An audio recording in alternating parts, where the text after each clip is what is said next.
suffer no be small. But say I get sense.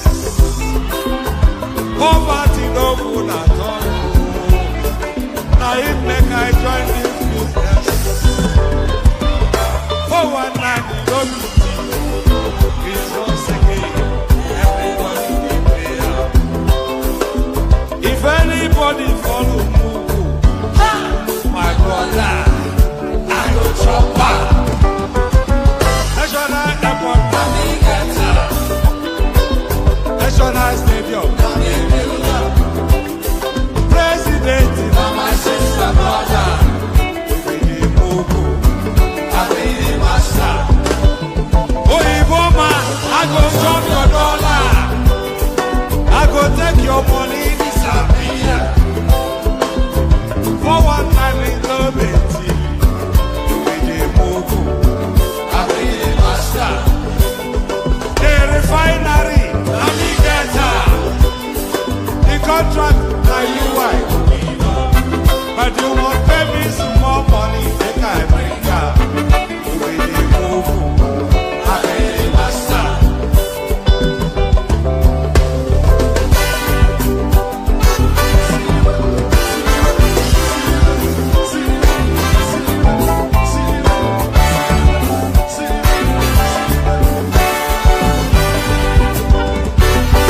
When you go play one, they go say that you style. When countryman do you go, they know the shot. All I kill and die. Whatever you go on the TV, I say, I don't see them fire. That's why when they run enter my therapy, I go show them fire. National airport, National stadium, President, my sister, brother, you be the Mugu, I be the master. The refinery, the contract, now you wife. But you won't pay me some more money when I bring up. Mugu, I be the master. Now me be the master, oh.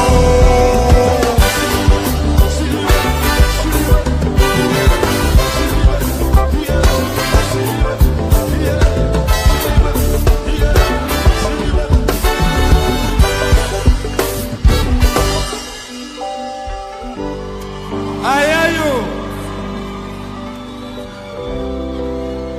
You know.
All right, enough of all that. All right, enough of all that. But never enough of all this. Good day to you. Good to be in your company. Or that. Good day to you. Good to be in your company. Hold on, let me just check something. Oh gosh. Good day to you. Good to be in your company and all that. It's been a moment. The sessions have become so skittish now. It's in the lap of the gods whenever we do come out. But we're out today. and hopefully we are finding you in good tidings. Good day to you and all that. The protocol still remains the same. Click on the like button. Just as soon as I invite you to do so, please do so. Click on the like button. If you are not already subscribed, then please do that. Like and subscribe. Please do that.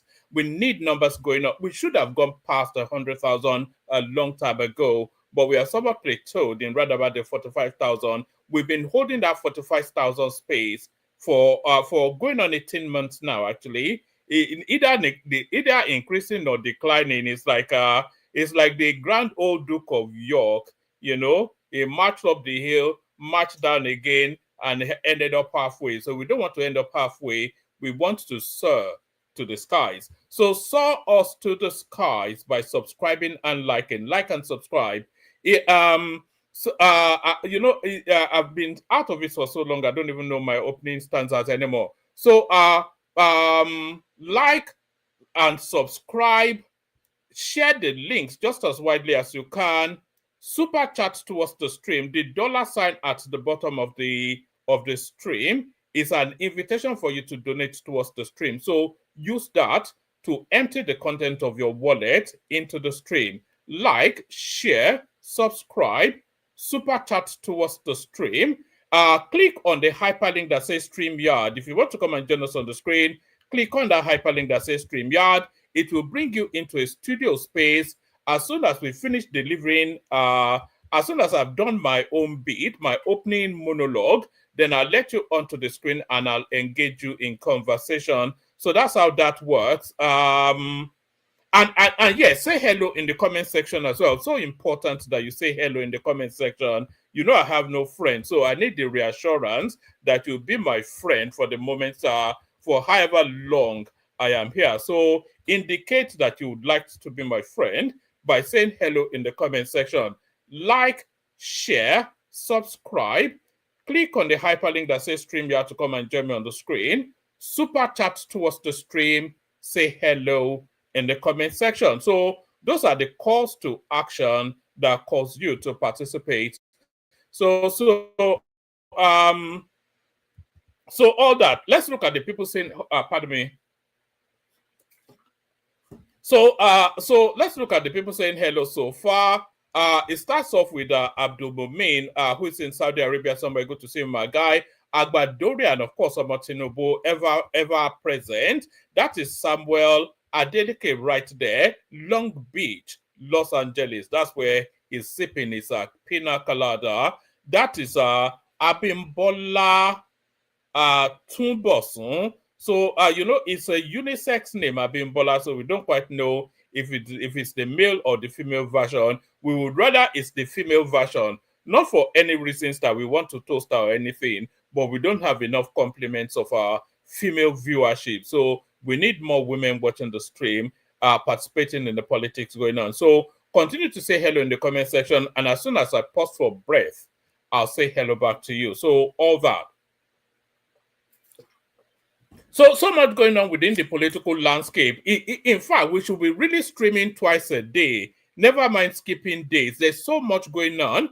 There's, of course, the goings on in Benin Republic. Nigeria going there, of course, to set the world to right there, much to the chagrin of the enemies of the progress of that country and the naysayers who don't want to see any good coming out of the administration and situation. So we have that. So just still in the euphoria of that celebration, we have Nigerian aircrafts, military aircrafts being seized in Burkina Faso. The darling of the young Africans, Ibrahim Traore, he has now seized one of our jets. So, well, I'm a man. No, good, well done, Abimbola. So, still glad to have you. So yes, we have our jets being seized by the rascally Putin lapdog that is in Burkina Faso. The guy needs to be careful. Oh. Actually, let me show you some of the warnings that they're already sending to that guy. Even his followership are telling him that he should tread carefully. This is Ibrahim Traore, the one that that everybody is now trying to turn into. Oh, who was that? I tried to turn him into Thomas Sankara, who is also of the same country, but if Ibrahim Traore lives to be 100, he would never even become a speck in the legacy of Thomas Sankara. Thomas Sankara was a real African icon. This Ibrahim Traore going around the world carrying bags behind Vladimir Putin is just a ridiculous guy. So the young Africans following him are even telling him that this ridicule is now that step too far with what he wants to try with Nigeria. So let's start it off with this. 11 Nigerian soldiers were detained in Burkina Faso when a Nigerian Air Force cargo plane, the C-130, made an emergency landing. According to sources, they said that it violated the airspace of the AES, which is the Alliance of the Sahel. And who are the AES? The AES, Alliance of the Sahel, includes Burkina Faso, Niger, and Mali. The truth is, I love Ibrahim Traore. I love that man. Like, he is a leader and we love him. But bro, don't fall for that trap. Okay, just release those men and release that plane. It's a trap. It's a trap. Don't allow them pull you into a war. Look, forget the fact that Nigeria is currently facing internal security problems. My brother, Nigeria will smoke you. I'm telling you the truth. This can be a trap. Okay? I'm advising you guys, if there are Burkina Faso, Abi Burkinabis in this comment section, advise your president. Release that cargo plane, okay? Allow them to be on their way. I repeat, this is a trap. Don't fall for it. It's a fact, Burkina Faso cannot withstand the Nigerian military. Wallahi, they don't fit. If Burkina Faso dares go to war with Nigeria, irrespective of the support of Russia, Burkina is getting smoked in a week. I'm telling you the truth.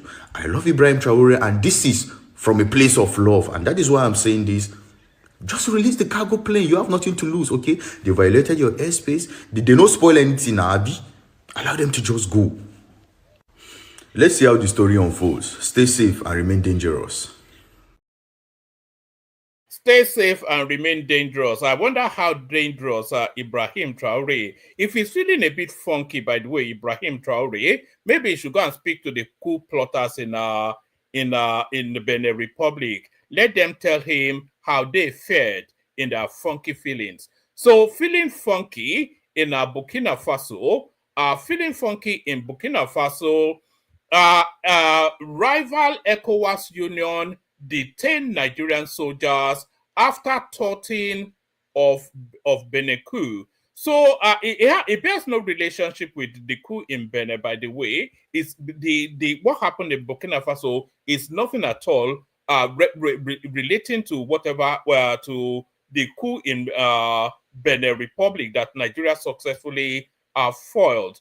Rival ECOWAS Union detains Nigerian soldiers after thwarting of Benin coup. At least 11 Nigerian soldiers are currently being detained in Burkina Faso, one of the three countries that broke away from the Economic Community of West African States, ECOWAS, as a result of coups. ECOWAS had suspended Niger, Mali, and Burkina Faso due to the toppling of democratic governments in those nations. In protest, the three countries floated the Confederation of Sahel States to rival the regional bloc. Perhaps if the coup in Benin Republic had succeeded, AES could have had a new member nation. Nigeria, but Benin Republic is not in the Sahel, by the way, so I'm not quite sure. It is very much not in the Sahel. The Sahelian regions are the desert regions from pretty much the Sokoto, Borno, Katsina end, then cascading further into the north. The Niger Republic is not, Benin Republic is not a Sahelian country, so they couldn't have done that organization, certainly not under that name. Perhaps if the coup in Benin Republic had succeeded, AES could have had a new member. Nigeria had played a key role in foiling the coup before ECOWAS sent in its stand-in force to Benin to assist the government to fully reclaim order. It is unclear if a Nigerian Air Force aircraft carrying 11 soldiers was part of the standby force or amongst the troops deployed to crush the insurgents in Benin Republic. So they couldn't have been part of that, because if you look at the trajectory of flight, there is no reason. Benin Republic is right next door to Nigeria.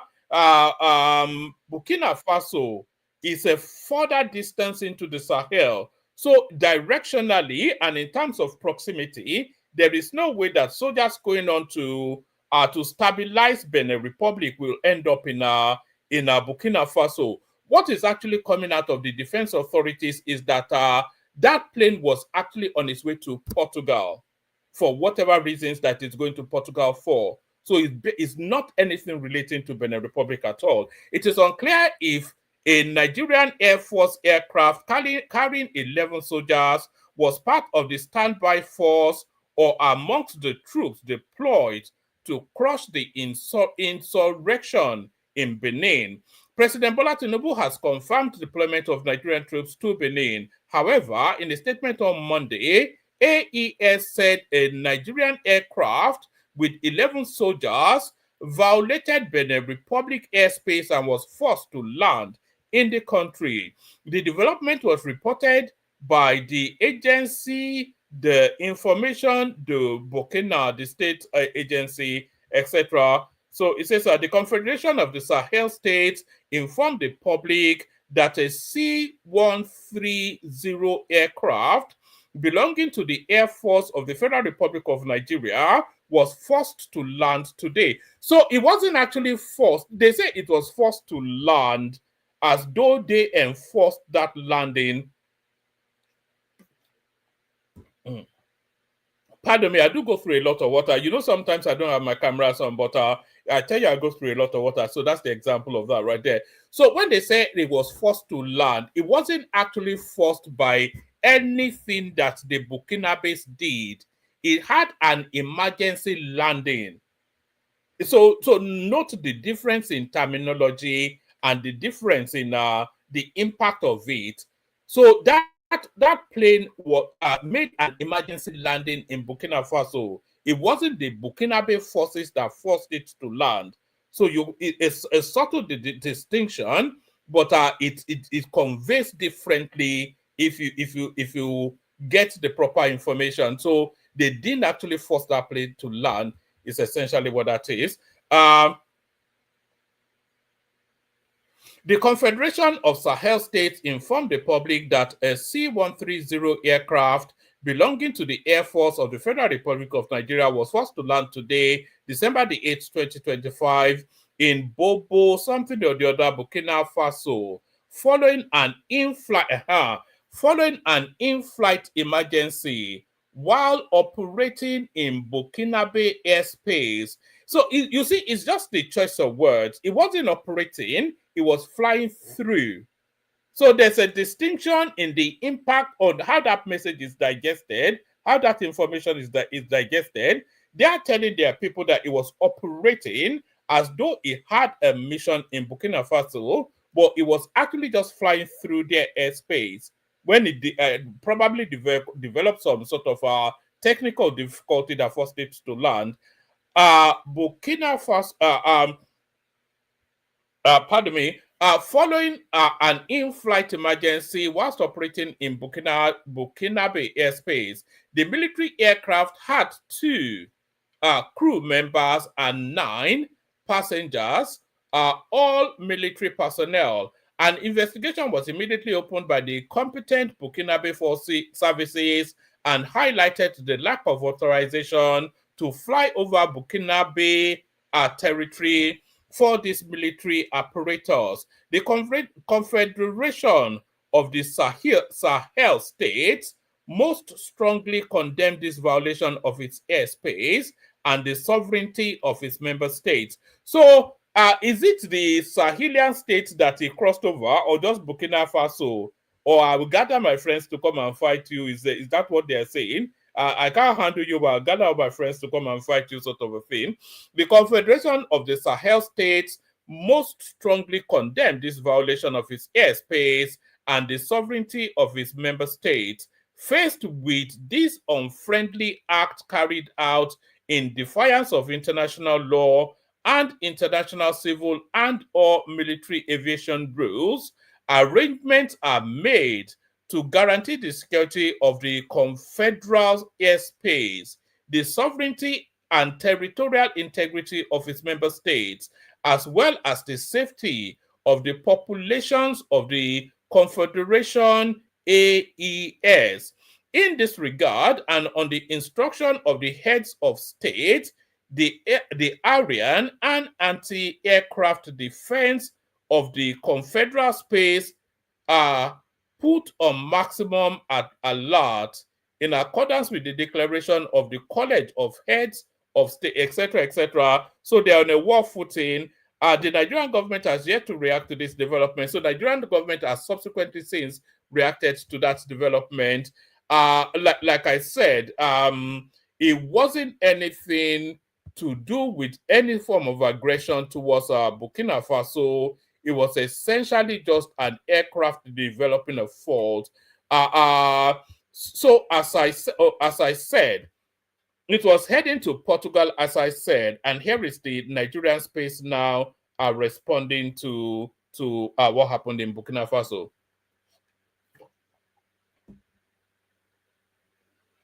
Pardon me.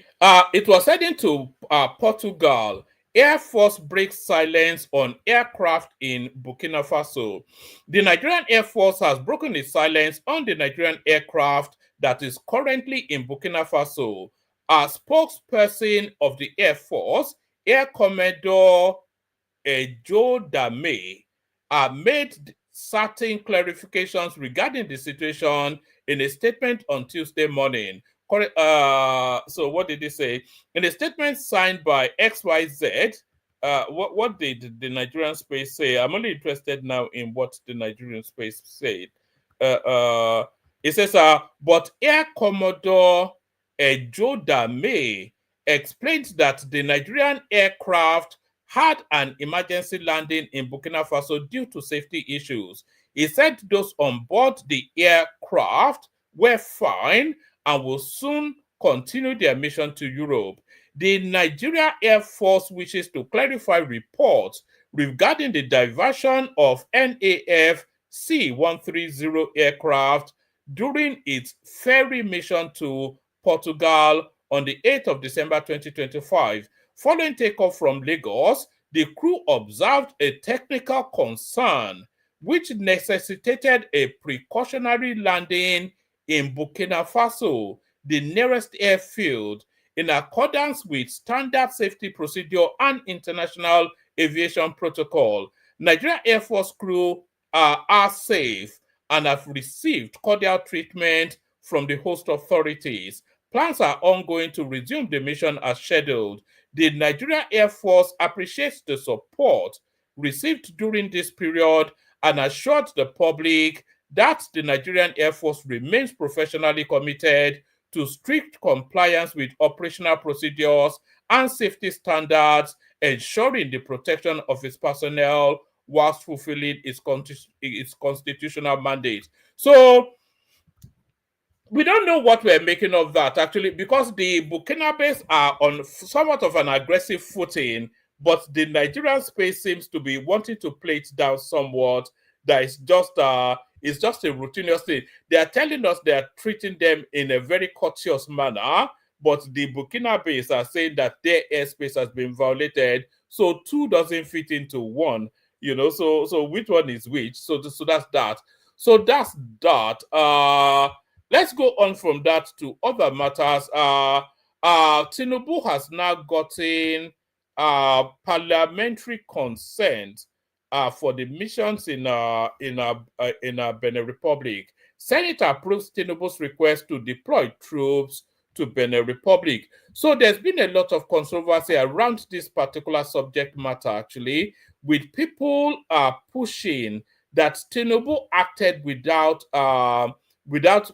parliamentary consent, that he did not consult the parliament, he did not get approval before he deployed Nigerian forces to go and intervene in Benin Republic. So Tinubu does not, in an emergency situation all the president, even let's remove Tinubu, the president does not require the approval of the parliament in an emergency situation. It will act on executive order, but then within a certain time period, I think there's a 14-day window. By the very next day, he needs to notify the parliament, and then within about 7 days, he needs parliamentary consent, 7 to 14 days, but he can act and subsequently inform the parliament. And it looks as though he has now subsequently informed the parliament, and they seem to assent to what he's doing. So they are happy for him to carry on. Where we? I just dropped that.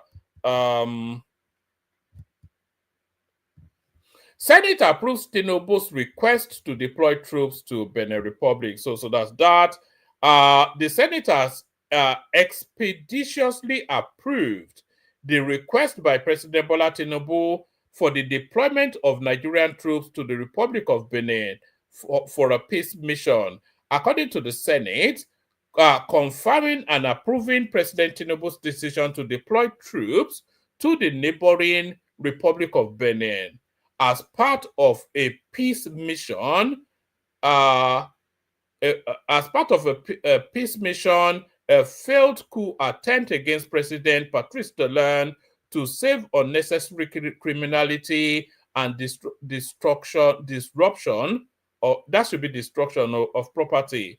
The Senate resolved into the Committee of Whole when it received a letter from the president requesting the approval, just as the Senate leader, Okoyemi Bamidele, APC Ekiti, moved that the Senate should discuss the letter.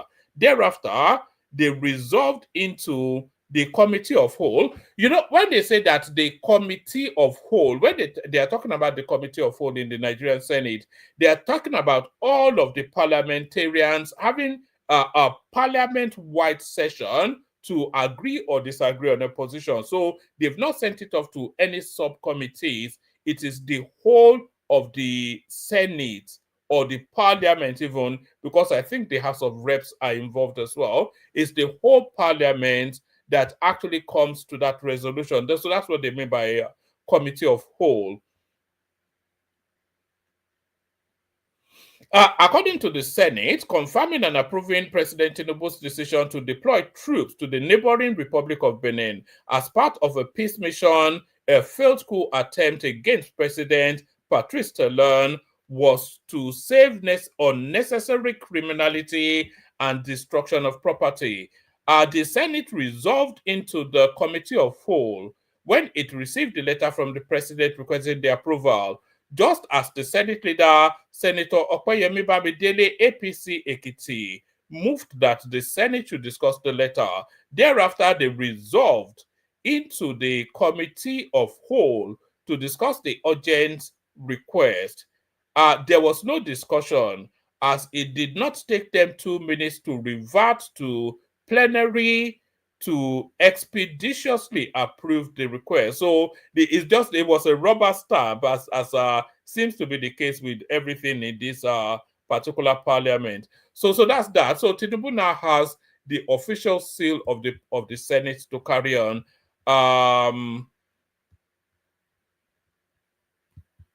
Let's go on from that to the next one. This one now, this is long overdue, this particular one. And I was especially pleased when I saw this. Federal government bans cash payments for its services starting January 2026. Here is what Nigerians should expect. So this is the number one space. Of course, this is why they don't want Tinubu in situation, by the way, is blocking all of the corruption holes that these people have been enjoying for so many years. The federal government's decision to abolish cash payments for its services from January 2026 is set to reshape how citizens and businesses engage with public institutions. While the shift has been years in the making, the latest circular issued to ministries, departments, and agencies makes it clear that the Treasury intends to enforce a full transition to digital collection backed by stricter accountability rules, and unified reporting system. So that's that. That's long overdue now. So I've always thought that they should remove human contact as much as possible in the relationship between the citizenry and the government, because the Nigerians can't handle human contact. It just always ends up in corruption. So that's that. I'll give you only yes, I'll give you this only as a headline. This now next one. Breaking, Adeleke joins Accord Party. So that's Senator Adeleke down on a very leisurely stroll out of the PDP. And by the way, of course, Fubara has joined the APC, as you all know. So I wonder how many governors do the PDP actually have left? Let's check. How many governors does the PDP have left? I doubt if they have up to 10 left.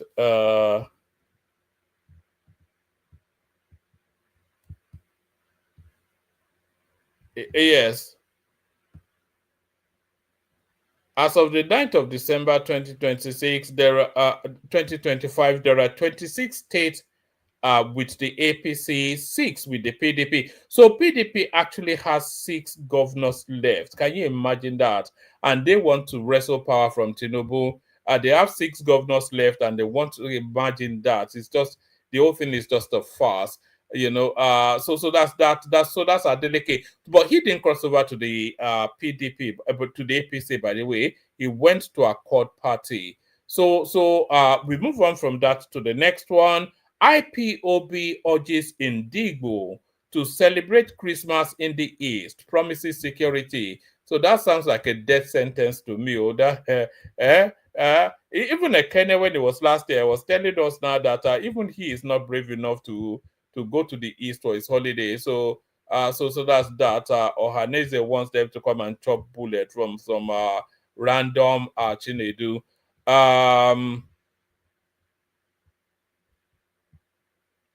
Oh, all right. We take this next one as a headline only also. You failed your citizen.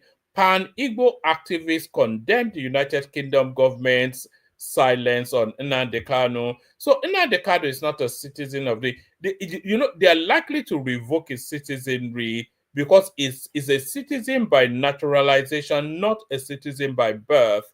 And part of the conditionalities of nationalizing is that you do not commit this sort of a criminal activity. So very much so, they are going to be stripping Nnamdi Kanu. In fact, somebody should petition that they should. Actually, maybe I will petition that they should.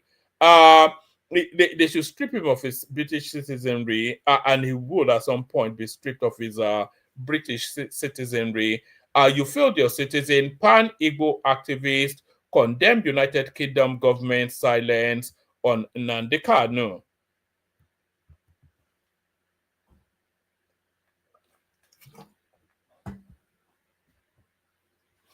A coalition of Pan-Igbo self-determination activists have condemned the silence of the United Kingdom government on the conviction and sentencing of the indigenous people of Biafra IPOB leader Nnamdi Kanu, the American veteran of Igbo descent AVID, ambassador for self-determination ASD, and Rising Sun Foundation, in a joint statement on Tuesday, accused the United Kingdom government of failing to protect its citizen.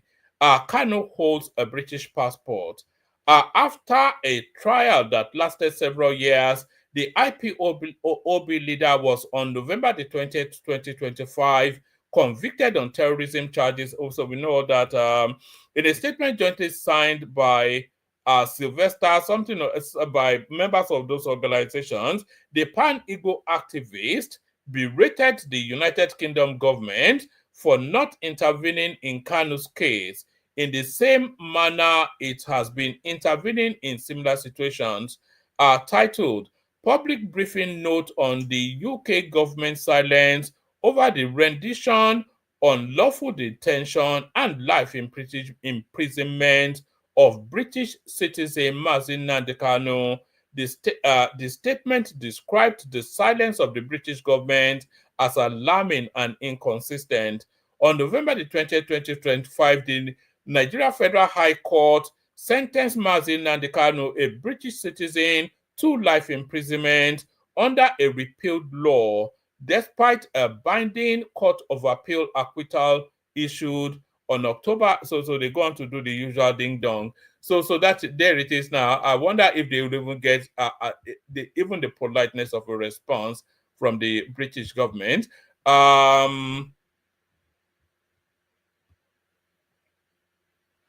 So now this next one, this one disturbs me somewhat. We did anticipate that the Northerners, they will go all aggressive in the build up to the elections, and they are using ethnicity and religion and violence, which is their usual calling card.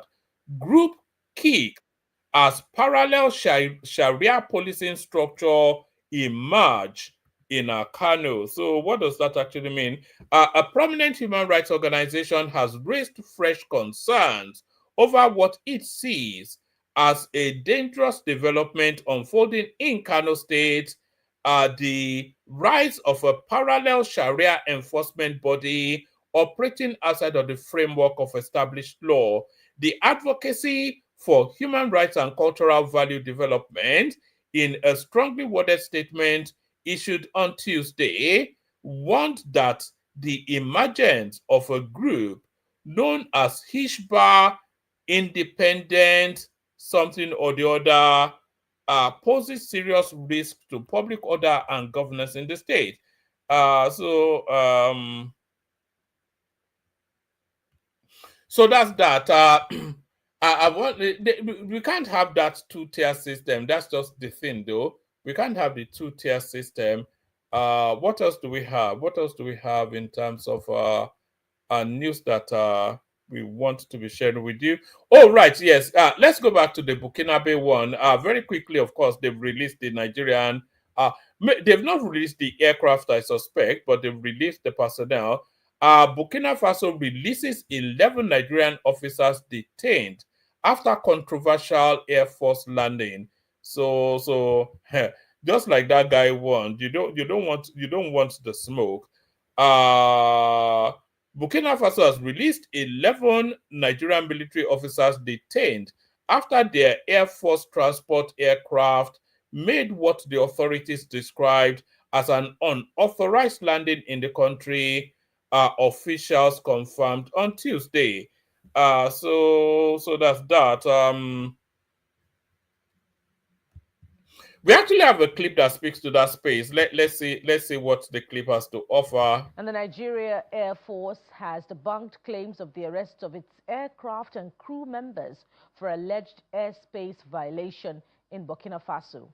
A statement signed by the Director of Public Relations and Information Headquarters, Nigeria Air Force, Air Commodore Ehime Ejodame, explains that following the takeoff from Lagos, the crew of NAF C-130 aircraft during its ferry mission to Portugal on December the 8th, 2025, observed technical concern which necessitated a precautionary landing in Bobo Dioulasso, Burkina Faso, the nearest airfield, in accordance with standard safety procedure and international aviation protocols.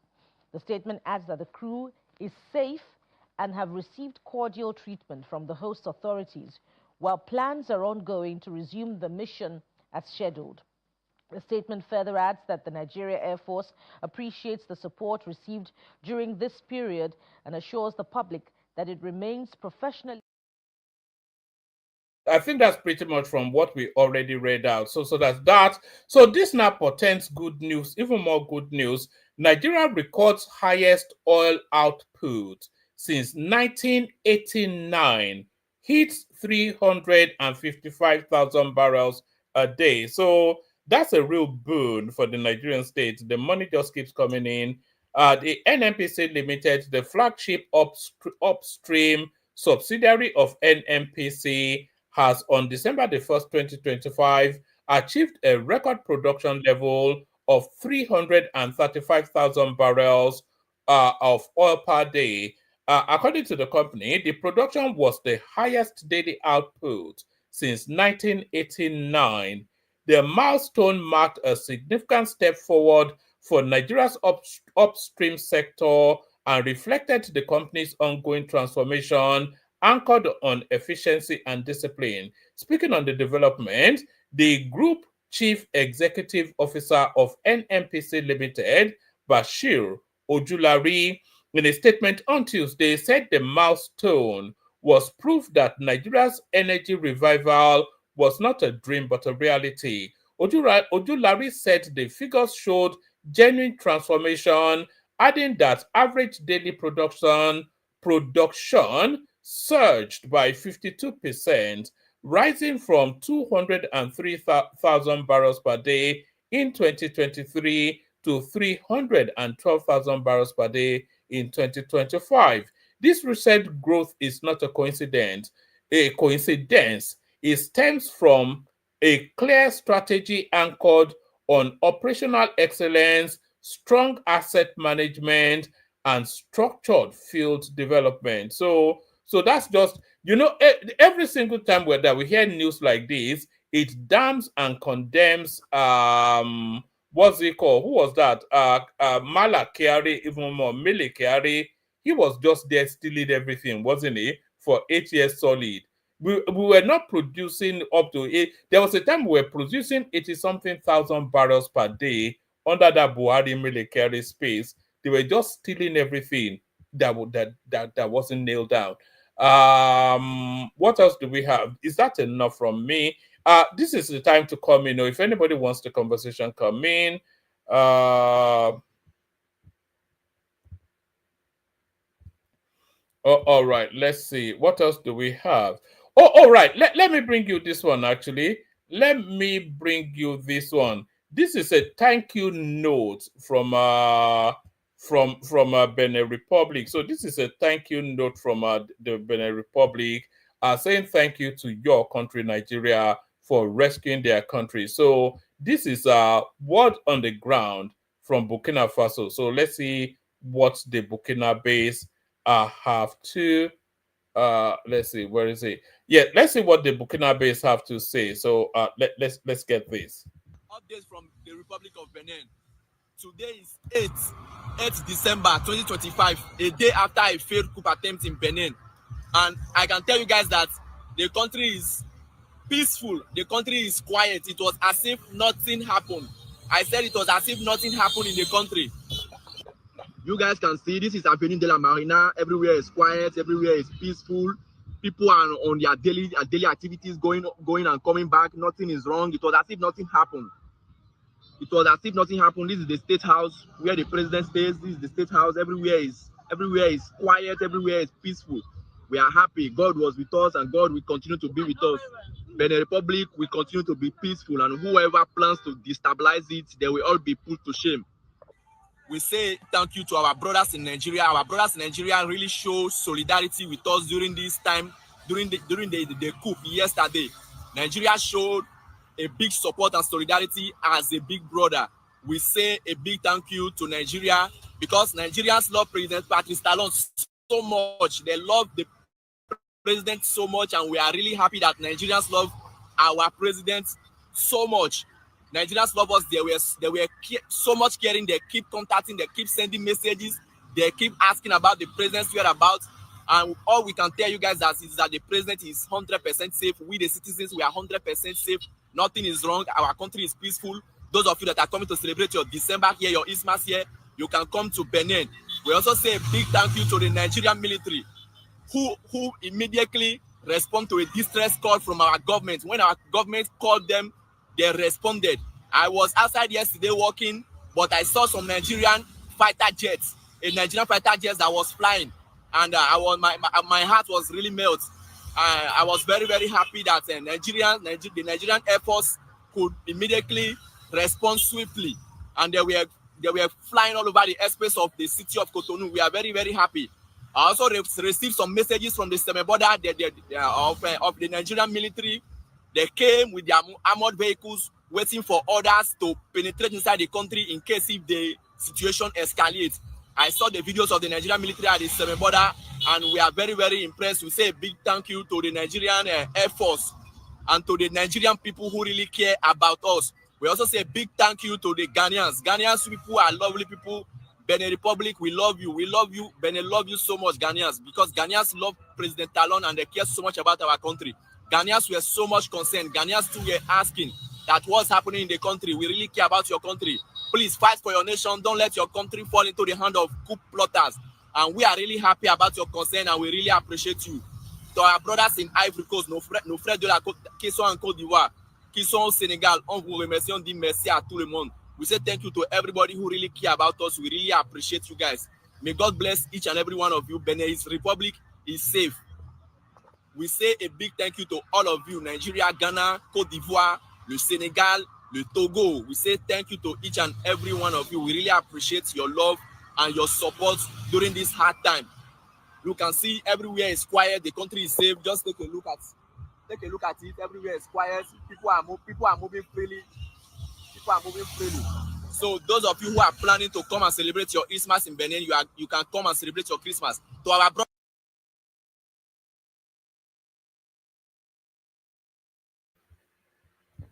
So that was a thank you note right there from Benin Republic to Nigeria. I'm sure that wouldn't go down well with the people that always dream of the country failing. So that's that. Let me show you a few clips. Like I said, Fubara, now very much an APC man, but don't take my words for it. Take his words for it. On your mandate, we shall stand. On your mandate. On your mandate. On your mandate, we shall stand. I'm not going to let you down now. What? The message is very simple. We are the ones that will give that support. And we will give that support with a loud ovation. Because we know that the people of River State are with us. Thank you. God bless you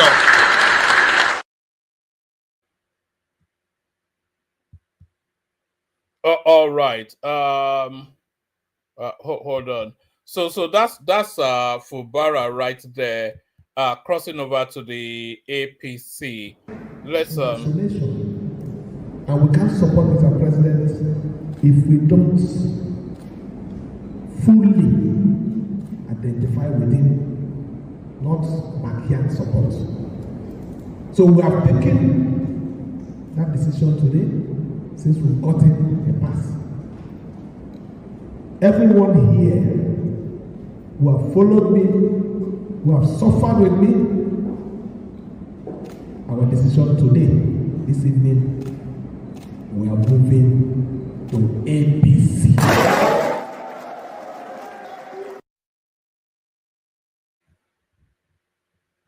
So there it is right there. From the horse's mouth, they are moving to APC. And that seems to be to the delight of his audience. This is how the audience responded.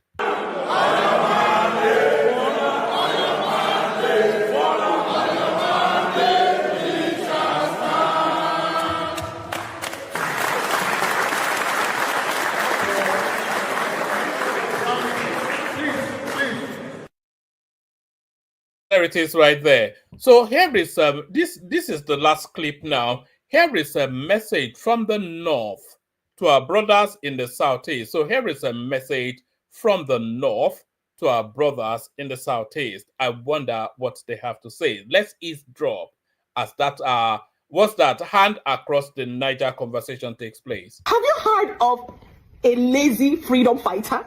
Then that's the Indies fraudsters. They always want to use fraud for everything. Do you know the new fraud they want to use on you? Say, allow us to go. Allow us to go. Who is holding you not to go? Is there any border to your 5 states that we're stopping you from going? Get start going. Nobody is stopping you. Then there's another style they use. They will tell you, why don't you fight for them to separate us in this country? Do you know why I call it fraud? Because they want to remain in their shops selling, making money while you do the agitations for them. If you want to be a real freedom fighter, Why will you tell others to fight for you? Why will you tell others to let you go? Are you not supposed to be the ones going that will try to stop you? In the Bible and the Quran, we have the story of Pharaoh who did not let the people of Moses go. People wanted to go, but no one was stopping them. But these ones, they said they want to go, we're saying go, and then it's a problem. I don't understand this fraud. You say you want to go, start going. It's just about deciding we don't want to live with these people. The few that wants to live with us, welcome. But the few that want to go, go. I don't see the big deal in it, and I don't see where it's a problem. They said I need to be arrested for this, for saying somebody wants to go, and I said go. They just want to eat their cake and have it. They wanted to do the work for them.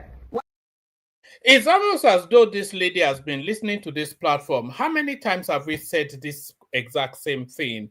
The whole of the Biafra thing is just one massive fraud, from top to bottom of it. So you cannot take it seriously, can you? When the people that are telling you they want Biafra, they live in Lekki, they live in Maitama, they live in Wuse, they live in Ikeja. None of them live in Anambra, because everybody is coming out of the southeast into the southwest, to the north, etc., for reasons that land cannot sustain them. Their land cannot sustain them. So if they want that Biafra, as they so fervently tell us that they do, then what you should be seeing is a mass migration back to, or re-migration back to the southeast. You know, you shouldn't be seeing the wave coming out of the southeast. You should be seeing the wave going into the southeast. So that's what that lady was saying. There is no borderline that you have to cross. You don't need a special permit to go back home. So if you want it that dearly, that fervently, then just go back home. Who is stopping you? Who is forcing you to live in Ojoalaba and all that? You know, for all of these people, you have a Kenneth coming here telling us that he wants Biafra. He wants Biafra. He says start from the comfort of his mansion in Badagry somewhere, and all of these sort of things. You know, there are only 2 times that a Southeasterner goes to the Southeast. During Christmas, so they go for 1 week during Christmas every year, and that is the only time they go there. And the second time that a Southeasterner goes back to the Southeast is to attend his own burial.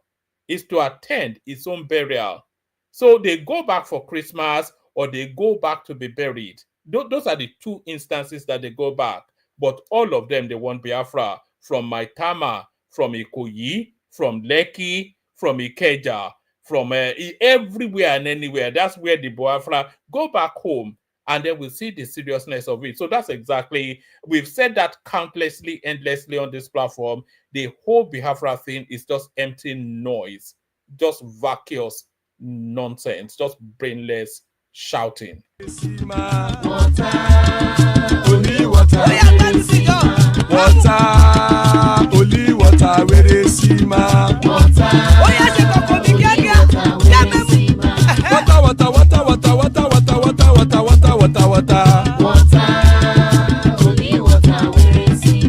Hapa o naido.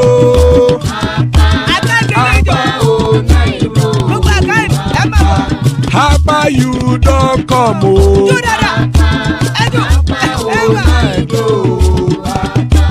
Hapa o naido.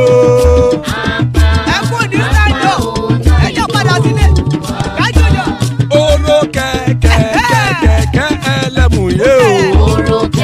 Ilé ṣọ́bí àkẹ́kẹ́ ẹlẹ́mù ré o. Bọ́bí Master kẹ̀kẹ́ ẹlẹ́mù ré o. Chifu Fáìlà tí kẹ̀kẹ́ ẹlẹ́mù ré o. Eruku lẹ̀lẹ̀ ẹlẹ́mù dé. Eruku lẹ̀lẹ̀ ẹgbẹ́ ẹlẹ́mù dòde ojàre o.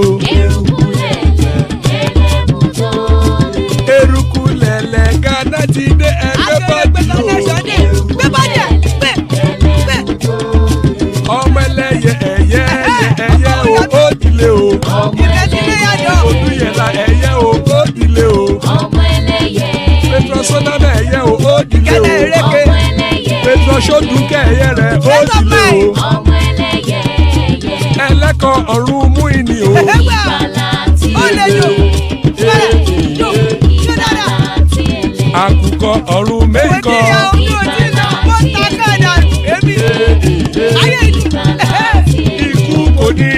gbèsè o.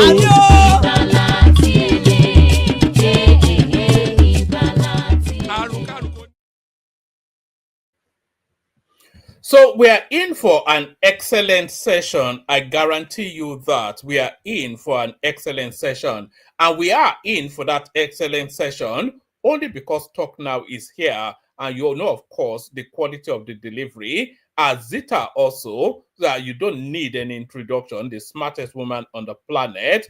Today, he joins us to come and do a bit of gaslighting, no doubt. AI, he joins us, one of the new entries into the panel. Prince Daddy, of course, one for the ladies. And that's two Naija right there, one for the gremlins. So one for the lady, one for the gremlins. Let's start. That's a joke, of course, to Naija, I'm sure you know. So let's start it off. Let's actually kick it off with you, Tunaija. So, Tunaija, we do 5 minutes monologue so that everybody documents their thoughts. There's just so much to talk about, and people, of course, always are interested in your own inimitable perspective. Tunaija, floor is yours. You there? Yeah, thank you. Thank you for having me, woman. Yeah, appreciate it. Greetings to the panelists, the chat, and the viewers. So, what is the main topic to go? Yes, we were talking about the Nigerian aircraft that strayed into Burkina Faso and was summarily detained. It looks as though the penny quickly dropped with the Burkina base. They released the crew and the personnel on that aircraft, but we don't know if the aircraft have been released yet. So we're talking about that, and then we're talking about the success story of the Nigerian intervention in Benin Republic to restore democratic order, much to the delight of the citizens of that country. And then also Nigeria now hits a record high in oil production. Their hitting figures now surpassed the ones that they were hitting in 1989, which has been a decline since then. So we're talking about that. We were also talking about the Senate now approved the deployment of Nigerian troops to Benin Republic. So that's, of course, it's in play as well. And then we're talking about Nnamdi Kanu, the Southeasterners pushing the British government to take a position. So conversations around that, but give us about 5, just for everybody to quickly document, and then we open it up. Tunaija, you're up first. Thank you. Yeah, I think the oil reserve part is not, I'm not sure that is accurate, but we'll look into that when we get the actual figures. Regarding the Burkina Faso grounding of the Nigerian aircraft, I think Nigerian aircraft shouldn't be going into spaces where they are not welcome, especially neighboring countries, because you are trying to trigger problems between Nigeria and West African countries. If that problem occurs, we're all going to be poorer for it. You know, if you go to Eastern Europe, they're not going to be saying that they are enjoying the fight between Russia and Ukraine. So because this president is so close to the West, he seems to want to be doing things to be triggering all this whole crisis. Nobody needs it. And Nigeria can hardly take care of its own problem. Now we want to start opening another front with the Sahel nations.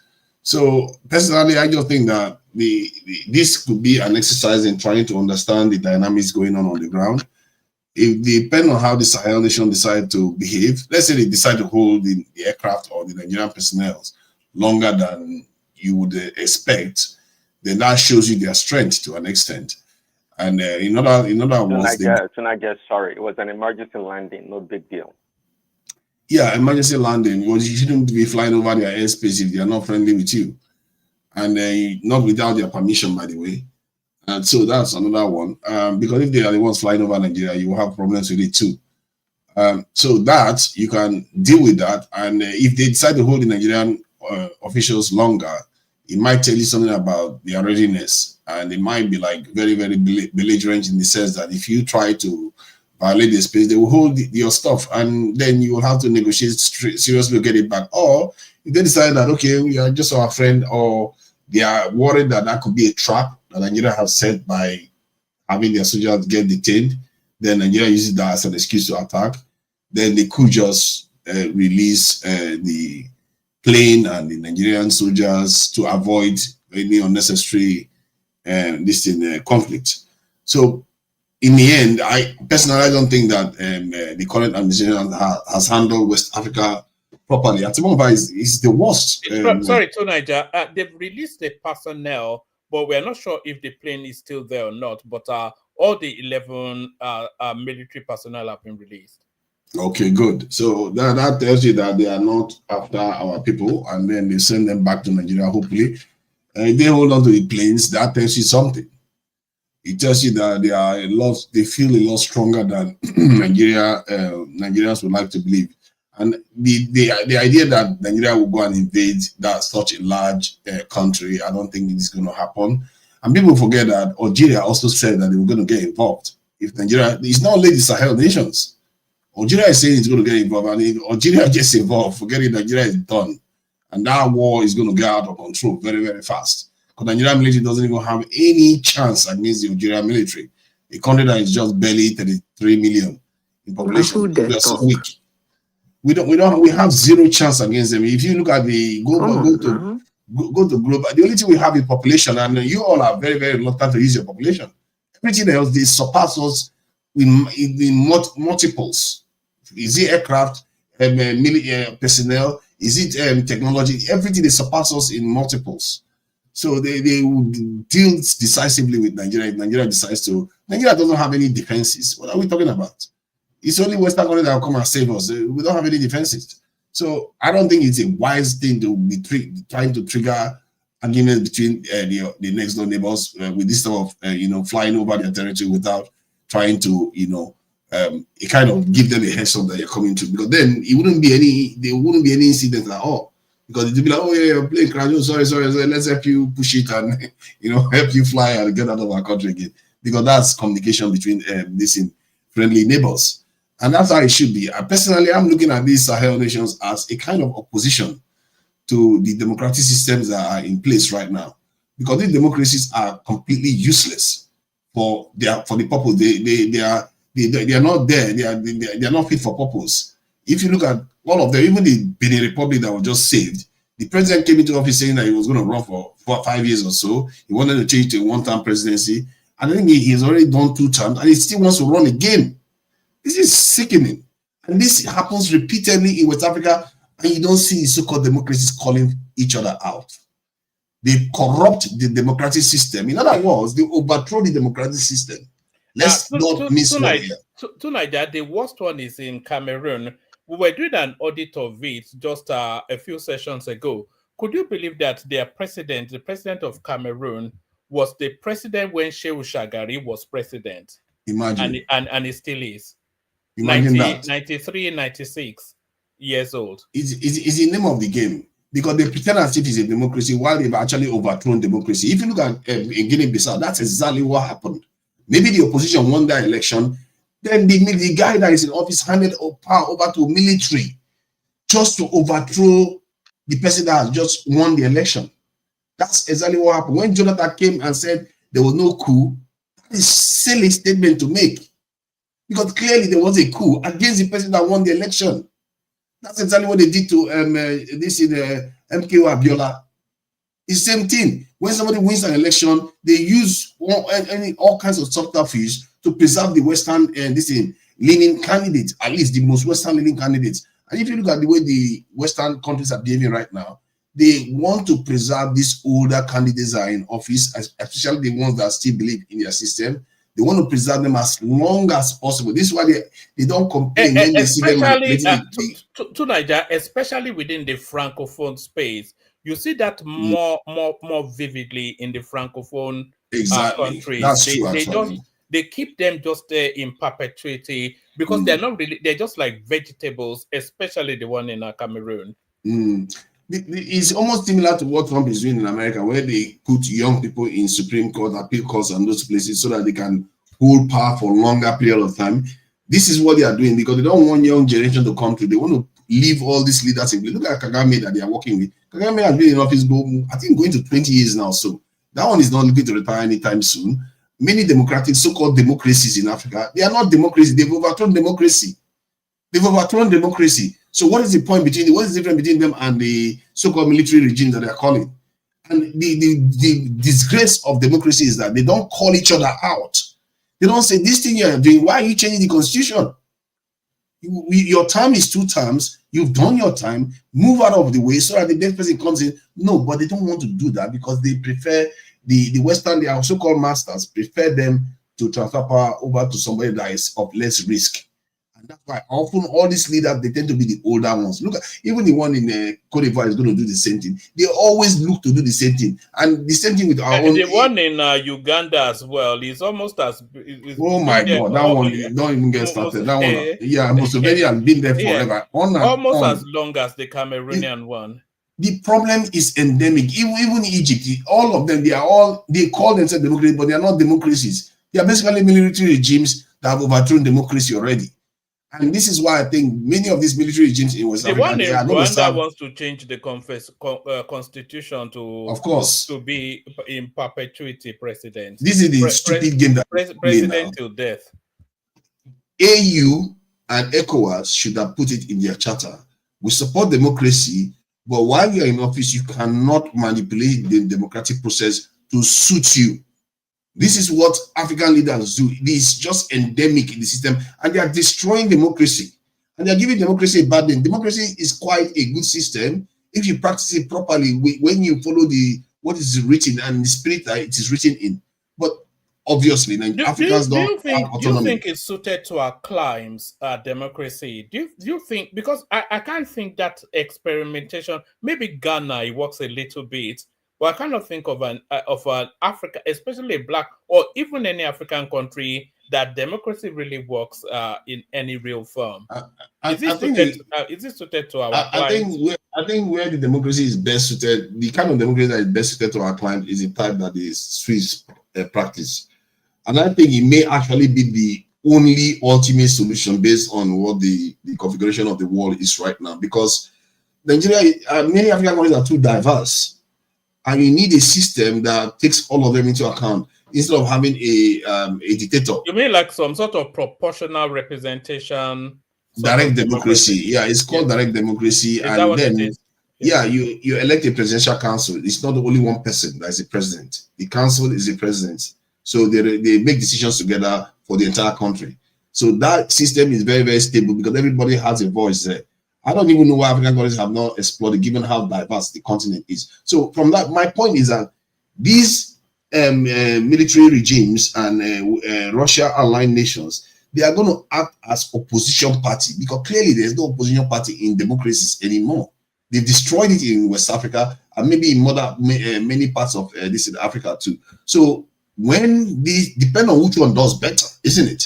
If the Sahel nation, Traore and all that are progressing, people see them progressing, they are going to overthrow these democracies. But if the democracies show that they start delivering for their people, security, prosperity, people will change the Sahel. The Sahel will have to change to reflect that too. This is what is going on right now. It's a really hard situation.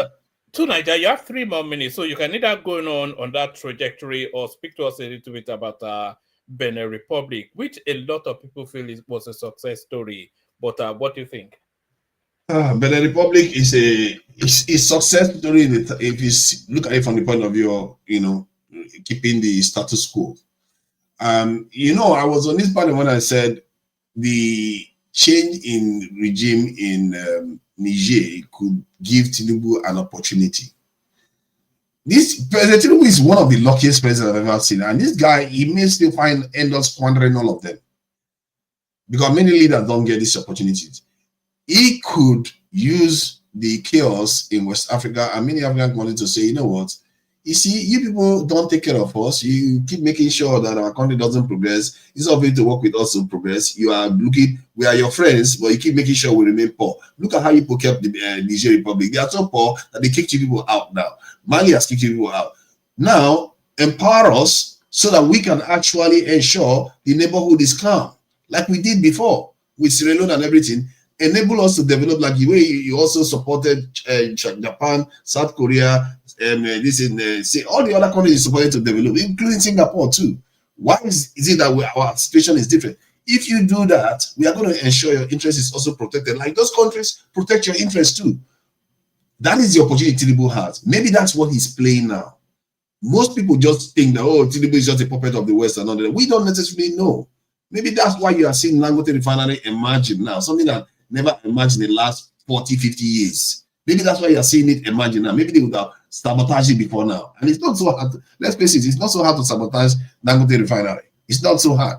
But they allow it to emerge as it's emerged now. Maybe that is the kind of deals Tinubu, we know Tinubu knows how to make deals. Maybe that's what he's doing, but we don't know that for sure. All I've seen is that Dangote refinery is the only bright spot in Nigeria. Everything else is gone down. So all we are saying, all you are going to be doing now is speculation. We really don't know. Him intervening in the Benin Republic is an example of what he could do for the West. It's an example to say we are relevant. We can keep the area in check, because if we turn to China, Africa is gone from the West. So he could leverage that and use it as a way of enabling Nigeria to actually advance and develop. But I don't know whether he's going to do that. All right, Bilan, excellently put. So that's why people gravitate towards Niger so much. What put to Niger? Of course, there's nothing you said I agree with, but nevertheless, eloquently put. So that's to Niger. We'll move it on. We go to Talk Now to AI, Jude, and then Talk Now to Zeta. There are two AIs now, and then Jude, and then the other AI, and then we move it around. But Talk Now, floor is yours. The conversation, your contribution. Talk Now. Talk Now is not talking now. Let's go to Zeta. Zeta, you ready? One man. Okay. Yes. Actually, okay, let me say one or few things. I will talk later. I don't know this you said something about Burkina Faso, right? Yes, one of our jets strayed onto their airspace on the way to Portugal, developed engine problem, had an emergency landing. They seized it for reasons that they did not seek authorization to fly through their airspace. So it was gearing up to be some sort of a diplomatic something, but they've released the personnel of that flight. We don't know if they've held up the plane or not, but Ibrahim Traore is using it to do some propaganda in his own country. That which kind of propaganda? That our excellent forces, they've seized these Nigerians who strayed into the sort of if he can't, Nigeria is a big fish to him now. So if he gets hold of Nigerian assets, then he will make hay out of it. So he's trying to rebel rouse in some form. Yeah. It's actually funny the way Nigerians jump into that topic and start blaming Nigerians, saying all manner of bullshit. In the first place, if it has to do with coup, if it's the coup and the coup quenchers, which is Nigeria Air Force or Nigerian authorities, they don't need Burkina Faso airspace to go into Benin. So that thing has nothing to do with the coup.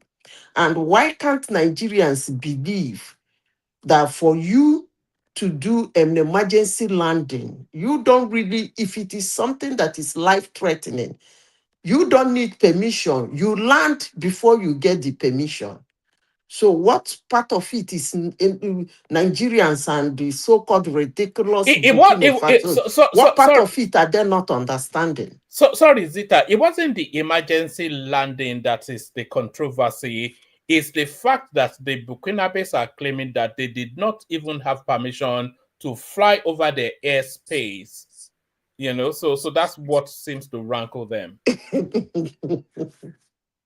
They don't have permission to fly over their airspace. Yes, now you have to seek the country's permission before you fly over their airspace. You see, I believe the way the world is going now, and there is war everywhere, I believe people should have flight trackers. That thing is an emergency landing. If you look at the route from Nigeria to Portugal, I don't even think they have any business with those idiots. So that must be emergency landing. And it should be kept as emergency landing. Nobody violated their airspace.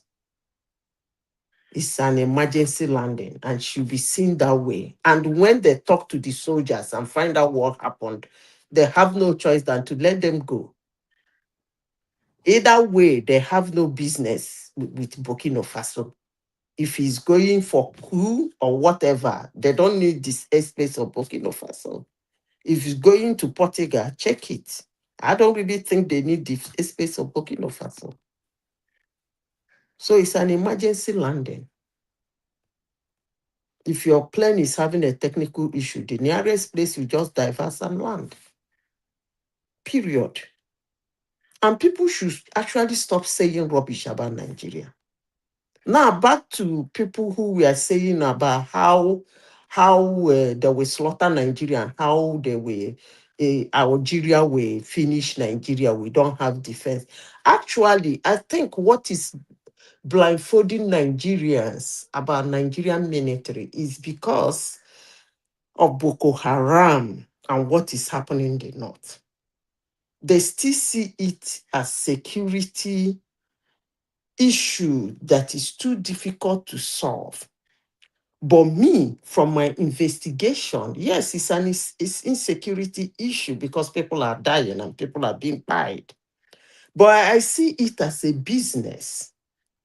But if any country in Africa want to try Nigeria, that's when they will know that Nigerian military is well trained.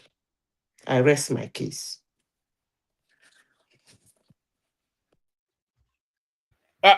Thank you, Zita. Zita, you know, the third strongest military in Africa is actually the Nigerian military. The strongest is the Egyptians.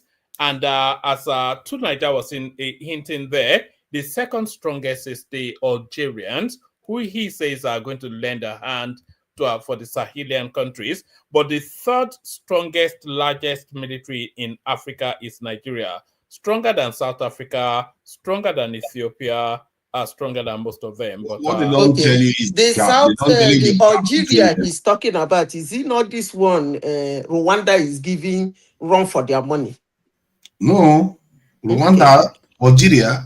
Okay. Algeria will crush Rwanda. You know, I sabi talk rubbish. What? See, yes. I think I talk rubbish here. No. I'm talking about Algeria will cross Rwanda in a day. See, no wahala. You know, say I dey talk rubbish. AI. See, the four North African countries have almost the same amount of soldiers as the Black African nations. One man, let me say a few things about Nnamdi Kanu. That's 40 African countries.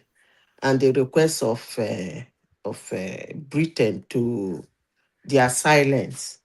I want to remind everybody that is saying that when it comes to terrorism, it's a very, very big issue.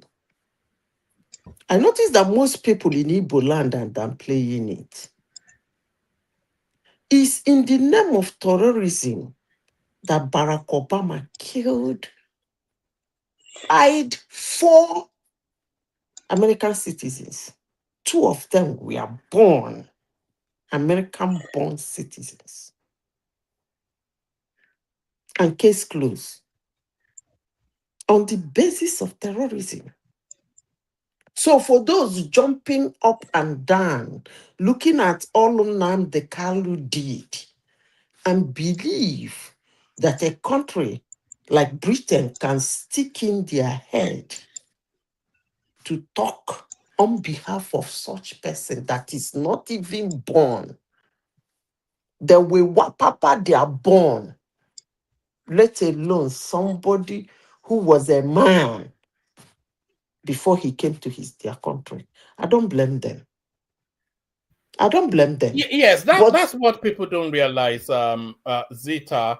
You know, if you're a naturalized citizen, it's even different from being a citizen by birth.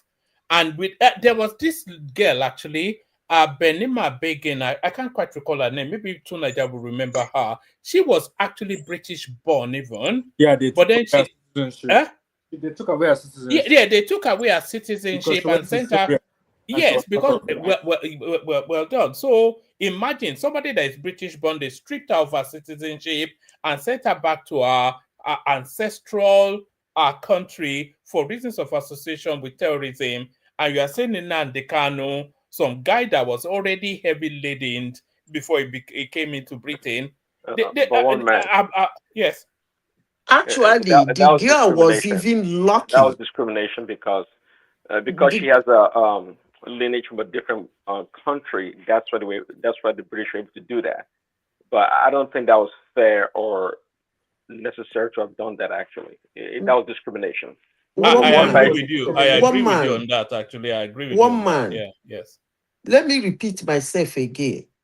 That girl was lucky because Barack Hussein Obama died his own.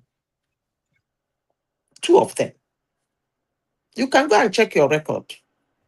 On the basis of having terrorism and things like that, he wired them. So that girl was even lucky. He has reason to leave. Obama did not give those ones reason to leave, and they were born in the United States. So for those minimizing terrorism, I wish them luck.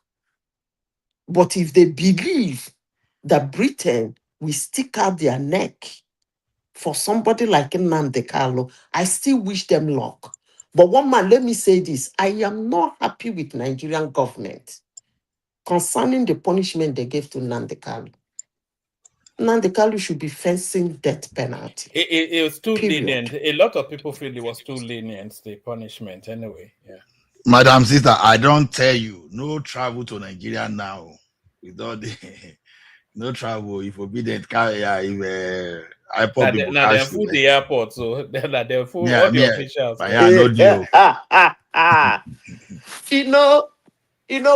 One thing about those people is that they actually think. Have you ever seen them? I'm sure most of you. The Ipobians. Not the Yes, the Ipobians. Yeah. The Ipobians. Have you ever seen them? Not in person. We see them online making noise. You mean the actual ones or the actual ones when they are in operation? Most times they go completely stark naked with their AK-45 in broad daylight. Buying hood. And when I mean completely naked like naked, those boys. And you know one thing, they actually think they have monopoly to things like that. That guy I was telling you, Eco, whatever, Conso, he did worse than that, but the day the police remember him, the one Nnamdi Kanu said he should be buried with 2,000 heads. There is no manner of sham he doesn't have. Maybe they think they have monopoly to insecurity, monopoly to jazz, and monopoly to things like that. But I wish them luck. Anyway, for their information, very soon I'll be in Nigeria. Anyway, I'm curious to see the impact of the incarceration of Simon Ekpa and Nnamdi Kanu on that space, because even as early as the incarceration of Nnamdi Kanu, you can see that the energy of that space is starting to ebb somewhat, And this Ngozi Owabweze that is meant to be the standing, she's just disappeared, So it's like a rudderless sort of a ship now. No. One man had the operatives. It will die down for a few years, a year or two. All of a sudden, somebody else will pick it up. That's why I'm saying I am happy this guy went to. They shouldn't have given him that life in prison. They went because all along nobody has even been convicted and he has not been declared a terrorist group. So now that they have done so, I hope they hold on to that, because the next person coming out under that thing will no longer find it funny. That's the only good thing about it. But if they have left it on that periphery, after some years, another person will spring up. That's how they function. Another person will come up and start agitating again. In fact, Nnamdi Kanu spoiled their market. Because that thing is Nnamdi Kanu mishandled that Biafran narrative, I have to say. because a lot of people, because off the back of the Biafran war, there's a lot of empathy for the Southeast. And a lot of people feel that that space has still not gotten closure. Still a lot of unresolved within that space. So there was a lot of empathy towards the Southeast. But the way Nnamdi Kanu militarized it and then monetized it and then turned it into this just demonic something, you know, it really set that narrative back, you know. But I don't know. But now it's out of circulation. Let me just add something that a kind of something that I reached, a conclusion I reached recently.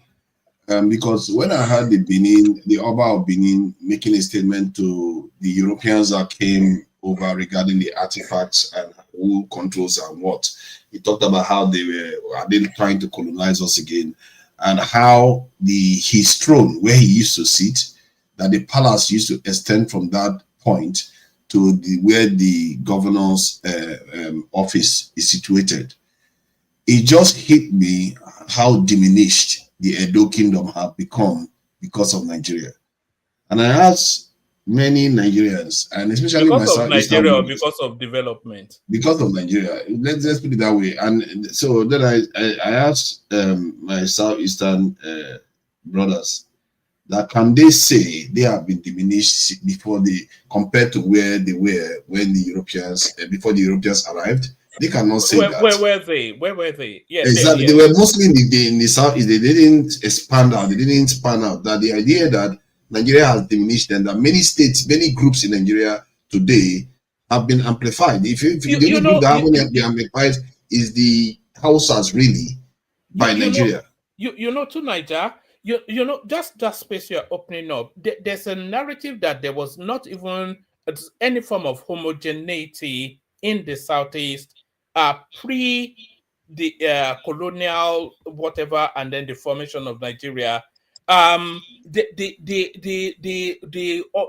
lot of people feel that it was just a series of satellite settlements that were bound by loose language and culture, but there was not. But they had a common culture. They had a common culture that we cannot deny. But that commonality might not extend as far back in history as you may imagine. That's what. From what I gather here, saying just as far back as the Ife one. See, my point is that they cannot claim to have been diminished by Nigeria in reality, because if you look at the South, many Southeasterners have moved to the South areas. They've gone to the North. They've gone everywhere. They cannot say Nigeria has diminished them. Yes, there's some political issue here and there, but the way sometimes they talk about it, they really look like Nigeria is the bane of their existence. But in actuality, the South, the groups have a lot of grievances to this. If there's one group that has gained the most from Nigeria itself, you can say it is Southwest. But the Southeast have not been diminished by Nigeria. But their argument, which you may or may not sympathize with, to Nigeria, is that they've been somewhat shackled. You know what a glass ceiling is? That they've been glass ceiled in the Nigerian experience, and as much as they can enjoy the fat of the land and have free run of whichever part, there's a glass ceiling that they feel they are being prevented from breaking through. It is objectively untrue, because one, the Hausas have not ruled in this system that we. Yeah, but the Hausas can advocate for themselves now. Yeah, they can advocate it for themselves, but you have to be objective about it because when you start saying that you have been sideline, it's not necessarily accurate. Okay. If you don't do politics well, don't blame other people for sidelining you. If you look at an ethnic nation of comparable population size and impact as the Southeasterners, then you want to say it's the Southwesterners. And then if you look at the relationship of the Southwesterners with the Nigerian experience, and you compare that with the Southeasterners, then you can see reasons for grievances. The Nigerian status are the person that have enjoyed. I don't know why people always think that nations, in population they are not the same. Population is not enough. They are similar. Population is not enough. Somebody's background, this in audio is on, please. population is not enough because no, I think it's Jude is wanting to speak. Yeah, don't mind that, yeah, boy. Yes. Nigeria, to wind Zita up, I'm sure. But Lagos is the capital of Nigeria, and then before when the British arrived, so they've enjoyed development from there. As a matter of fact, from the Benin, when Benin was controlling Lagos, the British arrived, all of them. So you can see Lagos, the Southwest gained, and the Southwest have a border with this in another country, and also has access to the sea, which the Southeast doesn't have. It's not the same. Like even not the northern Nigeria have this thing, but the border other nations. The Southeast don't have that. The Southeast they are basically like middle belt nations. But you are confining the Southeast to the Nigerian definition of their confinement now. The Southeast was not confined in the manner that they are confined now to just 5 little hubbles. No, they're not. They've always been there. They've always been there. It's not little hubbles. Yeah, but what I'm saying is that they extended to the sea because they had control of that. They didn't extend to the sea. They had control of the what now purports and portends to be the South. They are control. No, they never did. They never did. As a matter of fact, they've expanded because of Nigeria. That is the whole point.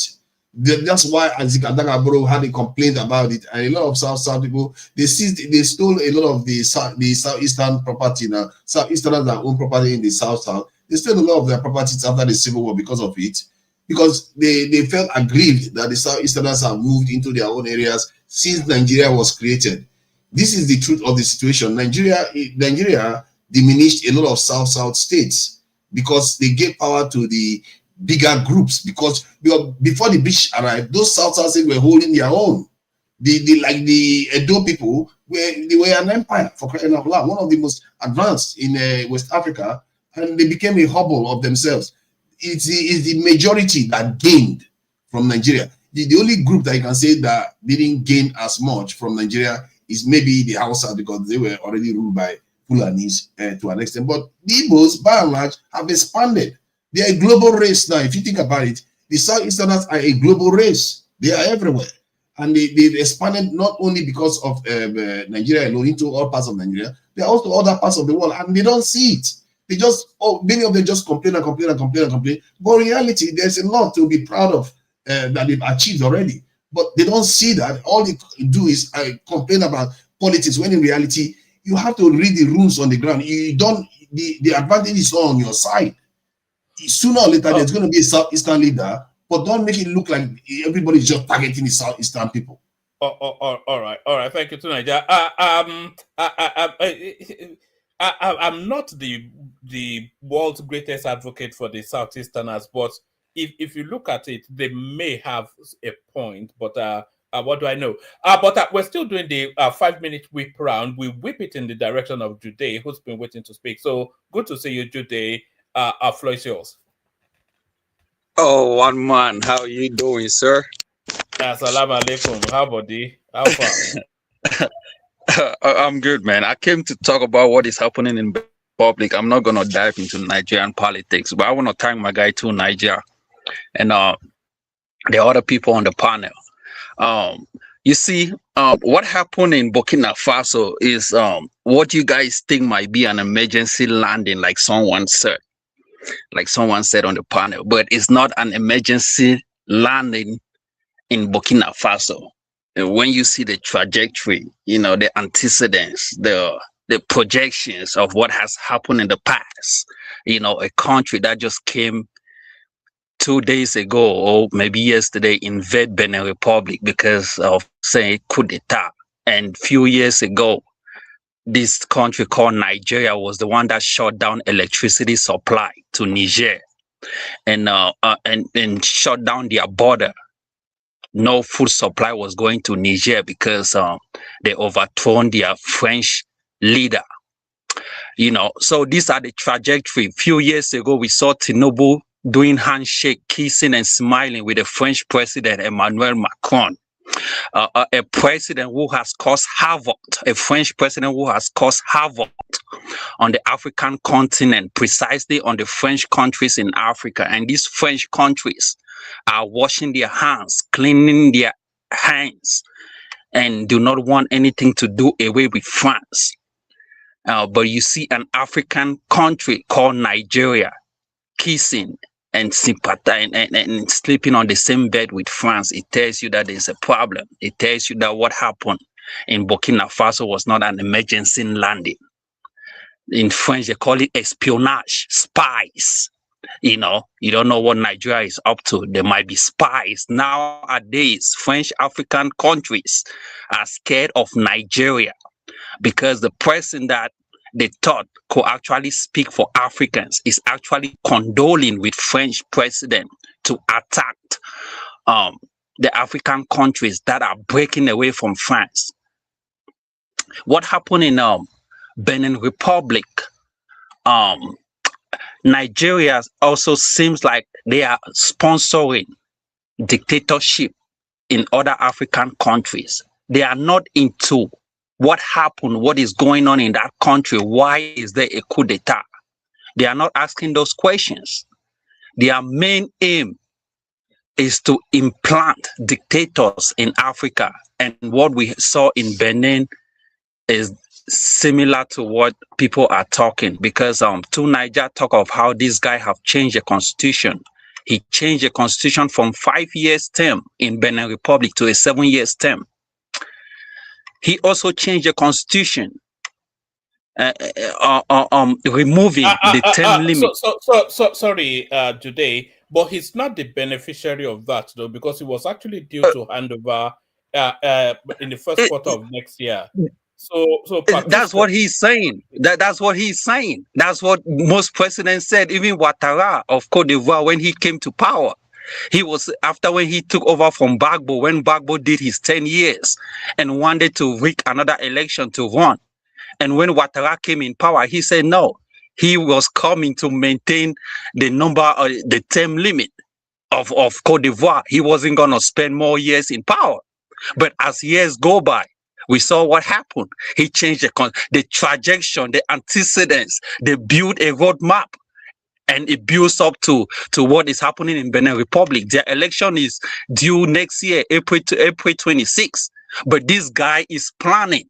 He has to April 26 will make him 10 years in power, but he has removed the term limit. Instead of 5 years, he said there is unlimited years in power. So it means that if your people elect you for how many years, you have the right to stay in power. So he has removed term limit in Benin Republic, despite the fact that he is claiming that he won't stay in power. But he is building it. He has imprisoned opposition leaders in Benin Republic. And Nigeria is not saying anything. A big brother is not saying anything. So African countries now is us against Nigerians. The neighboring countries in Africa, Cameroon is not in good ties with Nigeria. Chad is not in good ties with Nigeria. Niger is not in good ties with Nigeria. Benin Republic is just a small country, and if care is not taken, African countries might start going to wars with their own brothers and sisters on that continent, a continent that we should be speaking as one people, looking Europeans as enemies, not as friends. The president of Mozambique, Samara Michel, before he died, he said, when you hear Europeans start praising me, calling me good names, it means I've sold my own people. That's what he told. That's what he told Mozambique before he died. He said, when you hear European countries start praising me, giving me good names, telling me I'm a good man, all of that stuff, it means I've sold my own people. And we are seeing what is happening in Africa. Macron is praising Tinubu, giving him good names, calling him friend. It means he has sold. Tinubu has sold Africans to Macron. Tinubu have gone to France. More than French-speaking African presidents have gone to France. Within how many years Tinubu have gone to France? Almost 3 to 4 times. More than French African countries. So I wouldn't speak long, but this is the thing. Nigeria, a country that people look up to in Africa, but you are now a pain in the butt. You need to reduce what you are doing. And people should start giving you that respect. The guy that made that video in Benin Republic, that Benin Republic are happy that what happened. No, they are not. That guy that was doing that video is a Nigerian living in Benin Republic, based from his French accent, that he spoke French. Based on his English, you could tell that he is not a Benin Republic person. He's a Nigerian. So there's a lot of propaganda online. And I wish that Burkina Faso should take drastic measures on what happened and call it a shot. And if we have to go to war against our own brothers, we have to put them in check. What because do you you mean by cannot be drastic aligning measures? with our enemies. Should they send their World War II aircrafts to come and bomb Nigeria, Niger Republic? What exactly is drastic measures? One man, the aircraft that you guys sent to Burkina Faso is what aircraft was that? Is that the 135? That aircraft was manufactured in 1960. Tucano jets. No, it's not. That aircraft 135, C-135 is a Boeing aircraft that was manufactured in 1960. It's not even used in. It's not. Now. It has been put in museum in the United States. Don't worry. That aircraft has been put in the museum in United States. When I used to live in Washington. Okay, carry on. One man. When I used to live in Washington D.C., I went to the Museum of Aerospace Museum. That aircraft 135, they don't use it anymore. It has been put in museum. That's why that aircraft crashed in Burkina Faso, because the part, it couldn't. How can you take an helicopter to travel all the way to Portugal? How does that make sense to you? Helicopter of 1960 to travel to Portugal from Nigeria. What do you mean an helicopter? Who told you it's an helicopter? Oh, Jude, what is it? Jude. Earlier on, you said that it was espionage. Now you think that it crashed. Jude. No, I've seen two. Let me finish. I've seen two. I've seen five. There's one that is 135, and there's one that is what is it, 575 or something. Tu viens de quel pays? Toi-même. Tu viens de quel pays? No. Let me finish. When I'm finished, you're gonna. I have short time. So this is the thing, right? Nigerians have sold Africans, and I wish that they should come to a realization that French African countries have been they have been suppressed by France, and they want to break away by France. Even this guy they call Talon, despite the fact that people believe that he is building Benin, he is not, because actually most of only the few are getting richer in that country. So everything is going to France. And Nigeria, instead of supporting these countries, they are doing things that we don't like. And that's it for me, man. But one man, also tell your people in the northwest of Nigeria, people in Borno, Adamawa State, Benue State, what is it? All the way down to Cross River, that part of Nigeria that shares border with Cameroon. And I also heard that Nigerians are the ones that are sponsoring Boko Haram, because I've come on your panel. It says that the reason why Nigerians are not taking care of Boko Haram because the sponsors are Nigerians. And this is the thing. When you sponsor Boko Haram in your own country, these Boko Harams are being exported to neighboring countries, and that's a problem. People use word on this panel and say they sponsor Boko Haram in their own country. Is a problem, because you cannot be sponsoring a terrorist group and it's affecting neighboring countries, and that is a big problem. So in years to come, it means that most of the things that are happening, the activities that are happening in Lake Chad, in Niger, in Chad, are based on the sponsorship that is coming from Nigeria.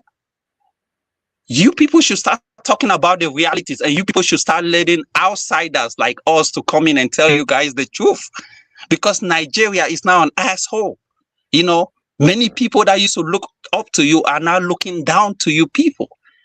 This is not good. And right. That's it. I'm gonna drop you right there and leave it. One man, thank you so much. Don't go yet, Jude. Don't go yet. Mr. Woman, with your 107,000 refugees in Calabar from Southwest Cameroon, don't you think we deserve a big thank you from you? 74 are captured digitally by UNHCR or something like that. And your Bakassi Peninsula is devastated, degraded because of the oil the French Cameroonians are taking from there. Your lecturers in Bill University, they teach your people with broken English because they are all French. Say thank you at least for once. Don't be like the South Africans and other people. You have refugees in our country. Refugees, the number of refugees in Cameroon from Nigeria 74,000 captured by 71,000. Do you know how many refugees from Nigeria? Over 8 million refugees from Nigeria into Cameroon from the north, Borno all the way to the south. The people that left Nigeria during the Biafran. You're the ones you have in Calabar. Refugees that left Nigeria during the Biafran war have never gone back to Nigeria. Over 1.5 million Biafrans that fled Nigeria during the Biafran war as refugees have never gone back. Not to talk of people that are fleeing Boko Haram, Fulani herdsmen. What are you talking about? You complain about 7,000 fleeing into Nigeria? Am I lying that your people are refugees in Calabar? No, you're not lying, but the population is 7,000 compared to over 8 million Nigerian refugees into Cameroon. 8 million. What's the population of Cameroon? The population of Cameroon is 30 million, but you have refugees that are not into the register. You can check it out. Even your militaries are fleeing Nigeria. Hold on. So a third of your country are Nigerians. It's now Nigeria. This guy. Unbelievable stuff. Go online and check over 30 million Nigerian refugees. I can go on with this guy. I just laugh. One man, you know what? Gratitude should be attitude of African countries. One man, do you know what? Let's send maybe 10 more billion people so we can take over that country. I mean, just so they should be flying. Babati, push over. We took Bakassi from you guys. You guys have never recovered it back. I mean, you guys can go and do that with Benin Republic, not Cameroon. Jude, tu viens de Cameroun, non? I don't speak French, man. I'm from the English side. I don't speak French. Okay. Well, you don't. Unless I forget, Norway jailed your own. What's that? Amazonian ambassador like Samuel Ekpa. Norway just jailed him, and there is one being held in US. Your ambassador, and that is the problem that we. Let me pick on that, right? That is the problem that we Anglophone or English Cameroonians. I just look at that. Is another problem. Just a kid. That is another problem that we English Cameroonians are pissed off. Nigeria. That is the problem that we English Cameroonians are pissed off with Nigeria, right? Because one of our guys was arrested. Yeah, let me learn, right? You see what happened in Nigeria when Nnamdi Kanu was picked up in Kenya, right? We also have an English Cameroonian who was who seek refuge because he was fighting for the English Cameroonian separation from Bakassi and fled into Nigeria, and that was during Buhari's tenure. And Buhari extradited him back to Cameroon, and as we speak today, the guy is still in jail. And that was the leader of the English Cameroonian fighting. And that's why we say Nigeria is not a country that asks questions, but what is happening? They align with dictators. So when people come here and say they are against, no, they are not. Because a guy that fled from oppression, from a regime that is unaliving English Cameroonians into Nigeria, Nigeria handed him back to Paul Biya, and that same guy is in jail as we speak right now. We don't want terrorists in our territory. So it's a problem. That's why Nigeria is a curse in the world, and I'm still gonna stand on that point. It's a curse, and I wish that country should be dissolved and cleaned up. Mr. Woman, wait. I think there's some nuance. There's some nuance missing in this conversation. All right. Hold on. Before you go to that nuance, thank you, Jude. We move the floor to you. Woman, if Dr. BT can give me his time, I have a proper perspective with this. Yes, go ahead, sir. You have. Yes, I was actually going to go to AI, and then I Talk Now as well, because Talk Now came in just as we were starting. So. And it's indicating that it's ready to go as well. No, if you can give me, I will not take more than 3 minutes because all I've been hearing are just incorrect. Baba, we don't need what the party is in. Baba, we don't need what the party is in. Let's focus on what is going on between our country and. No, I'm talking about the Burkina Faso issue and Benin Republic. Okay, actually, all right. The thing is, these 3 rascals on the screen, they instigated that coup. They want access to the sea. You know, but you mean the one in Benin Republic? Yeah, the Nigerians, They have They their instigated the Benin the three of them did it. I have a different perspective, but No, this is for a I fact. think This is a fact. I think the Benin coup was a Fulani coup. I think it was Murutai, but no. It's these three rascals. One man, not now. Niger One is prospecting for oil, and they have their pipelines already coming through because they are landlocked, Benin Republic, and they are charging them. And Benin Republic now is now afflicted with the same Boko Haram issue in northern part of the country. Yeah. So Talon is becoming a very difficult customer for them. Well. So they are trying to kick him out and then bring in the military so that they can have this expand their AES formation. You see, that aircraft, C-130, is a war horse. Most European countries still use them. They never die. Even I think America still has some. America still has some of the C-130 they use for their operations. They are troop carriers, they are equipment carriers, and they go all over the world. When that aircraft landed, the coup has cooled. It's just suspicion. They felt Nigeria was trying to attack them. But genuinely, that aircraft developed fault and landed there. And then they went gung-ho because of that. They will be dealt with, no doubt about that. They will be dealt with, these boys, if not for the North who saved this Niger guy. Because if you look at Traore, for instance, look at what he spewed out in the first place as soon as that coup happened and the aircraft came in. He even ordered that, the AES, all of them should close their borders and watch out for anything coming from Nigeria. They thought Nigeria is coming to attack them also. But they will be paid back in their own coin. That channel, because they are landlocked, they take their goods. Burkina takes from by road from Ghana and Togo, and Niger deals directly with Benin Republic. They use Benin ports. So that is the problem they have, because I don't know why they want access to the sea and they cannot further their negotiation with these three countries that is helping them to ship their goods by road because they don't have train network, railway network there. So they instigated the coup, quite all right. And people, the whole of West Africa is watching out for them. But people should wonder, why is it that these French-speaking countries, all the coup, up to Madagascar, they are all French-speaking. Did you hear that, Baba, did you hear that ECOWAS has declared a state of emergency right across the whole of West Africa? Say that again, please. ECOWAS, they have declared a state of emergency right across the breadth of West Africa. Baba, because if Benin falls, Togo goes, and if Togo goes, then Ghana goes. It's not like just cascade into something else. I don't think Ghana will go to coup. Ghana cannot go. Ghana is to establish the democracy. Ghana is managing Traore very well because they share the same border at Paga. They call the place Paga. Will be the next one. You see what I like what Mahama is doing with the Sahel states. That's what Tinubu is supposed to do with the Sahel states.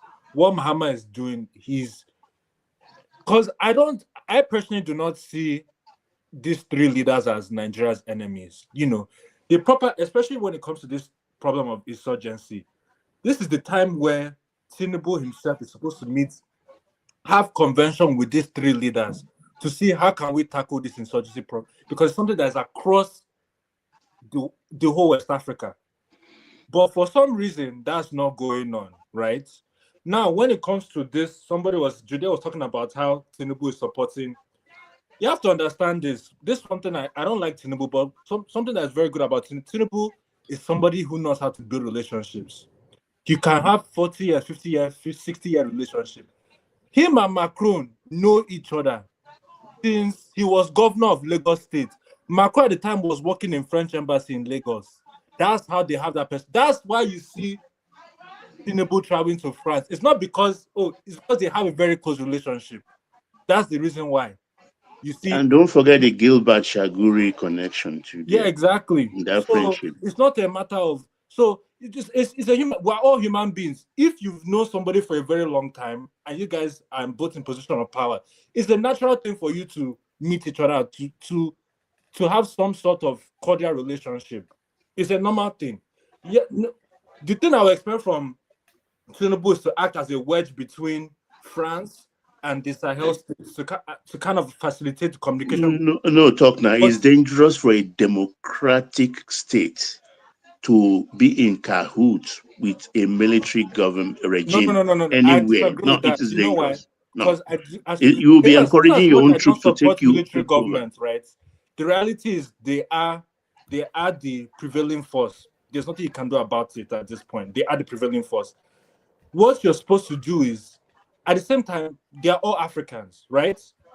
I'm not going to be yes, I might be a democratically elected president, right? But at the same time, I'm not going to try to destabilize those governments because of the differences we have philosophically speaking. You know, at the end of the day, I don't believe in military coup, and it ends up not going well because at the end of the day, these people, they end up, taking this power, and then, they end up, what's it called? They end up having this king-like mentality. I don't know what it is with African leaders, but whether you're democratically elected or whether you take the throne by coup, there's always this leaning towards ruling like the dictatorship. Even Patrice Talon, it's funny. Somebody brought up Ouattara in Cote d'Ivoire. Do you know that when Ouattara actually came into power after he took off from Gbagbo, the first thing he did was through his niece, he was able to get in contact with Jeffrey Epstein, who's being convicted, who eventually died. Through Jeffrey Epstein, he was able to get the former Prime Minister of Israel. They came all the way to Cote d'Ivoire. And what did they do? They gave Ouattara and his apparatus Israeli intelligence surveillance technology. And that's what he's been using to silence all the political opposition across Cote d'Ivoire. And that's why you see that he has not left power. As a matter of fact, they even, on top of that, trained Cote d'Ivoire's special forces as well. That's what has allowed Ouattara to be able to rule Cote d'Ivoire for this long. No, one of the problems talk now Ouattara is having. Ouattara actually originally is from Burkina Faso. Yeah. He's a Burkinabe, but he was like an adopted child of Ufe Boigny. Yeah. You understand? And he was a rising star in the UN, United Nations. So he was really specifically trained, actually, to take over. Gbagbo and all the rest, they went after him because he is not part of them. They know that he has that history. And they've been proven right because he's on his fourth term right now. He doesn't want to go. He doesn't want to leave. But that's why this guy, Tidjane Thiam, the former head of Credit Suisse, was fighting. Because Tidjane Thiam is also related to Houphouët Boigny as well. Yeah. And he's been doing a good job. Unfortunately, he did not. They banned him from this election. But he will become the next president of Cote d'Ivoire. I know that he's going to become the next president of Cote d'Ivoire. So. But I'm just glad the Anglophone countries, the Anglophone countries are flying the club. Yes, Baba. Omono Banedo, how are you? Fine, sir. How come Tinubu not send fighter jet to Guinea? Bissau, India, this charade coup they did, sponsored by France, for France. Well, technically, the election was ongoing. Sorry, Baba. Sorry, Baba. Did they request assistance? The Guinea people. No, that's a circumstance they did not request. The guy there, what's his name now? The Benin Republic requested assistance. That's why the thing there is the election was ongoing. That is not a valid excuse for not. The only reason, we all know, the only reason why Nigeria didn't intervene is because the person that was handed power, the person that took over power, is aligned to the French. That is why that they allow that one to remain. And they worry that if Benin Republic ended up in the hands of the military, that they could join the Sahel nation, giving them access to the sea. So they had to prevent that, and that's why they are doing what they are doing. So we all know this. And look at Ouattara now. They say fourth time in office. These are disgusting people. They completely mangle what democracy is supposed to be. I don't know what is wrong with Africans. If they touch anything, they want to destroy it. Yeah. They destroy democracy. It's terrible. No, it is easy for the Francophone countries. Even look at Kagame in Rwanda. No, Rwanda. It's the same thing. It's fifth term, and he's grooming his son to take over, copying what happened in Congo and what's happening in Togo. The problem here is, like World Peace asks the Guinea-Bissau, the election, it was like just the Abiola own, except that it took a twist, because that president, you understand, now called in the military, because he himself was a military man that transformed into a Agbada politician. So he called his boys now to come in and take over, because he was losing the election. And don't forget that place is a narco state. It's a narco state. Yeah, exactly. That's it's a narco state, and the United States actually is watching. And I don't think that they will last very long, because they are fraternizing with Venezuelan narco people and the Colombian people. In fact, they've taken over that country. They've taken over. Do you know how many islands within Guinea-Bissau, how they are transporting drugs every day? So I think it's just a matter of weeks, even in my own calculation, actually. But when it comes to this Burkina Faso thing, I think John Mahama is handling it well. And what happened actually to Sankara may happen to Traore. Somebody's going to betray him. Yes, I don't see him lasting long either. Let's hear from our talk now. Who has been indicating that he's ready? Our talk now. Good to have you. Yeah, good evening. Good evening, woman. Can you hear me? I thought I was starting to talk now. Thanks, BT. Oh, I think it's AIO or something. Good evening, and thanks AI too. Yeah. Good evening, everyone. Good evening to you. Woman, thank you for the opportunity to speak. I'm not so much of someone that understands international politics so much, but at least I understand a little bit of the position that the Tinubu took.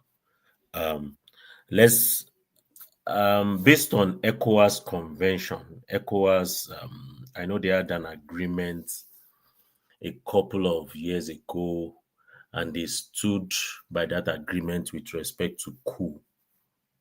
The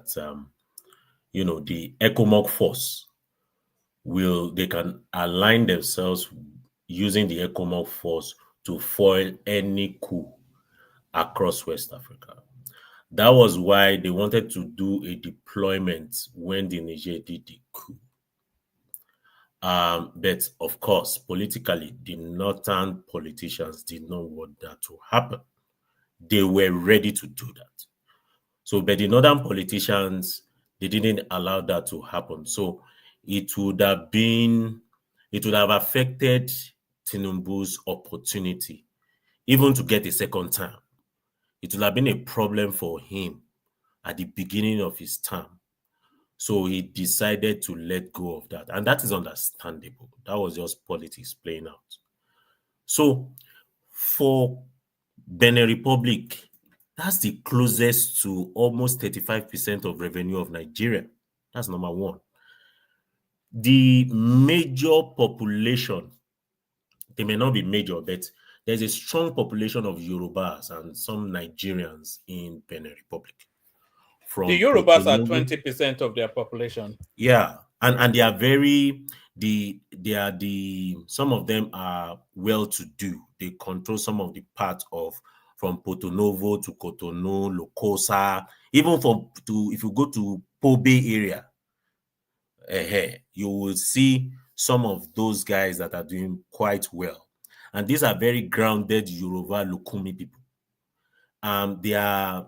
They speak French, but their local language is Yoruba. So they are aligned to the Southwest fully.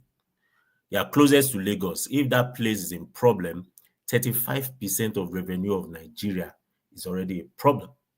So I think the ECOWAS process, I think they all agreed that that's a process that they would take, both on ground and on air. I'm not sure of the Macron story. I mean, I'm yet to confirm that. But that is what has happened. It is imminent. It had to happen. It is too close to Nigeria. Hold on. The issue with that is that when ECOWAS, can I speak? You can have your time. You can have your time. Let me just speak and then you can. Yeah. You've been talking. Let me just add for a few seconds. No. I just came in. You've been talking. It's a few seconds. It's a few seconds. Let him finish. It's just 10 seconds.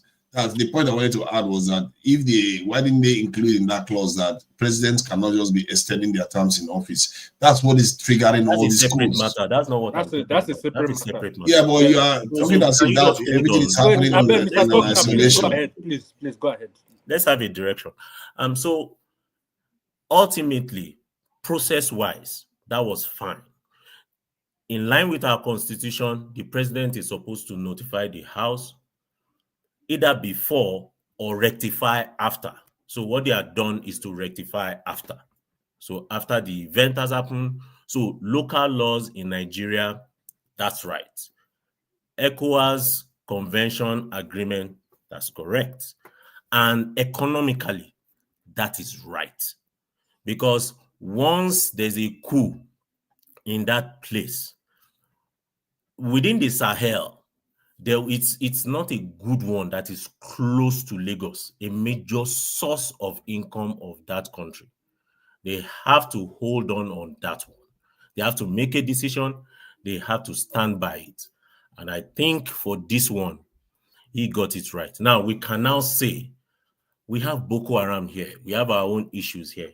How come he's not making the right call and making the right decision here? I mean, that's a story, that is against him. That's right. We can also say sorry, talk now.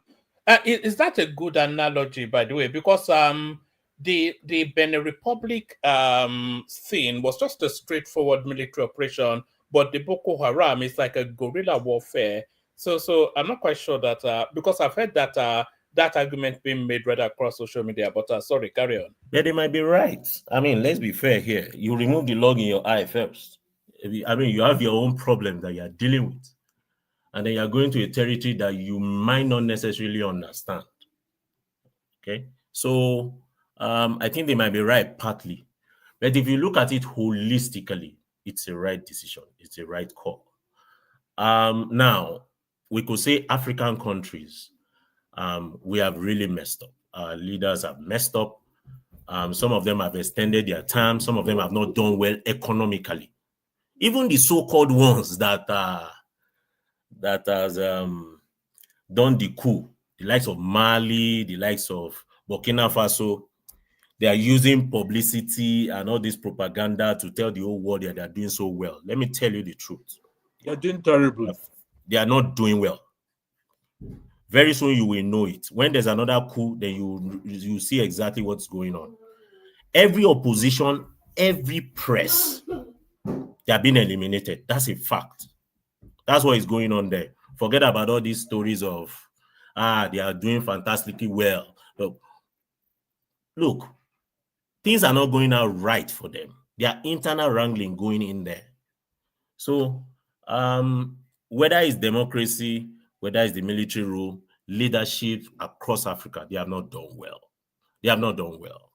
I mean, the one in Benin Republic there just extended the extended tenure. I'm not sure it's going to affect his tenure or he's pushing somebody. I heard he's no, it's not affecting, but they created a new house, a Senate, whereby he will be part of it, and that Senate will be very powerful.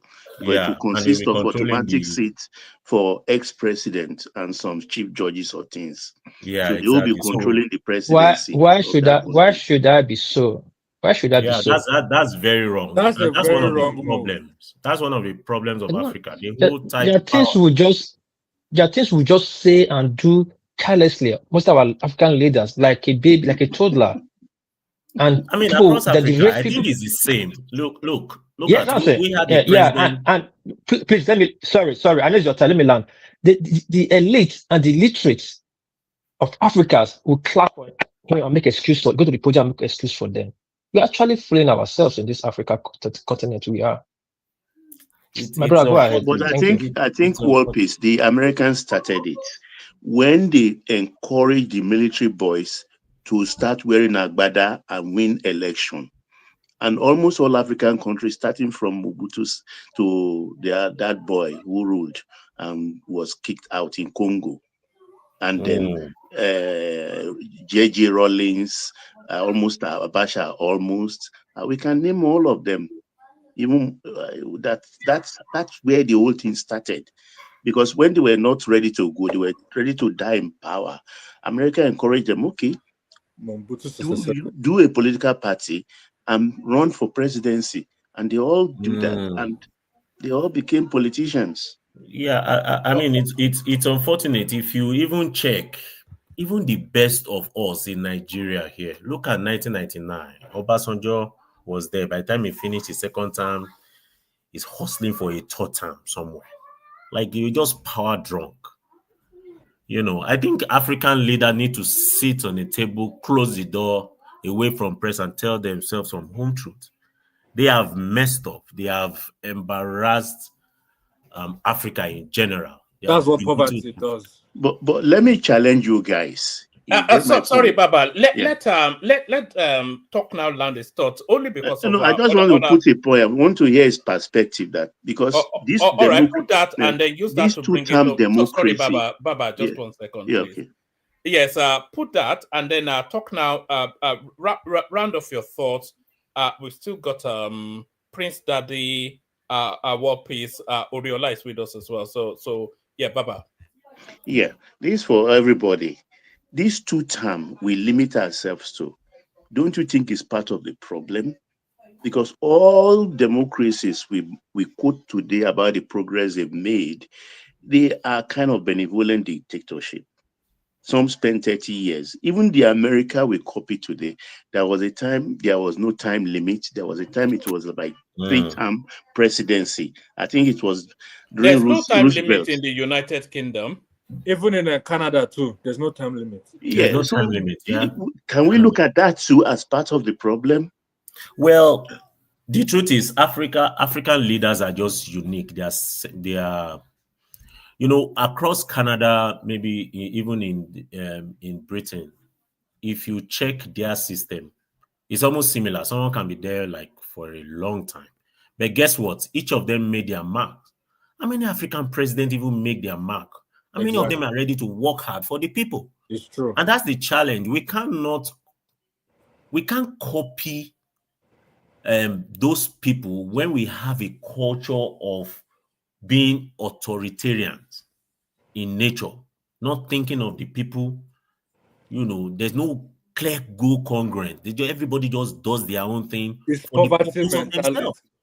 So generally, the nations that don't have term limit tend to be parliamentary systems, and they have different ways of holding their presidents. They have actually more direct ways of holding their leaders accountable. They can get them to step down very quickly, like a woman knows. Like the UK now, they can get the prime minister to step down even before his term ends. Yeah, vote of no confidence. Yeah. Anyway, let me come back home. Let me speak to the Adeleke issue. And you know, the last time I was here, I spoke about Adeleke, the governor of Osun State, that he might move to Accord. Oh, you were the one that said that. I remember Yes, said that. I said he was going to move to Accord. I was very sure so someone had given me that information. He was moving to Accord.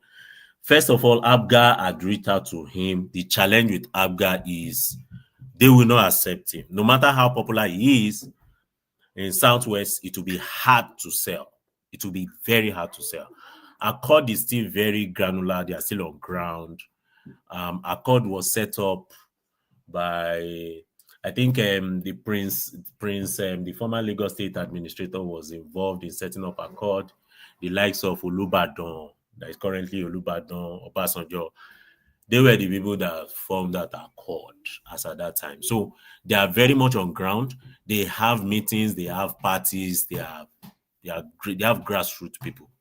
They might not be doing so well, but they have grassroots people. So we wish him well. But one thing that is clear, that Osun State election will be the most interesting.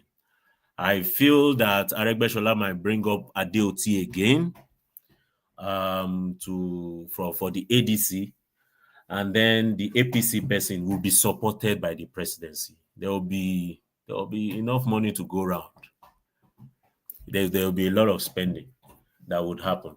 Hopefully, who do you see it. winning? I don't say Adeleke losing that seat. Whichever, I would have loved him to go to Abga actually, just to break out Abga out of the southeast and make it more national in his Well, it won't fly. There are some traditional Yoruba states. For some reason they have their culture and what they're standing for. That will not fly. There's no guarantee that he would win it.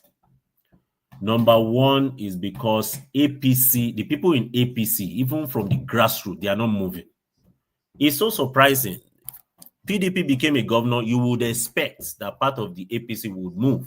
Rather, it's the people from the PDP that are moving. The likes of Omo Orare, there are a lot of people that are on ground that can get things done. But the only challenge now is the primaries of APC. Now, that could implode. They are going to give it to Oyetola now. Oyetola is not contesting. No, I think it's going to be right or left. He's not contesting. He's not contesting. So there's a war going on. If you've heard Omishore. What about Oyebanji? Yes. So Oyebanji, yes. So Oyebanji wants, that's the person they want. I'm thinking the president is also aligning to him. He was the former commissioner for finance. The challenge is Omishore is fighting hard. The Ife people, they are supporting Omishore.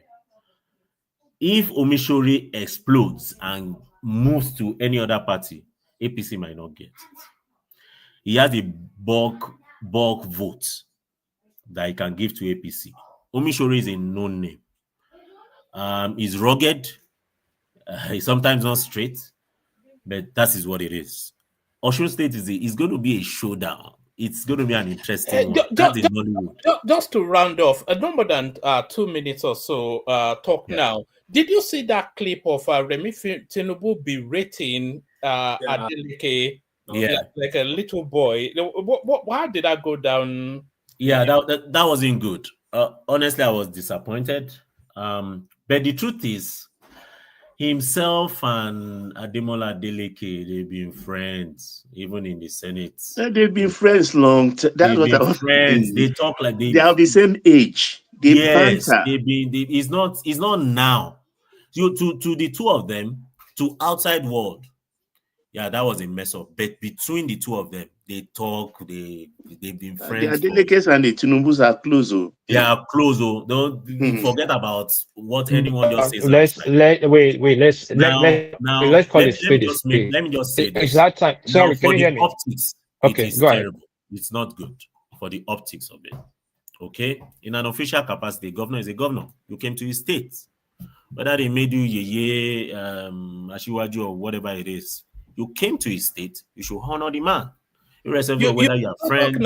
You're not talking now. For a moment, do you remember that clip? Bianca Ojukwu and the governor's wife. Yes. I was expecting Remi Tinubu to land him one in that style. But look, stop But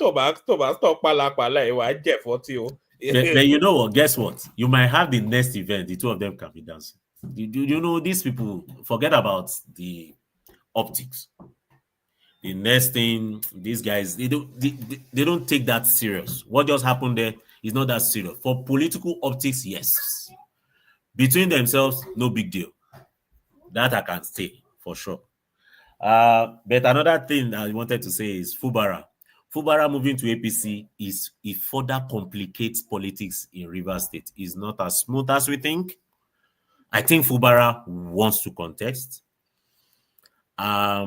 is going to be is a bit confusing for the president. Just imagine the president having the entire Rivers State, both PDP and APC, and yet he has a wild wiki that he has to manage. He has a governor that he needs. He has a governor that depends on him, because right now Fubara is depending on Tinubu, the president alone, as it is now. They cannot remove him. The Amewele group, the house, they've moved to APC. So how exactly will they manage themselves? We do not know. That's another movie to watch. I'll yield the floor. Thank you. All right, brilliant, excellently put. So that's Talk Now. So thank you, Talk Now. We're going from Talk Now to World Peace, who has been waiting patiently. Floor is yours to the conversation, your contribution. Thank you, Waman.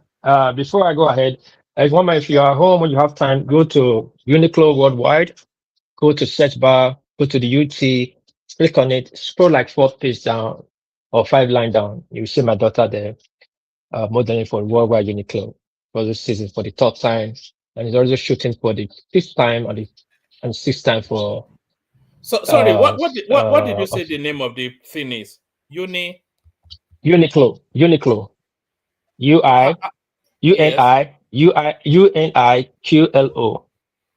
see, sports manufacturing this thing, right? No, it's a clothes, household clothes for lower, just the minimal class like Zara. Yeah, I know. I used Japanese to have somebody gave me as a pair for tennis gear. Can you not just send the link? Do you give up Nigerian flag to fly? I'll send it to you. Do you give out Nigerian flags? Nigerian flag, those small No, ones. it's modeling for Japan. It's Japanese. It's mainly for Japanese. No, make it combine the two. That's why they salute you every day. You fly that flag. I'll send it to you. I'll send it to you. Anyway, let me quickly thank you. I beg. Sorry. Before you commence, let me just add something to the last this thing.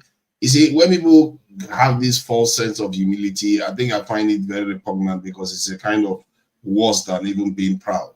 And secondly, the Burkina Faso and the AES nations, their growth rate generally is higher than the non-AES nations. I think Burkina Faso has grown about 15% in the last couple of years cumulatively. So that's quite significant. Thank you. Where's that data coming from? All right, from? thank you. Yeah, because I actually have to check it from the World Bank and all the other statistics that are. No, it's correct now, based on their small country now. So it's because that guy has been spewing out a lot of false data. Okay. So if it's coming out of that country, then you can throw that. No, Nigeria is correct in that aspect, but it's nothing. Okay. Yes, one man. That's right, to her. And before this and Uniqlo, congratulations to your daughter, by the way. Yeah, thanks. Before Uniqlo, she did a full cover for this brand again. What's this brand? Sorry, GU. She did full cover for GU. They're picking my 3rd daughter more than my 2nd daughter. My 2nd daughter I've done only 2. And the 5th one is already shooting, and she had this auditioning again for 2 others again. Congratulations to me and everybody. I'll send you the link, one man. I'll send the picture so you can see it later. But quickly, let me go. Is it because they are black? Is that what it is? Is that a selling point? I know they are quite cute looking. Yeah, Barisha. Black Barisha. Yeah. No, Barisha is very hot. Black Barisha is hot now in Japan. Yes, Black Barisha is hot now in Japan, and Japan is digging into it to exploit that part. If you look at the Japanese sport right now, so many blacks, African, mostly Nigerians are presenting them in tracks and field, so many things, and they are doing what like the modeling section in Japan is totally taken over by Nigerian half. Yeah, Miss Nigerian half and Africa since like 3-4 years now, it's been taken back to back by Africans. Miss Ghana is half Nigerian, half Japanese, half Ghanaian, half Japanese. That dominated that space. So we are really doing good now in those areas. So I hope our half continues to lift us up high in this country. Anyway, one man, let me come to what I want to say. What happened in Benin Republic? There's nothing good to write home about it. Tinubu did not do anything good, or neither did they do anything bad. What happened there was just geopolitics, interests, and you can understand that our Nigeria, our government is a puppet to the French. The French clearly showed their hands. French actually stopped that coup because, in how much we all try to lay our own shit to it, like, okay, because of access to water, access to whatever. The bigger picture is that French don't want to let go their colony because they have lost too many. Benin Republic will be a very big blow to them because very control a big access for them. I mean, big access to ocean to them. Losing to coup to opposition would be very bad. Now, somebody said it will affect Nigeria. Yeah, it might. I don't know much about of geopolitics, but I beg to differ that it won't take Nigerian life. It won't affect our economy up to 5%. The people that want to take over there has their own interests too. They're not going to take over there and become our enemy. Now, let's put that aside. Tinubu sending fighter jet to go to Benin Republic. I can tell you the collateral damage that happened in Benin Republic is more than what would have happened if we send our fighter jet to take out his Boko Haram activities. We can send our fighter jets screaming past Benin Republic airspace, unauthorized, and all that. But we could not send our fighter jet to even go there and do show of force when our military needs support. Even though they don't have to bomb, just fly there, lose attitude to scare those people away. They don't do it. So if you understand that the policies, what's happening in Nigeria, terrorists, whatever, is orchestrated by our military men, our elite that is getting an national body that is benefit from it. So this the Republic issue is purely political. Well, I pray that we are able to get out of this French colonial masters grip, because French rule, their own rule is assimilation. They don't look like the British that still have indirect rules. The French one are very brutal. I've never seen any country that is French is still controlling that is developed, from Haiti to Africa or anywhere in the world they have their interest. They display that place, destroy that place. So it's high time we kick out the French or they renegotiate. Tinubu being Macaroni's friend, well, people can say whatever they want to say. But for me, I believe it's high time our world leaders should build a standard health sector, hospital for themselves so they can take care of themselves. You going to a different country to take treatment is a security risk for your position. You can be controlled through that. So whatever they have on Tinubu, they have on Tinubu, or French have on against Nigeria, or the group they have against Nigeria right now, is because Tinubu had contributed a lot, or contributed a lot to that. I mean, I have to say the English. So we should start fixing our country. We start fixing our country for the betterment of tomorrow. That's what I say about that. I won't say much, but for that Adeleke and Remi Tinubu, I think it's high time they should talk to Remi Tinubu to at least behave her character in a public domain. We all know this position, they are all friends from behind your the side door. now. It's not from your side. I know, I know, but I'm talking about her character. I'm not talking about a character. I'm talking about character. You know, she should stop. Not the first time she doing this public display nonsense. You are the first lady for crying out loud.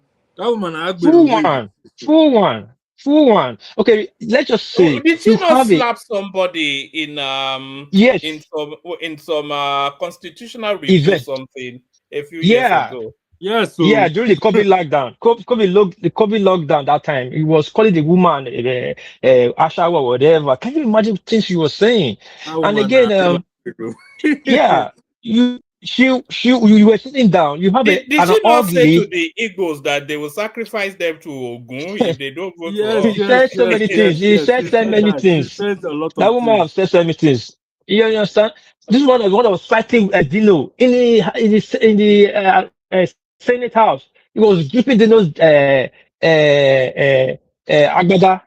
You know, but look, she was sitting down there. You have an old leader whose authority was more than can checkmate the government and security. You could have sent that guy to go and talk to Deleke to slow it down to round up in 2 minutes. But you were getting up by yourself, telling that to stop. Though, yes, we want Deleke to stop. We understand Deleke do too much. But 2 wrongs does not make it right. You would have done it in a way that you would have drawn more respect to herself. As well say, Mama did well. He cut Adeleke down because Adeleke is becoming uncontrollable. But you went there and do worse than Adeleke. This is the power drunk system we are facing in this country. Both the elite, the uneducated, when they have this power, they now start behaving like, I don't even know. Start behaving like somebody that didn't even attend the primary school. One man, let me yield the floor. I didn't want to say much, but I thank everybody here. The next person should go ahead. Bye-bye. I greet you. Every other people on the panel, I greet you. Thanks. Send me. All right. Don't forget to send me that link. Are you happy for us to share it? You know, we've been yeah. I'll send it to you now. I'll send it to you now. Monitoring your feed for yeah. All right. I'll send it to you now. I'll send it to you now. Is she the one that plays the piano? No, the first born that plays piano. Is she the one that plays the piano? No. It's the first born that plays piano. I'm talking about as well. Yeah. She plays nationally. She has played for the prime minister. She has played for the king. She's really doing good. My first daughter. She's going places too for piano.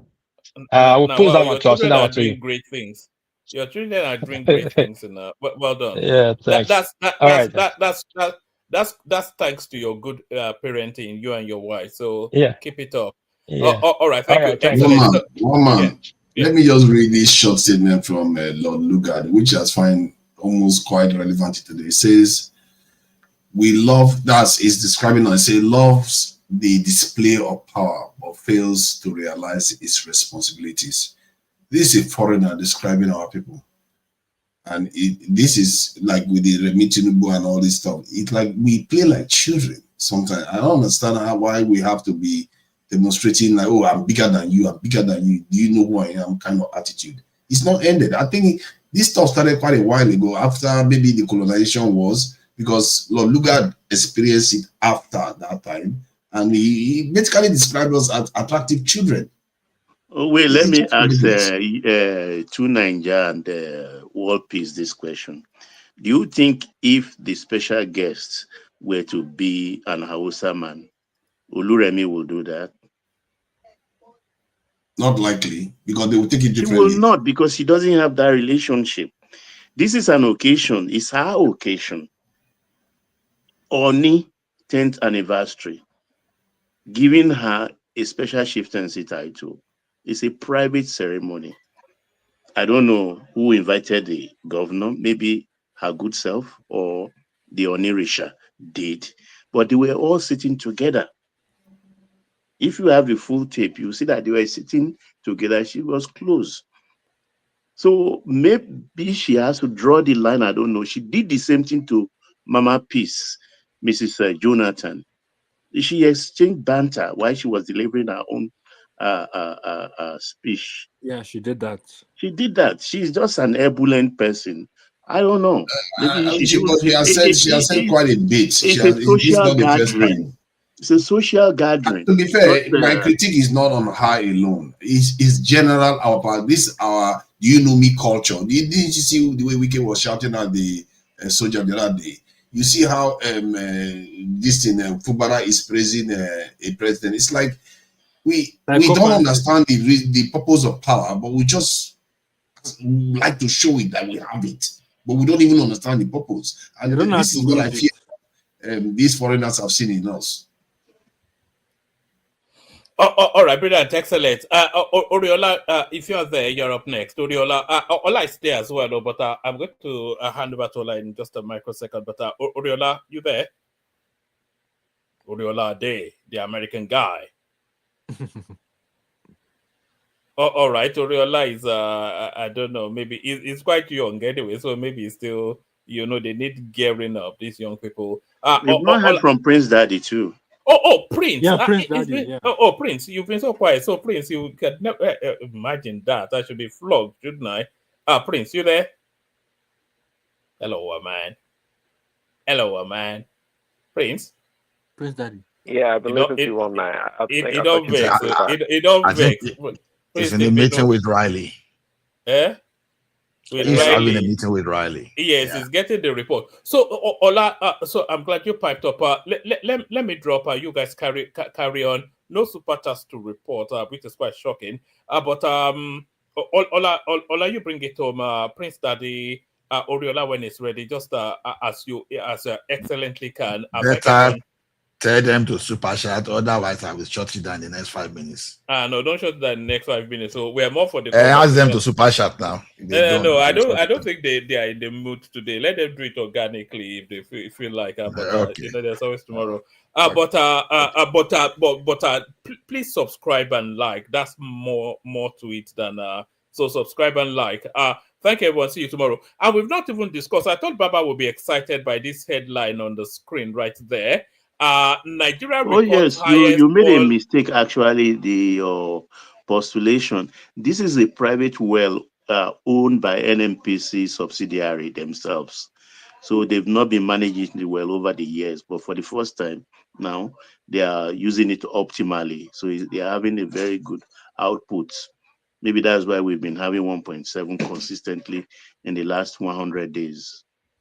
And still they keep on telling us Tinubu is not working. Thank everyone. The guy is making a lot of money.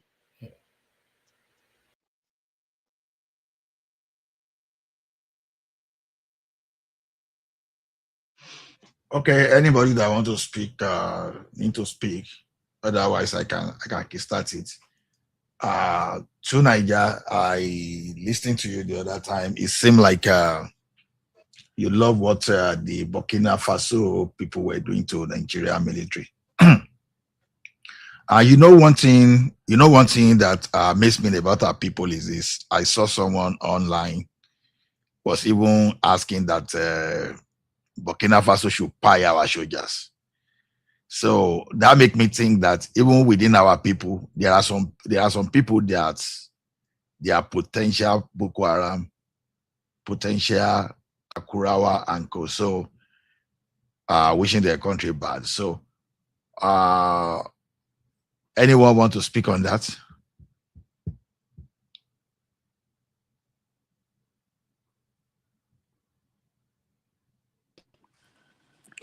Why is everyone so quiet? Yeah, there's nothing wrong with that. We called you, Oriola. You didn't speak. Sorry, Ola. Let me just give you guys. There's nothing wrong with that. I mean, it's not only that guy that have the same view. Most Africans have the same view. You cannot go into another one's country with the aim of, emergency landing with all the trajectories that you are against the Sahel regions, against their coup d'etat. What do you expect? You did not seek for their consent, so you are instead aligning with France instead of aligning with them. So they are seeing you as an enemy. So they have the right to. It's not only that Nigerian guy, other Africans are also saying the same thing. And but beg your pardon, it wasn't the president of Benin. It wasn't the president of Benin that called Tinubu to come and it wasn't the president of Benin that called out Tinubu. It was the French president that called out Tinubu to go and invade Benin. It wasn't the Benin president. Jude, do you know Talon is half Yoruba and he speaks Yoruba fluently? And he has a relationship with Tinubu. By the way, also the foreign minister in Benin Republic is a Yoruba man. Yes, Shegun something. So I don't. Shegun Bakare. Jude, unless you can actually prove what you're saying, you shouldn't say that because we have no. I can prove it. I mean, even when the guy came and spoke in French TV in Benin Republic, he did not even call out Tinubu. He was thanking France and he was thanking his loyal forces. He did not praise. He did not call Nigeria. You can go and watch that video about the president when he heard his speech. He did not mention anything about Nigeria. He mentioned France and his loyal forces. So that's your proof. Just because it doesn't I mean, mention I understand French some way. No, you did not. But that is the proof that you claim that you have. That's it. absence of evidence is not evidence of absence. I don't know. Okay, bye. Go ahead. Sorry. I will not agree with you, Jude, until I listen to that clip No, myself. even Baba, to even say, was it last year or 2 years ago when Tinubu went to Benin Republic that they had the show of force where Pachutalon brought out did a whole parade for Tinubu? They have a very long relationship. And don't forget the Igboho conundrum too. They have a very long relationship. No be today. Sorry, let me tell Jude some things. You see, Jude, when people like you speak sometimes, I don't know if you recite the implication. You have the view that they should have applied Nigerian soldiers, right? Do you really know the implication? Because these people were not on the mission to attack you. Do you know the meaning? That's war. You will basically be fighting against the entire world if Nigeria should take that thing up at United Nations level. You understand? That France we are running away from, it might make them to even come to Burkina Faso and some people that sympathizes with Nigeria. So, So you think Burkina Faso is scared of France, my guy? I mean, come on. You're talking as if you're in the 1960s. No, Niger, Burkina Faso, the Mali's are scared of France. I mean, everyone is creating their own alliances with other countries, Russia and all that. Can you hold on? Come on. Are they not using safer? I don't believe that all these 3 countries, AES, they will not be there in the next 18 to 3 years. I don't see it. I don't see it. Eventually, they will collapse. Do you know why they won't? Because they are all greedy. 3 of them, they are greedy as well. That's why it's greed that will kill all of them. Just watch. It's the same old saying, you come in, I'm going to change my country, military, then you become the very thing that you claim to be against. They are becoming is even all a facade. As far as the state tie their economy to that of France, look at Guinea, for example. It's not going to work. Wasn't Guinea a military dictatorship? See where that guy, seeing how Guinea is now. Wait, I have a question. What happened to Cameroon president? It's alive and healthy. Yeah, are you sure he's alive? I thought he peed on himself. I did be talking to himself. By the way, his son, 64 years old, will be the next head of Cameroon. Wow. Yeah. Oh wow. So Cameroon people must be the dumbest people alive, though. That is progress right there. Cameroon people has to be the dumbest people I ever known. Yeah. No, don't say that. I don't even know why they be talking. Do they go around and talk? Does people actually listen to them? No, don't say they are dumb. Cameroonians are not. They are actually dumb. No. For a 90-year-old person who has been there for like 50 years to still be 91, by the way. Sorry, 91 years old, not 90. Oriola, don't let us be like Jude. Don't let us be like Jude. Wait, who? Who is that? Don't let us be like Jude. You see one thing that Jude does. Jude is a Cameroonian. You know Cameroon. You know Nigeria Cameroon. We share a lot of similarities. No wonder it sounds like that. This is our article is from Cameroon. Can I ask me a question? Cameroonian now. Can I ask a question? So I heard that his son will be taking over from him. What's going on? What's up? Your head of state, his son will be taking over from him next year, is what I heard. His son. My guy, where I'm from, we are fighting. We are fighting hard. We are fighting how we are like the Biafrans. We have our own. We have our own stuff that is going on. Please don't do that. Go to the question directly. How you, as a Cameroonian, how do you feel about the son of your president taking over from him next year? That's the question.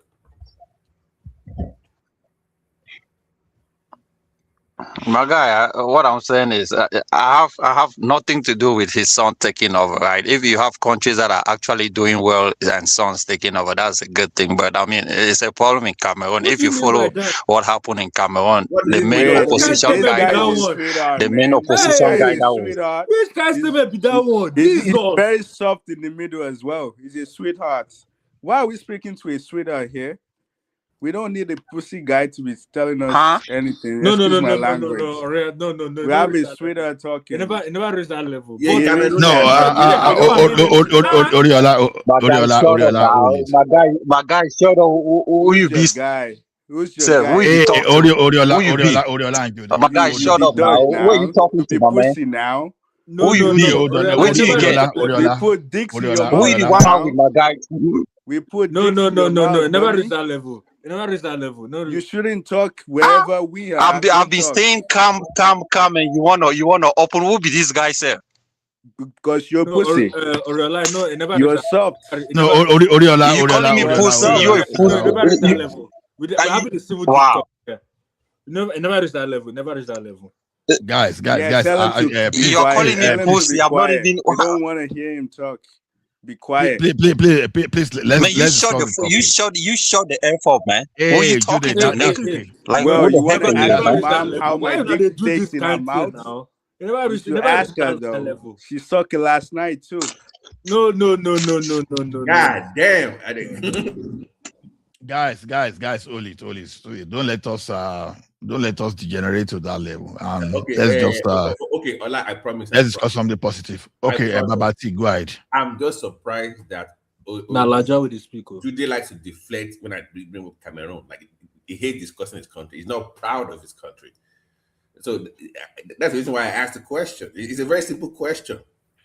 Just tell me about this wonderful young man that is coming at the age of 65 years old.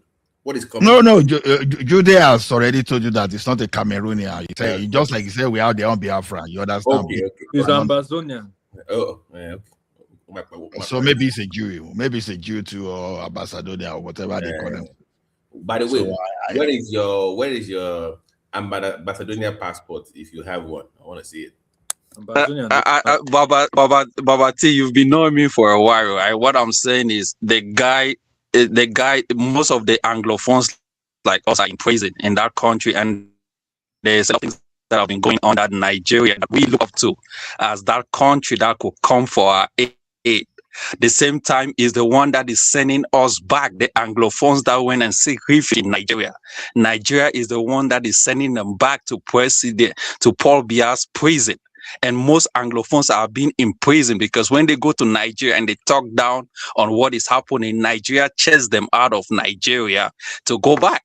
And you look at it and say, but these people and us were the same people. We were basically in the same country in 1960. And they are the ones that are sending us back to get imprisoned in a dictatorial regime.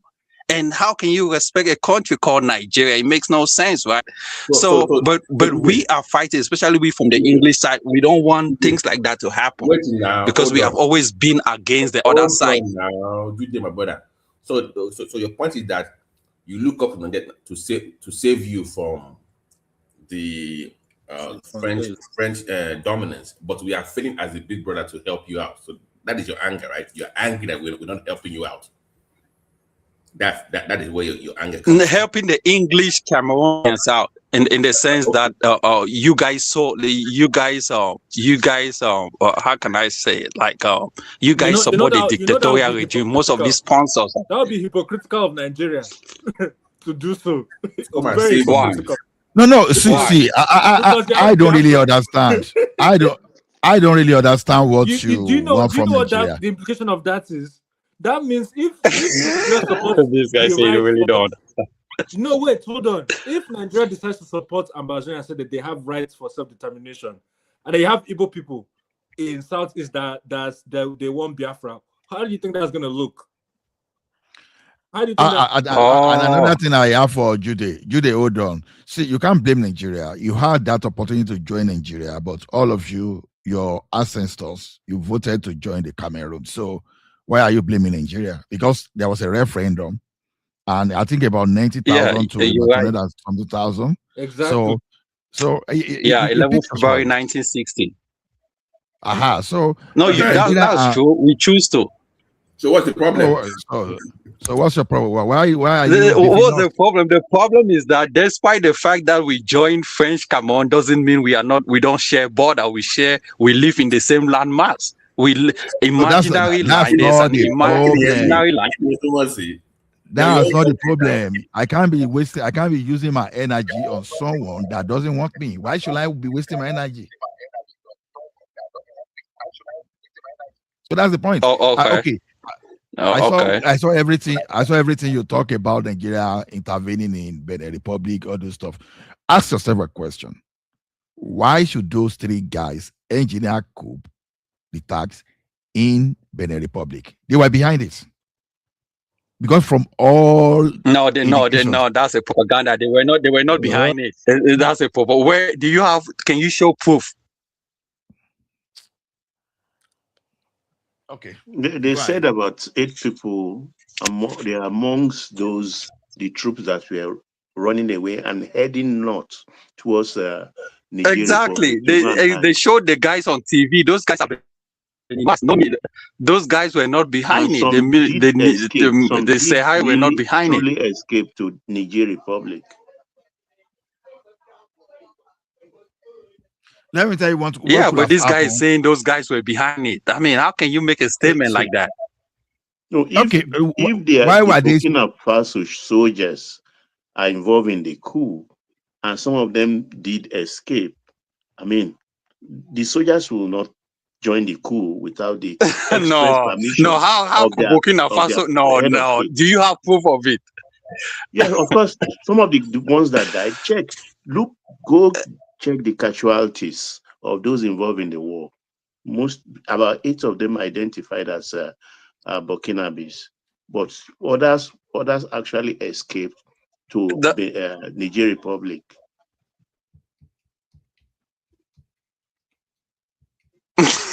Oh my guy, you guys. But despite the fact that if they were Burkinabes, right, it doesn't make Nigeria to attack or invade an independent country based on Emmanuel Macron call. That doesn't make sense. Okay, hold it there. For a European country. What are you talking about today? Let me even tell you what you don't know. If you've listened to some lawyers, especially the like of ECOWAS lawyer like Femi Falana, you see, one thing is this: Nigeria is a core, it's a very huge, member of ECOWAS, and the president is the chairman as I speak now, right? So it's just like America is just like the world police. There are some kind of responsibility that United Nations give to America. So all these things you see Americans doing, they are not just doing it just because they want to. After all, they are not the only country in the world. But it's just because they are representing United Nations because of the mandate they have. So Nigeria too has mandates. They have a very critical role to play in that region. Especially when you know that thing can affect your internal peace too. You have not been able to solve your internal issues. You want to solve international issues. America is solving issues at home. At one point in time, America. Hold on. At one point in time, America created a policy of isolationism. At one point in time, there was a policy of isolationism to isolate from international. Oh, go ahead. Hold on. Let me tell you something now. Okay, now. As a man is having issues with his wife, with his children, and serious issue with the children and member of his family. You understand? So does that make it does that make that man not to be able to defend himself against external armed robbers that want to attack the fire that can create the problem? Why have Nigeria not attacked Chad? Why have they not attacked Niger? Why have they not come into Cameroon? Hold on. Guy, hold on. That's two different concepts entirely. Now, you are living on the streets. You have a family of 10. Wait, now you have a family of 10, but you have issue with your members of family. You even took yourself to court doing everything. Does that mean that if armed robber enter your community, that you know that potentially this armed robber can come to you, does that mean that because you are having that problem, you have to go back and solve that problem you have internally before you go and deal with that armed robber that can potentially come and give you security concern on your streets? See, you're making two different statements. That is Ali. That is Ali. You are making difference between you're conflicting yourself. You're talking about Benin and Nigeria, and then you are talking about someone invade your home. That's two different issues.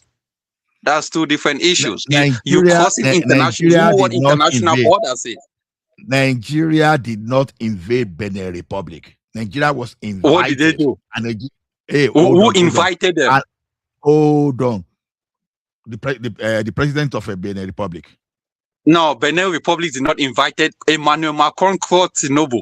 It wasn't the president of Benin that called Tinubu. It was a guy. The statement is in the public space.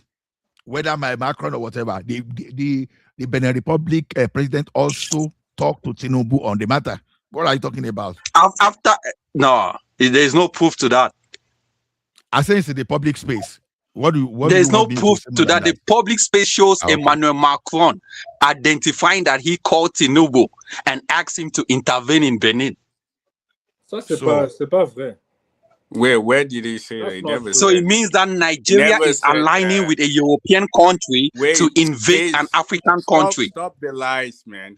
He never said that. Macron never you are said. aligning with France that is destroying your own borders because you are getting food from France to invade your own borders. Instead of just hold on, Oriade, just give me a minute. See, what you are saying is this: are you saying a military invasion, military overthrow of democratic government? You understand? You are saying that one is lawful one that we should. What is a democratic government? A government that is taking away from Benin Republic people, a government that is stealing elections, a government that is changing the constitution at will, a government that is imprisoning his own opposition parties, and you call it a democratic government? Do you know what a democratic government is? And the military coup is the solution. So what are the military and the military coup is the solution? So there's no legal. But because the people are angry, if you push people to the wall, what do you expect? You expect them to sit down and relax. Ola, you're not asking because every single when you push people to the wall, what do you expect from those people? When Tinubu is pushing Nigerians to the wall, what do you expect? You expect Nigerians to sit down and watch Tinubu? Everything that you're speaking is all lies. There's no fact to it. You don't live there. You only read what you read on social media. Is all every single thing you're saying. Yeah, of course. This guy wrote on social media that he contacts Tinubu. What does that have to do with the fact that they Benin Republic president requested for help? What does that have to do with the thing is? Do you think one person can do everything all by himself? It means that Tinubu is selling Africans to France. Together.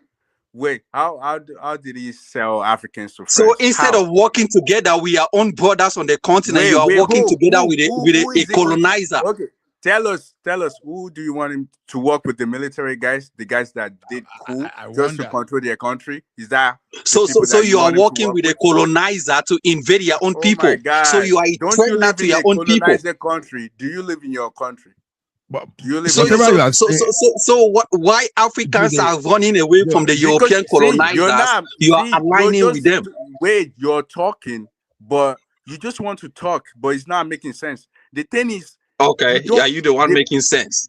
Yeah, well, I'm definitely making sense. You're not making sense at all. You are still living in inferiority complex where you believe that the Europeans have to come and help you out. I would be the last person that would be very inferior because your president is 92 and you can't do anything about that. Okay, I'm talking about what is happening between Nigeria and Benin Republic. Yeah, because your president is sleeping with the colonial masters. Don't you know that? You should focus on that. Maybe if you focus on that and think about that, you will know how to talk and you know how and we have always talked about that. He's a colonizer. The way you're talking, that's not the way politics work. The guy reached out to him. That they're irrespective. Yeah, a colonizer reached out to him. Just listen. They're all part of ECOWAS. If something happened to one, it happened to all. That's how it works. Yeah, If it but happened it to did not one, happen it in happens to all. Guinea-Bissau. It did not happen Wait. in Oh other my God. countries. If you don't reach out to me for help, I can't go in there. I can't go in there and do anything unless you But reach you're out to talking me. about They ECOWAS. reach out to Do him, ECOWAS and members that's why still he have did to what reach he out? did. And there's nothing wrong with So what he ECOWAS see, there's members still have nothing to wrong reach out with to what their he did. ECOWAS. So ECOWAS members still have to reach out again, despite the fact that they are in the union. Okay, here's the thing. No, I'm asking you a question. So if you are in the ECOWAS union, you still have to ask for help, despite the fact that you are in the union. Oh yeah, well, of course, that's how it works. If you don't want the help, just like Niger Republic, if Niger Republic, for example, the president, Guinea-Bissau actually they did not can't reach ask out, for they help. can't reach to the president. That's why they They weren't reach able to out. help. Why would they reach out to a president who is not the head of ECOWAS? The head of ECOWAS right now is the president of Sierra Leone, Madabio. The thing is, you're not listening. If you listen, here's the thing. Because you are not making sense at listen, all. Listen. The Can you be president quiet? of Nigeria Be quiet aligning and with the listen. You're colonizer just running France, your mouth and you you're are not saying it's listening. okay. You need to listen. Here's the thing. Whatever country, because ECOWAS does not have any military on standby. So whatever country is closer to them, they will get help. That's how it works. Before Nigeria reached Guinea-Bissau, whatever is going to happen already happened. But they also have other countries around them that can actually help them. What are you talking about? That's the reason. Do you think if Guinea-Bissau is next to us, we won't help them? We won't be at the Why didn't he help Niger? Why we didn't he help Niger when they took out that guy in power? Niger says they don't need help. What are you going to do Why when your didn't country he says help they Chad? don't need you? Why didn't he help Chad why didn't he help Cameroon during the election? Talking about? Why would my guy, you stop move guy, shifting the you don't know what to goalposts, talk man. about. See, boy, stop shifting the goalposts. What do you want us to do with Cameroon? Cameroon, well, it's because they see you guys You as couldn't a help dummy. Niger, That's so why.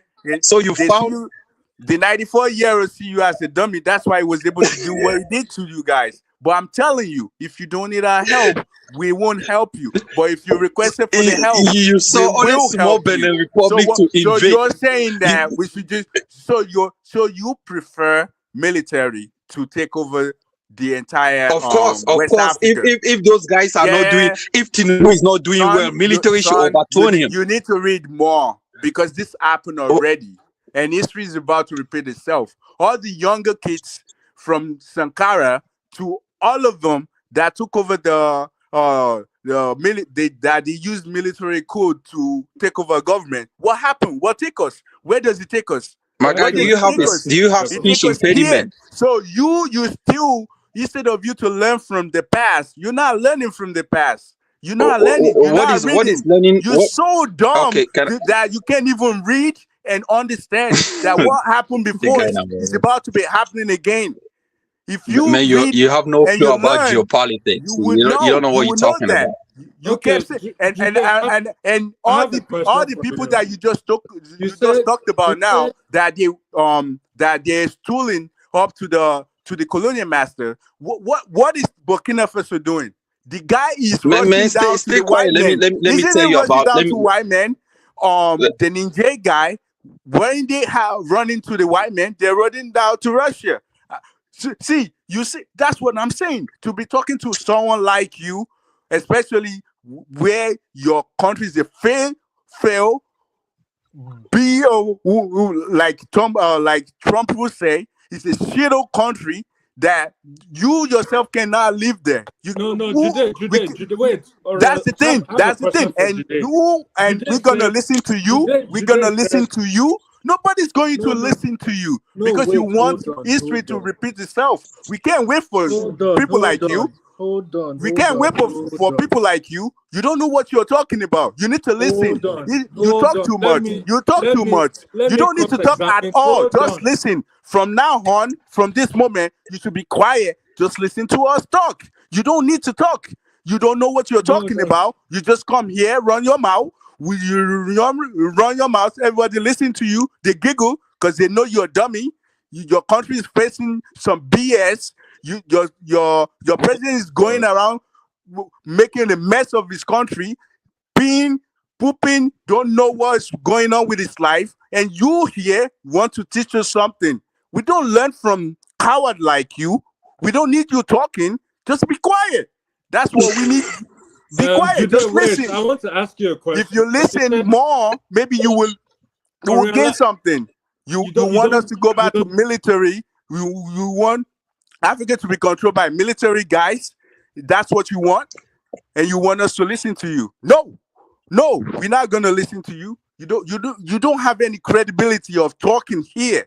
Go face your shithole country and try to work something out with that. Oh, no, okay? We don't need you here. We don't need you here. You don't know what you're talking about. You have no idea. No, I don't agree. I don't agree with that comment. Judy, I want to ask you. You said something. You said why didn't stop asking him questions? No, he's a dummy. He's a dummy. Hold on. He needs to go back to the back. He needs to face the wall. The guy needs to face the wall. No, wait. I want to ask him a question. You said that for Guinea-Bissau, why didn't we go into Guinea-Bissau? Okay, ECOMOG. Do you remember Liberian War, right? If you remember history well, what made ECOMOG go into Liberia? Do you remember? Do you know what made ECOMOG go into Liberia? Yeah, when they had the war that was happening in Liberia when it went so brutal. How did they intervene? Did they just decide? Liberia had to call ECOWAS to call ECOMOG to come in. Exactly. Samuel Doe, who was the sitting president, called Nigeria and said, "We need your intervention," and that's how ECOMOG came to intervene in Liberia. Guinea-Bissau, that didn't happen. There was no sort of communication or request for intervention. So if there's no request for intervention, how can you expect countries to come together to intervene? Yeah, but it's not only Guinea-Bissau that have faced coup d'etat within how many years? Okay, what about Chad? What about Niger? Did they request? They didn't request. They did not. They did not. The fact is that Nigeria cannot stand head to head with bigger countries like Burkina Faso, Niger. That is the point that people are making, because Benin is a smaller country that Nigeria can intimidate. That's what I'm telling you. Because what happened in Niger? Let me finish. What happened when Niger shut down electricity in Niger? You know what happened? The Niger people told Nigerians that if they invade Niger, they will see what will happen in Nigeria. It wasn't the Nigerian Senate that stopped Nigerians from attacking Niger. It was because the Niger stood their ground and said if Nigeria tried, they will face a water law in that era. And that's why Nigeria did not. But this guy that is running his mouth, let me school him. Did you know that Charles Taylor was arrested in Nigeria and sent to United Kingdom for trial? That's why I tell you that Nigeria is betraying a lot of Africans on the continent. Nigeria is not protecting Africans. Nigeria is aligning with the Europeans to sell out Africans, and that is a big problem. No. What you're saying is not. Context is very important. Obasanjo brought Charles Taylor to Liberia, right? He brought him to. The plan was to be extradited to the US. Was to extradite. Yes. Obasanjo wanted Charles Taylor to be tried by the OAU. He didn't want there to be an international extradition of Charles Taylor. That's what he wanted. That's why Obasanjo brought. Yeah, but there was no reason why he had to send him back to Liberia. No, there was international. He should have protected him in Nigeria. Was tied. Listen, there was international warrant out for him by ICC. Exactly. Yeah, but it makes no sense. Despite the fact that there's international warrant doesn't mean you have to send him. We got so many African presidents. We signed like Liberia to the protocols of ICC. Interpol, exactly. Wow. So you sell your brother out because you signed. Okay. That's why I said Nigerians is selling out Africans. It doesn't make sense. Boy, okay, I just told you, you need to listen more. You need to listen more. You have no idea.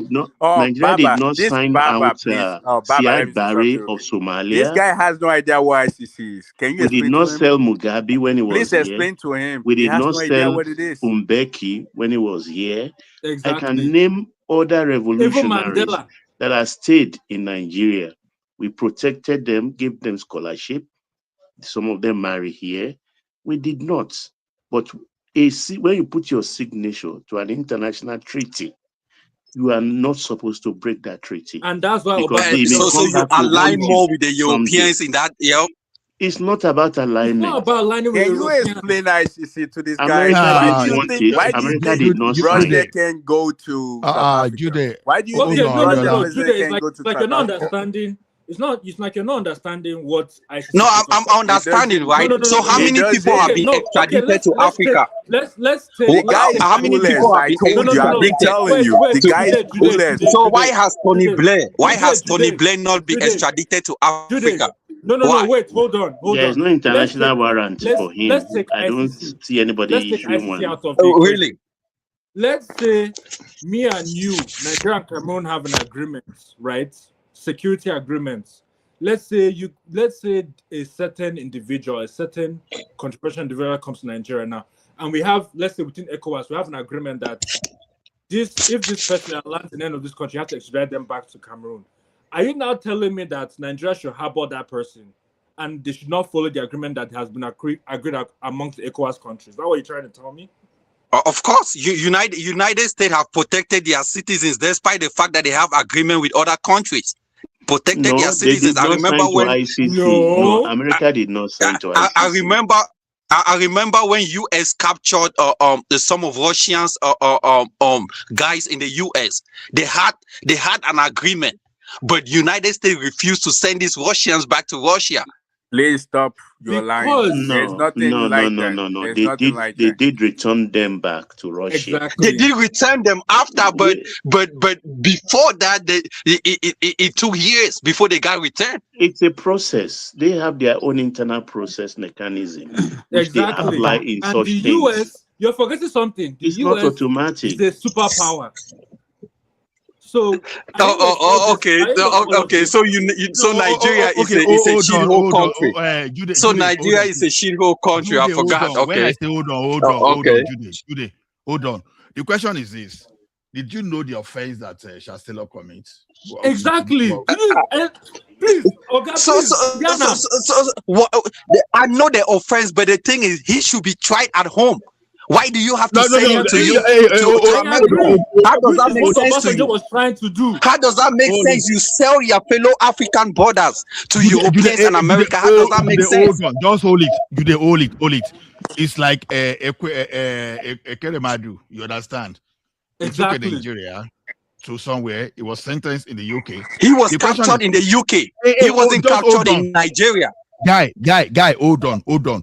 Even when Nigeria could not try Ibori, you understand, at least this guy still find a way to push him out of the country. Look at Alamesia. It's not the same thing, though.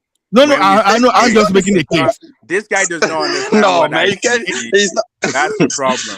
If you understand what I see, you understand. A criminal is if you're signed to it. Can I chip in something? What are you people arguing on? Ola, guys, please let me. This guy said something that you need to ask. He said that Obasanjo gave up Charles Taylor. He did not. No, hold on now. Let me finish. And that amounts to giving up your brother. Charles Taylor does not represent Liberia. Exactly. What Obasanjo gave up was a criminal with the crime that Charles Taylor committed in Liberia and Sierra Leone. So how does that amount to giving up your fellow African? When your fellow African is a criminal? Do you know how many people were by in Sierra Leone? And you give him to the white man. Give him to hell. Give him to death.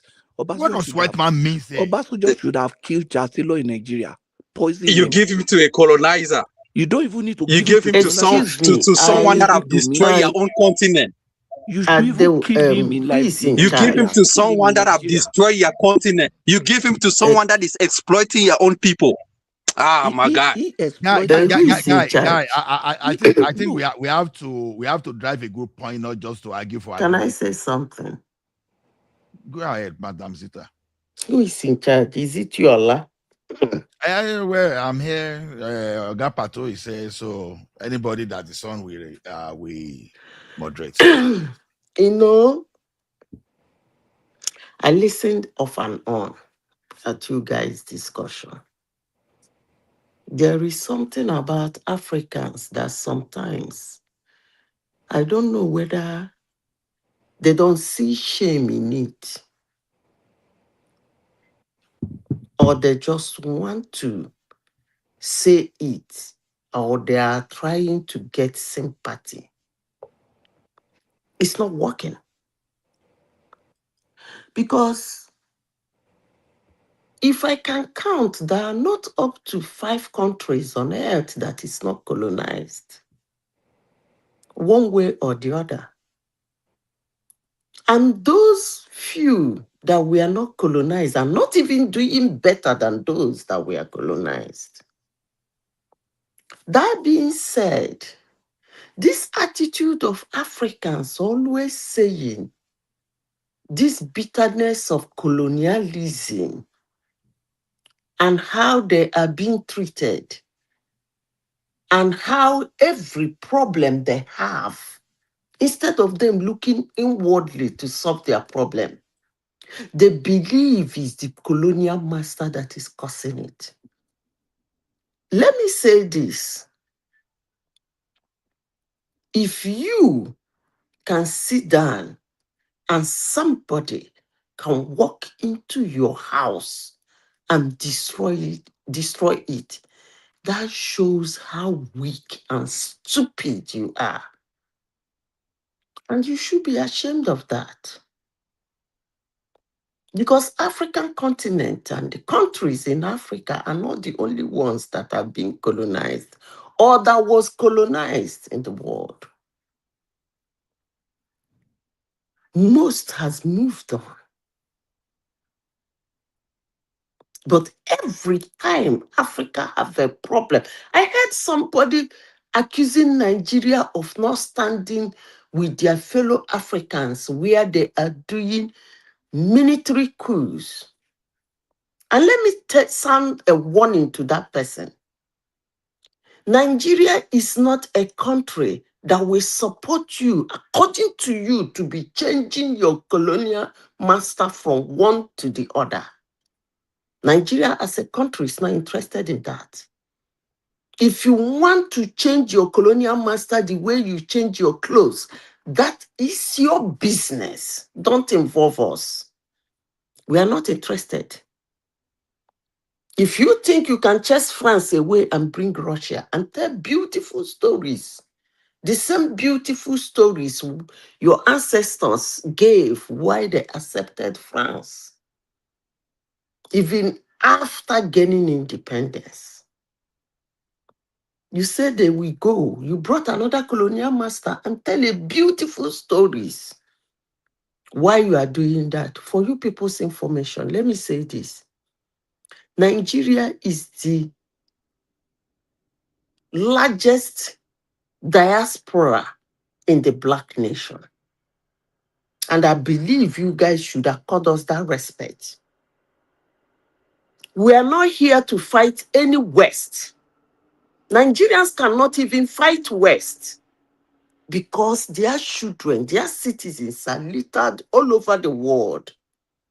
And most of them take positions in high places in government in other countries. So you don't expect them to start fighting unnecessary fight. But if any African country think they can, I wish them luck. But please, leave Nigeria alone. Thank you. Madam, I just want to, Judy, I want to really clarify, because this conception that Nigeria sold Obasanjo is not true. Actually, what even happened was that,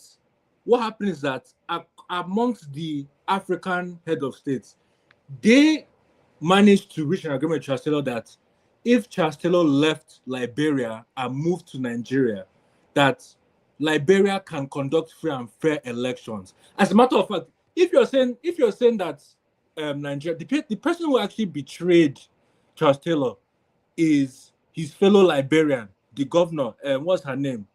The president. What's her name again?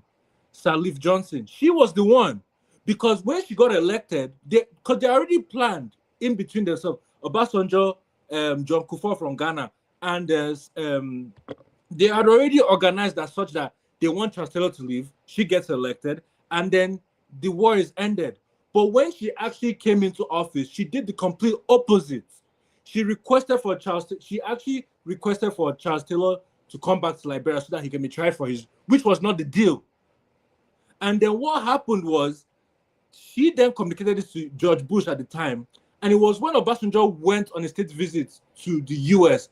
George Bush made that request again for Chancellor to be released back to Liberia for extradition. If there was anybody that stood their ground, it was Obasanjo. Obasanjo to the last minute defended and maintained that Charles Taylor should not be prosecuted, and if it wasn't, even if that he was going to be prosecuted, it was within the AU, within African leaders. That was the agreement. AI. I don't even know why this clarification. No, we have to hold on. Let me finish. And it was even after that. Do you know what Obasanjo did? Obasanjo said, you know what? Okay, if you really guys want Charles Taylor, okay, you know what? Just get Charles Taylor, put him on the border, and let Charles Taylor decide where he wants to go. And that was what happened. So for you to say that nobody gave up Charles Taylor. The person who actually betrayed Charles Taylor was actually the president of Liberia. She was the one who betrayed. Is it in the power of a Nigerian president to give up Charles Taylor? Charles Taylor was arrested while trying to flee into Cameroon. He was arrested in the Nigerian border in Gamboro while trying to flee. He did not meet with Obasanjo face to face. They arrested him and handed him over. Nigerians arrested him in the border between Nigeria and handed him over. The Nigerian military. The question I ask, is it in the power of Nigeria to hand over Charles Taylor to whosoever? Of course, it wasn't. Nigeria now. Because why should you hand your brother to a colonizer, someone that is exploiting your own people? Question. It's a direct question. Yes, it's is it in their power? Nigeria was the custodian to hand over yes, Madam anybody in Africa to whosoever? Madam AI, Nigeria had the power to hand him over because Nigeria was his custodian. Nigeria was the custodian of Charles Taylor. Thank you. And they did so. It's as simple as ABC. Yeah. But what's wrong in that? Judy, what we are saying is that when Nnamdi Kanu, what's wrong in that is you betrayed your own African brothers. It doesn't really matter. I don't care. This your idea of African brother and Western culture. I don't really do care. Madam AI. Okay, please let me address something. Hold on. So you align with your exploiters, people that are exploiting your resources, unaliving your own people, killing your African brothers. Listen, it's only people who are senseless and lazy that somebody will walk into your land and exploit you.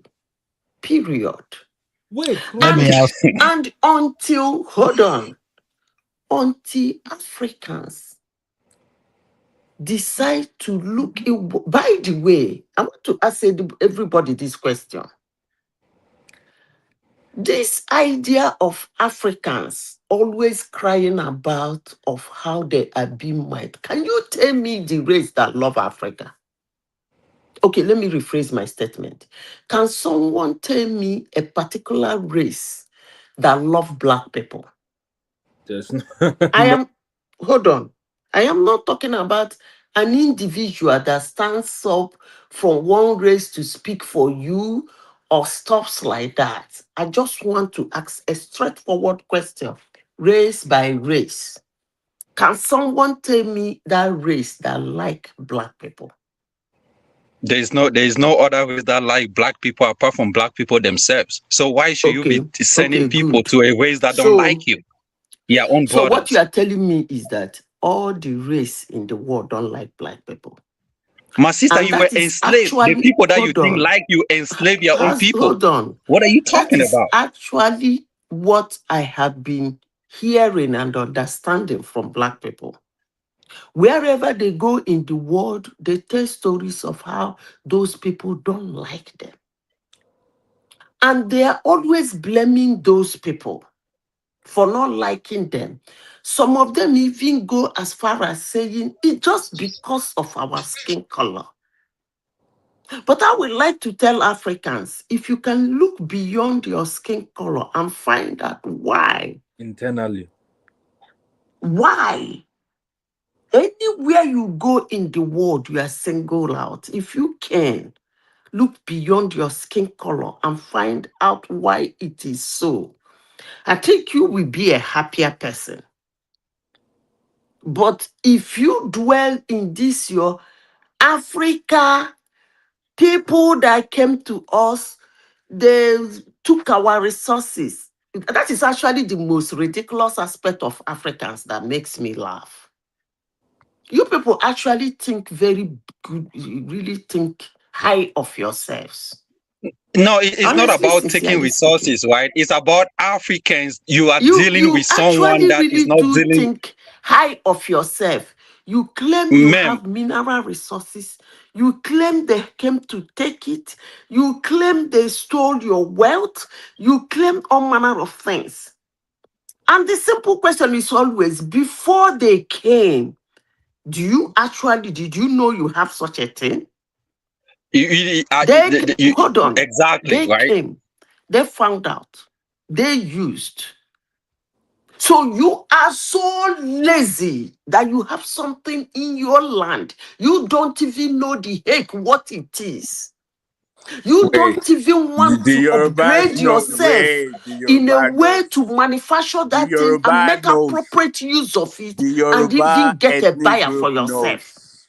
But Even though I you don't go want to go around into this everywhere topic because I complaining don't of want to how support the other people guy, the come into Yoruba your people knows. land, steal your this, steal your that, and you keep changing, we like us slave masters from time to time. I don't get this. Can we just look beyond our skin color and find out what is actually wrong with us?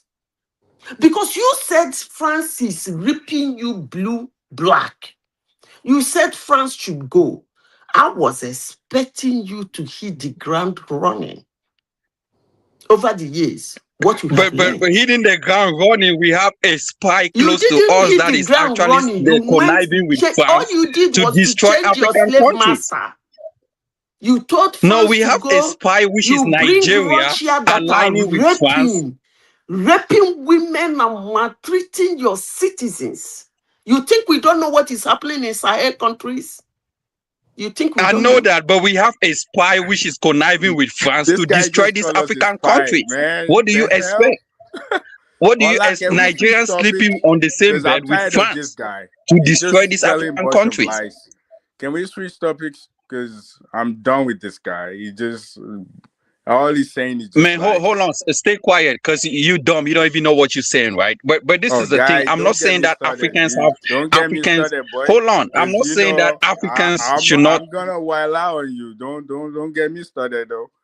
Don't get me started at all.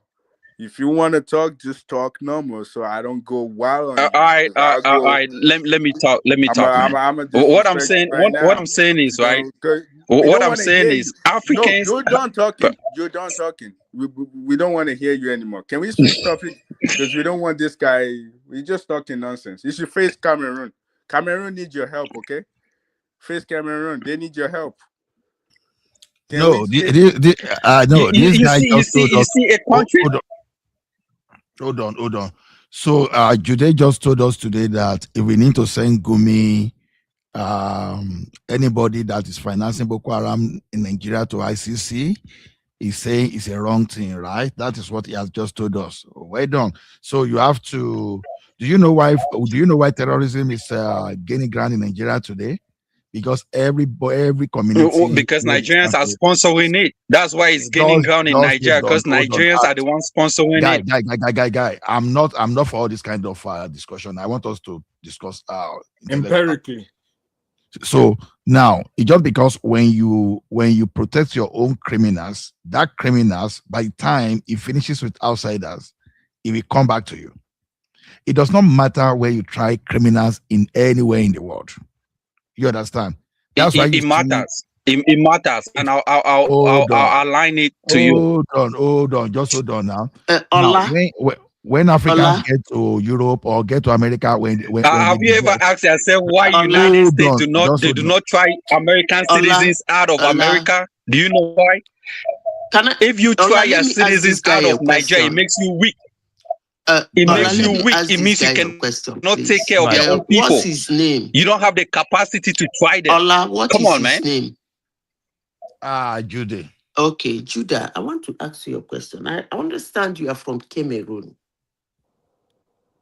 Why is Paul Biya still your president? Now waiting Hold on, please.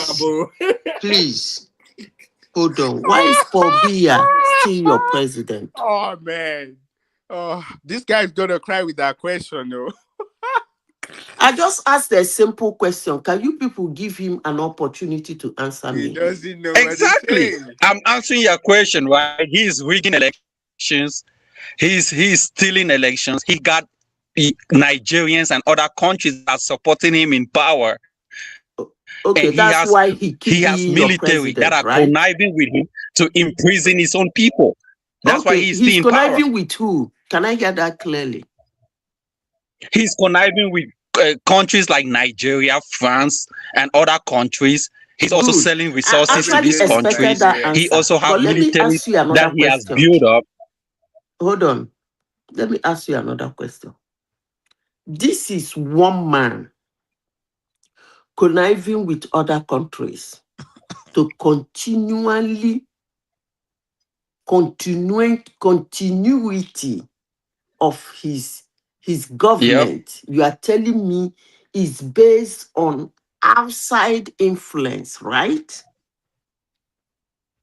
That's what you are saying.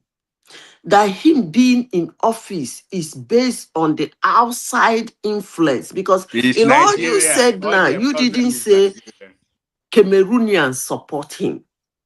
All you told me is that of course, him being the Cameroonians support him. There are people that support him. Hold on now. But according to you, not enough to become president. Because he said he rigs the election. Not enough to become president.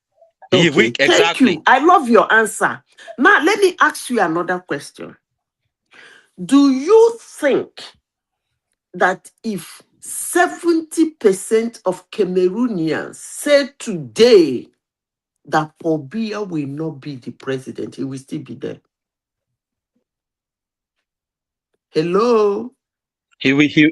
Yeah, I'm getting you. But that's 70% of question. Hold on.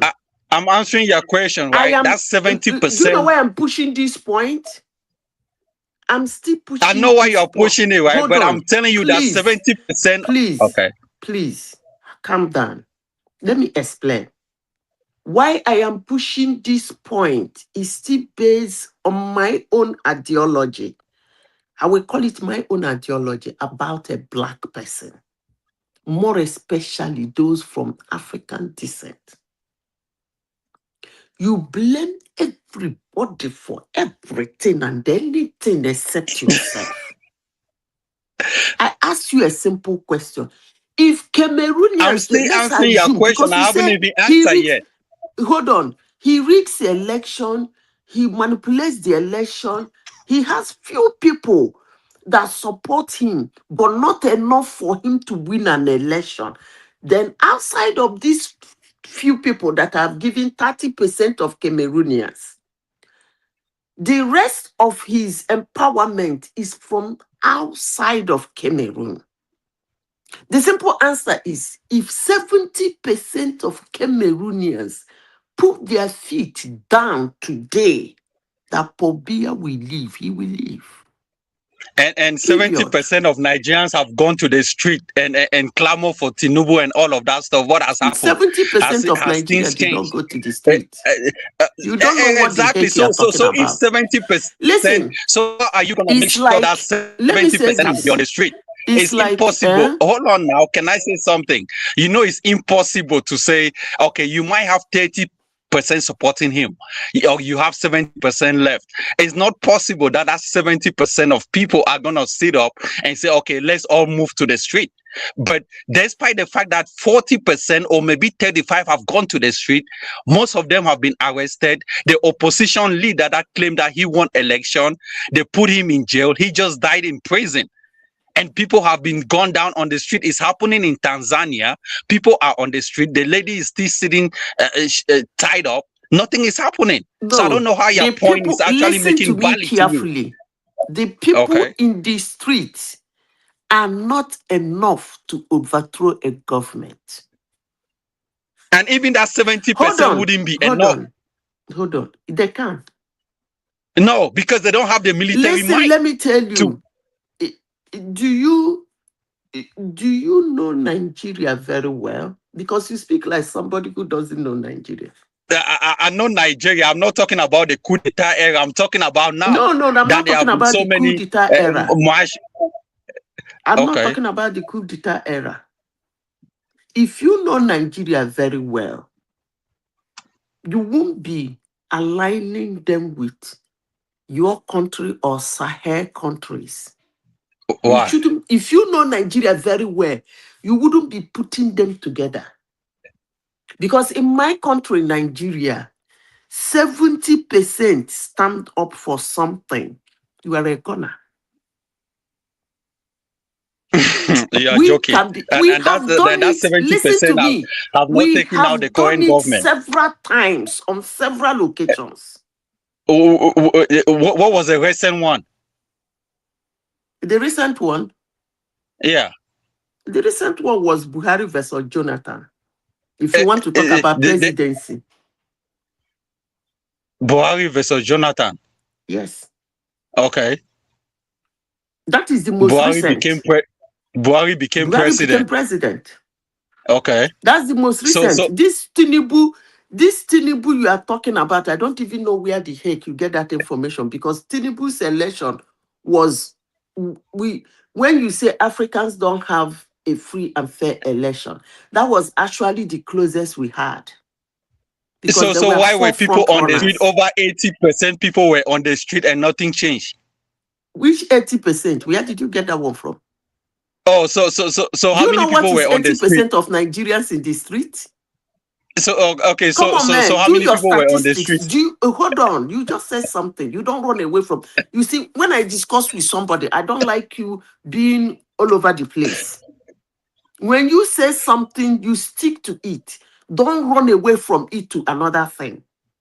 You said 80% of Nigerians were in the street. Come on, do your math. It's hyperbole. You know what it means for 80% of Nigeria to come out in the street for something? It is hyperbole, right? Let's say 60. We don't even, hold on. You said 80% came out for Tinubu and he did not go. I don't know where you got that one from. But do your math. 80% of Nigeria come out. Nigeria will be in flames. When Tinubu won, when they claimed that Tinubu won the election in your country, of which they say Peter Obi, there was a lot of people on the street. It's not, listen, that a lot of people were in the street in Abuja or in Lagos. It's not Nigeria. Okay, but why? Let me give you a typical example of Nigerians demonstrating. When they demonstrate, they turn the hand of their government, and they are not up to 50% or 30% that do that demonstration, let alone 80%. Oh wow! So based on your understanding, how many percent? Based on your understanding, what was the percentage? I'm giving you. Listen carefully and learn, because I noticed that when you come to this platform, all you scream is external forces. You forgot that Africans and Madam Sita, 1 minute, please. I want to help him with the math. 80% of 230 million is 184 million. So you are expecting 184 million Nigeria to be on the street. Go ahead, please. That is what he said now. He said 184 million Nigerians came out in the street And So Tinubu did based not on your leave. understanding, what will have been the That is percentage what of he people that said. came out? But I Okay, am based telling him that if in Nigeria 35% come out, government go change. so what you are saying is it 35%. wasn't up to 20% that came out It during wasn't that up to election. 1% of Nigerians that came out. Do your math now. Why are you laughing? You see, first of all, what you will be saying, what number voted P2B? What number registered for the election? What is the percentage of voters that registered? What is the percentage of voters that came out to vote? What is the number of votes P2B got? Then you should know that there are not up to 1% of Nigerians that came out in the street. Come on now. So There are not when even up I to want to ask you, 0.00001% of Nigerians that came out in the street. I want to So ask you where did another you question. got that one from? When it came to the Okay, NSAS hold movement, on. Let me ask you a question. Can somebody vote for Tinubu? And if Tinubu wins, he come out in the street to demonstrate his win. but elections were stolen. I asked There you a was no question now. electricity. There were no electricity.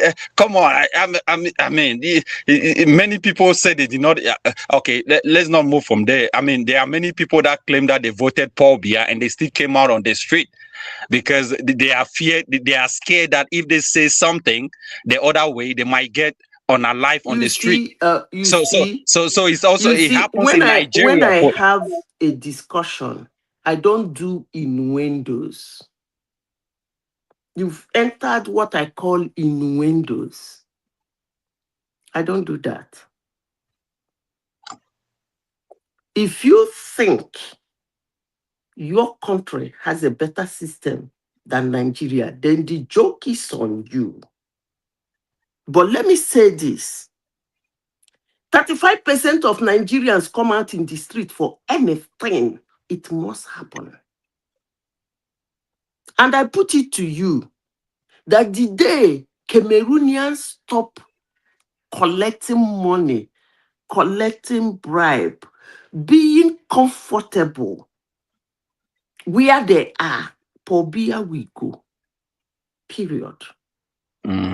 That's But nice if of you. you guys continue this your propaganda of his being president is from outside, and that he rigs the election, Tell them. then the rest of the country sit down, Tell but them. they don't like him. Don't blame anybody. And let me tell you something. When it comes to exposure in the whole of Africa, more especially the Black Africa, Nigerians are the most exposed. Let him know. Most Let him traveled. know. Let him know. Let him know. With the big Are you dogs. talking about the failed state Nigeria, or you talking okay? With the big dogs. When we talk, you don't talk. With the big dogs. Who will be this one now? Shut up, man. Stay quiet. When grown people are talking, stay quiet, man. You can't even make a simple analogy or statement, with the you know. big dogs. When we talk, you don't talk. Wherever Nigeria is, Cameroon is just a little chicken. You don't talk, okay? Look, Nigeria is a failed state, and when Pan-Africanists or Africans sit down on the table and talk Nigeria about what is is a happening, failed state, I will be sitting down here wondering what Cameroon is. If Nigeria is actually a failed state that goes to don't the you know pool, that Nigeria is a failed state? contest an election, go to the pool, put somebody, people who are grieved with the result, go to the court, contest it. Some of them win, some of them lose, and then life moves on. If Nigeria at this level is a failed state, then Cameroon must have been in the pit of hell, in the darkest place. Based on your own point of view, there are so many Nigerians that do not agree with you, right? And I President get has been leading you people even before My eldest brother was. Come on now. You're And talking you about come here to talk about Nigeria. you're talking about a small country like Nigeria where Boko Haram and ISWAP is controlling your country, where Fulani are taking Boko over, right? Haram and You know, IPOB is not Muslim controlling are our country. I don't know colonizing where the you whole got that one Nigerian from. Christians. I Muslims don't are know where you got colonizing that the one whole from, but if Nigerian that will make Christian. you happy, that's okay. But what I want No, to it's not tell you making is me that happy, right? if you call Nigeria a failed state, I don't really know what Cameroon is. That's why I asked you, do you know Nigeria very well? Because you cannot be speaking about something you know nothing about. How can you be One talking to a president Cameroonian since who lives at the 19 border between Come on Nigeria and now. Cameroon? You're He telling me if I And you know are knows. coming here Nigeria to well? talk about He your knows. brother, support your brother, your African brother, the people that colonize But you, you the guys people, are the one that and are you selling in Africans out, man. Cameroon, Cameroonians cannot sit together, put their acts together and say, look, this is our land. Yeah, they're Nobody hurting. should come and control it. Do you know, just to give you an And you And can't example, do Fulanis that. are controlling you And you guys. come What are out you here guys to doing tell there? us how we should support No, our no, fellow but African brothers. Are Fulanis are you okay? controlling Nigeria. Come on now. Fulanis are controlling so Nigeria. What are wait, you guys Madam doing to AI, stand do you know your how feet on the Fulanis are ground and say, let's stop it? Nigerians. do you know how long Oh, Pobia Fulanis are Fulanis are Nigerians now. Nigerians for your Pobia's reign information. in Cameroon is even Oh, longer? okay. I thought Yeah, they said Fulanis Fulani are were not Nigerians. Nigerians. There is I a thought they said tribe in Fulanis were Nigeria not. called Fulani. So if they Oh, decide to control Nigeria, that's fine.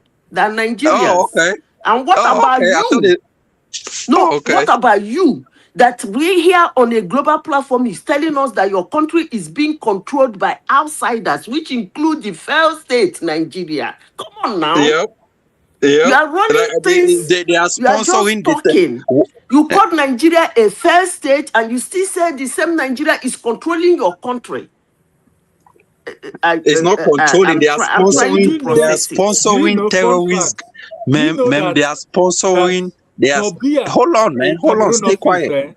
it's even longer than, you know, Fanta the drink. Fanta even came after Pobia. That's how long Pobia has been in office. No, do this head. No, don't do this head. Fanta came before him. You said what? You did. Fanta came before Fanta the drink. Which Fanta? Yes. Fanta existed when did Fanta come out? This guy is a clown. No. It's true. Fanta came out 1940. Pobia was already what? Pobia was born 1930 something. No, Pobia came in power in 1982. I'm talking about his age. How old he is. Oh, okay. How old Pobia is. I mean, but people are claiming that Tinubu is even older than Pobia because, I mean, if you see the way Tinubu walk, it seems like he got seizures or something.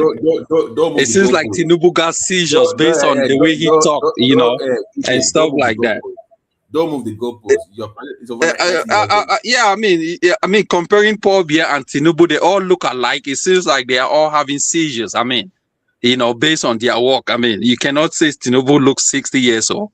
It seems like he's even 90 something. It's a fact. I mean, compare my dad is 60 years old. Compare with Tinubu, my dad looks way younger. Yep. So, but this is the thing, right? When we talk of the Nigerians sponsoring what is happening, right? Wow, we're talking about. No wonder. We've been talking to a kid all along. This guy is a kid, man. Why are we talking to him? Yo, I can't believe we've been talking to a kid all along. I told why? you. So if I say my dad is 60 years old, did you know? Did you know when he gave birth to me? This guy came here to tell us that his country is not having terrorism issues. The terrorism is coming from Nigeria, man. What are you talking about? Borno is coming from Nigeria. No, what about the Anglophone separatists in your country? That is not, you cannot call a man. homegrown. That's why I told you, that before you talk about Nigeria, know Nigerian very well. They are Fulani in Cameroon. The Anglophone separatists, hold on, that is massacring people in the south of Cameroon. That is not, that is, do you know what terrorism is? Are you hiding that one under the carpet? How many people have the Anglophone separatists in Cameroon? How many people have they killed? I'm from that area. I'm not hiding anything. And how many people have they died? I've been coming on this panel and people know me on Come this on panel. now, I'm answer not my new. question. You people have even more serious issues than the one we have here. The Anglophone separatists in your country have Madam Zeta, come on now. What are you saying? Are you serious? Yeah, Come on. yo, this guy wants to be Nigerian We're so talking bad, about 6 and we million don't welcome Nigerians them. fleeing. This guy is only Bro, hold hurt on. because we never We're talking welcome about them. 6 Sorry, million boy. Nigerians fleeing Nigeria. Military are leaving Nigerian military into Cameroon. You know, what are you saying? Excuse me. ISWAPs, Boko Excuse Haram, me. Hold everything. on. You said 6 million Nigeria. You see, you are shifting your goalposts. Let's do the math. Hold on. You said 6 million Nigerians are fleeing Refugees Nigeria. are fleeing Nigeria into Cameroon. Okay, hold on now. You made your Let me point. pull it out. You made your point. How many? What is the earlier population of Nigeria? What is the population of Nigeria? I don't know, maybe 240, maybe. Million, right? Yeah. And 6 million is fleeing. What's the population of Cameroon? The population of Cameroon, the last time Cameroon did census was in 2000. So they are claiming it's 30 million as of 30 now. million and 3.3 28 million are fleeing in Cameroon. Huh?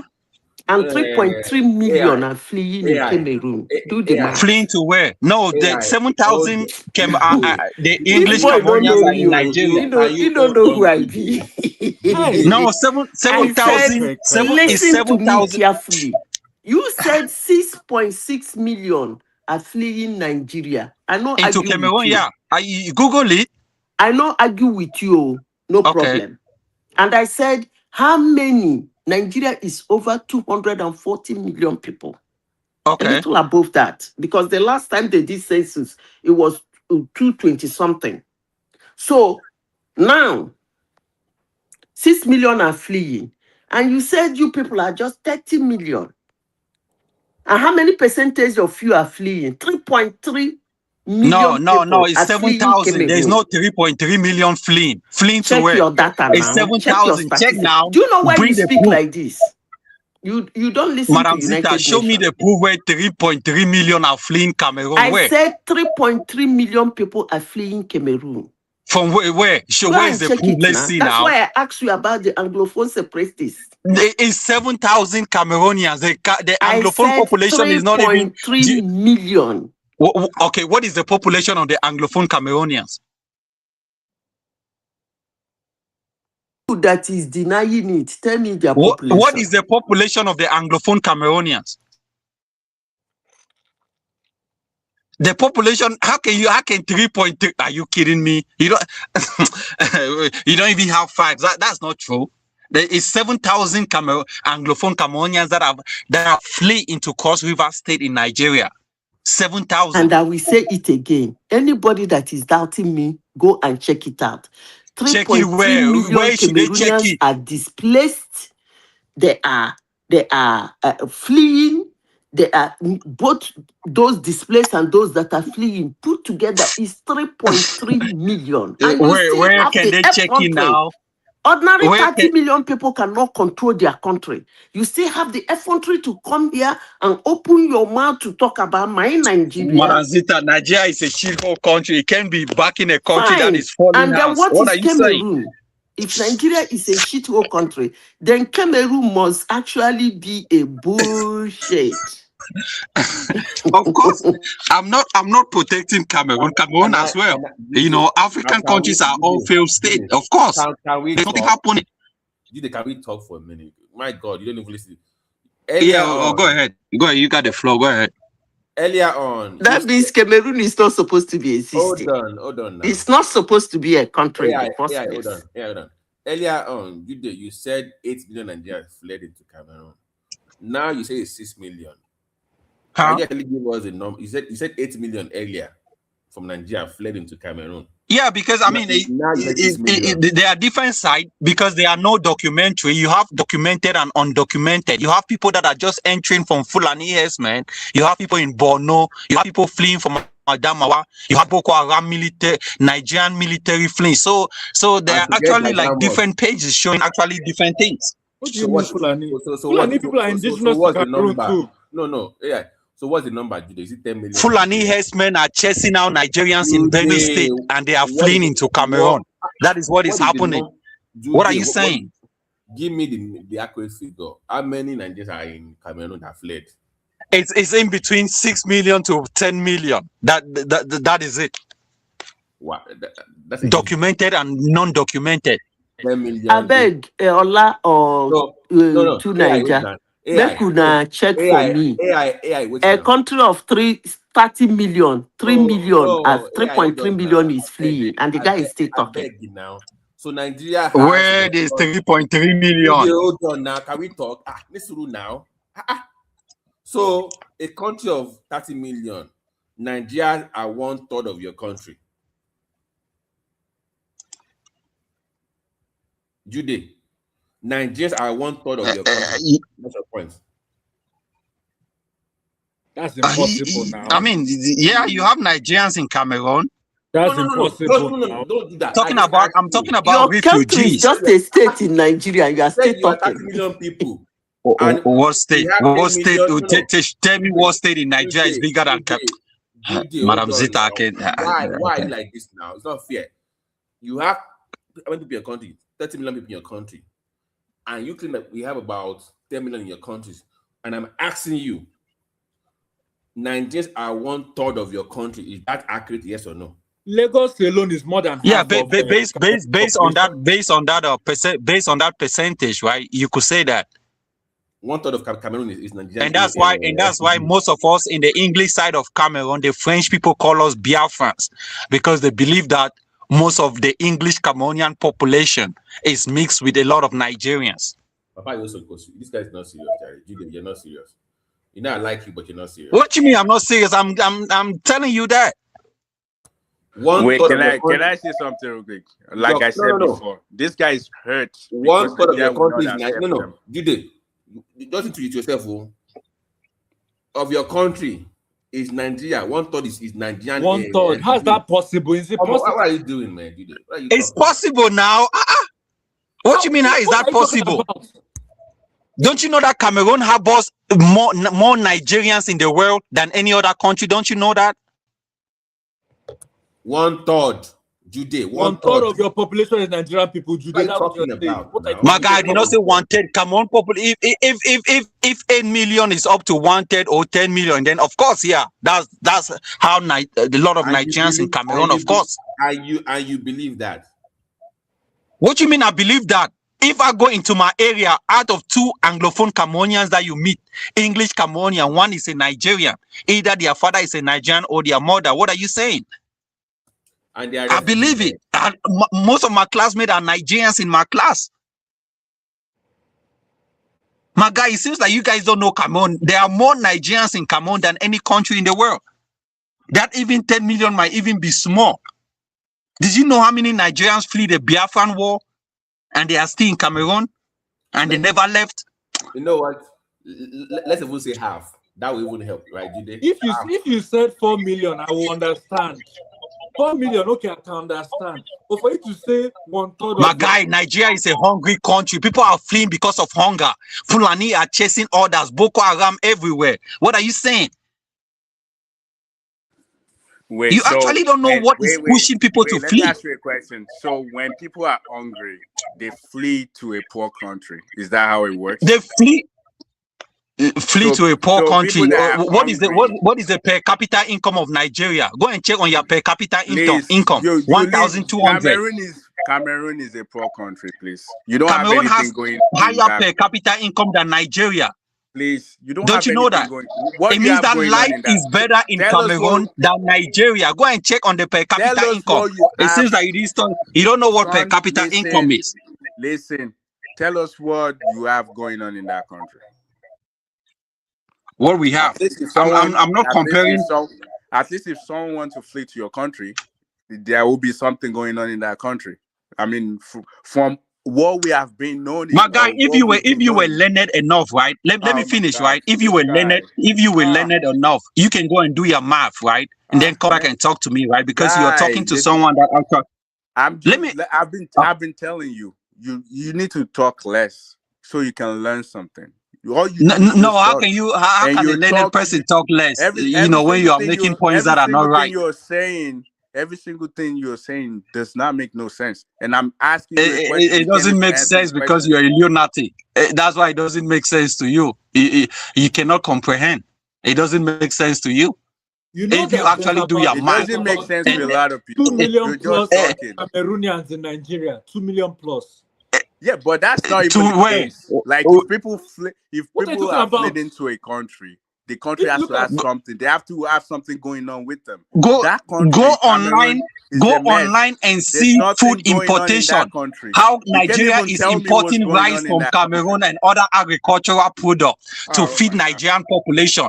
Come and see how Nigerians are fleeing into Cameroon to buy bag of rice because they cannot afford it in Nigeria. What are you saying? Because rice, this guy, you go and check You have rice in your go and country. check on your import calendar. Go on Nigerian website Tell me, and check on import tell calendar me. what I've they never import. heard Nigeria. Wait, I've never heard Nigeria actually imports from Because you are a Cameroon. mumu What do guy we now, you import? only come and talk. You cannot even do your Tell own us what. findings. Okay. Yeah, I mean, how can I don't. be talking to someone Tell that us. cannot even do findings? Go online and do Wait, your own son, personal findings, my guy. Can you tell us? You can't even say it. I don't have to tell you. I'm Go and do asking your you own now. personal. I cannot be feeding you with education. No, you You don't have have to to feed educate me your own because you self. don't know what Come you're on, talking man. about. You're about to get me riled up now. I'm trying to talk. Come I'm on. trying I to cannot be be civil talking with to a you, lunatic but I and know I that have you to don't know what explain you're everything to talking. you. You're lame. You have no idea what you're talking about. You talk too much. You're a dumbass. You don't know what you're talking about. You can't even tell me one thing that's being produced in Cameroon. Tell me. It's something you could just say. Oh, we do this, we do that. You don't even produce rice. Do you? Tell us, do you produce rice? Can you tell us how many tons you produce in a year? You can't tell us. You're asking me to go check it. I'm asking you. You know. Tell us. You can't even tell us that. That's the thing. Don't get me riled up because you don't know what you're talking about. You a dumbass. You've been so stupid. I don't even know why everybody's talking to you. No. Because you have no idea what you're talking about. Oh my Tell God. us what you know.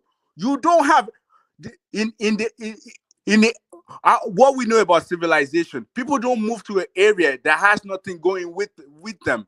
Cameroon Lack of has nothing opportunity. going with them. What is going on in Cameroon? You don't have This anything. guy now Momo guy. So You you don't don't have know when it anything. comes to Tell us. let me make a Tell us point, right? what When you it comes have to going on in your can country. this guy allow me to talk? When it comes to migration, there's what they call the Oh push my and the God, pull this guy factor. is an idiot. Hold You have no on. There's idea what they what you're call the talking push. about. Babati, That's not let me how talk to Baba. Yes, migration works. People don't migrate to There's what they a call the place push and the that pull doesn't get factor. anything, that doesn't have anything Okay, going on with them. This guy na People doesn't Momo guy. migrate to that Your country. standard No, of education is low, man. speak. Yes, there is push and pull factor when it comes to migration. Wait, I'm way The educated guy than doesn't you, even know though. anything. I'm way You don't have to be. The thing is, wherever I'm at, My guy, you can't shut up. stand there. When That's the Sudan thing. was going Wherever to war, I am, you can't stand there. the guy will not Because allow nobody to say you've been anything. showing us that you're a No. dumbass all along. No insulting. I beg. We know the insult for here. I beg. Well, who started insulting? Who started it? Who started I mean, it? I'm talking to an imbecile, a nincompoop, a guy that cannot comprehend. Just Come like I on, said, man. you're a pussy. We don't do You're a that over here. pussy. We don't insult You're a each other. cunt. You have no idea what you're talking about. I think please, I you beg. my I think that bitch. is enough. Okay, I think that is enough. Ekene, can we hear from you? I know you are just joining us. Yes, what do you have please. for us, Ekene? Because now two they insult each other. Ekene, are you there? Wait, the guy needs to be insulted though, because he has no Odio- idea. He Odiola, always that's come okay. here and talk Odiola, that's nonsense. okay. He Odiola, talk that's okay. jargons. Odiola, that's okay. Ekene, What's going on in Nigeria? are you happy that our soldiers have been released by Burkina Faso, or you are among those people that want Burkina Faso to find those level soldiers? Why should they buy our soldier? They're mad.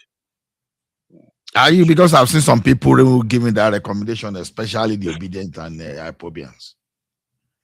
No, our soldiers are special people.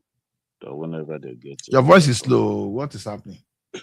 Our soldiers are very, very intelligent and very smart and very, very active whenever they have an order. Even though the president knows where he needs to direct his order so that we enjoy the benefit of having smart soldiers and intelligence soldiers in this country. But they are not doing that. So, but, well, I don't know whether the queue in, is it Liberia or whatever? I don't know the country. Lebanon. What is the name? I don't know whether that one is the most important thing to him. So, for him to direct our soldiers there and they're being seized and all that, it's quite unfortunate for our peaceful soldiers to be held down like that, because we don't have a working system where we need to think very well before giving such order. I don't see any reason for that. What is his concern by sending our troops there? What is this concern of the president by sending Okay, our do you troops? want to hear the reason? He has no reason at all, because he has a lot of problems to fix at home. That's my own.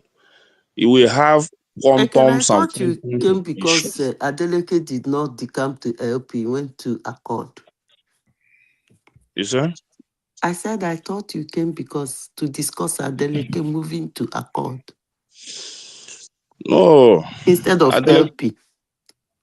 No. Adeleke doesn't have to move to LP. LP has no ground to win any election in Nigeria as of today.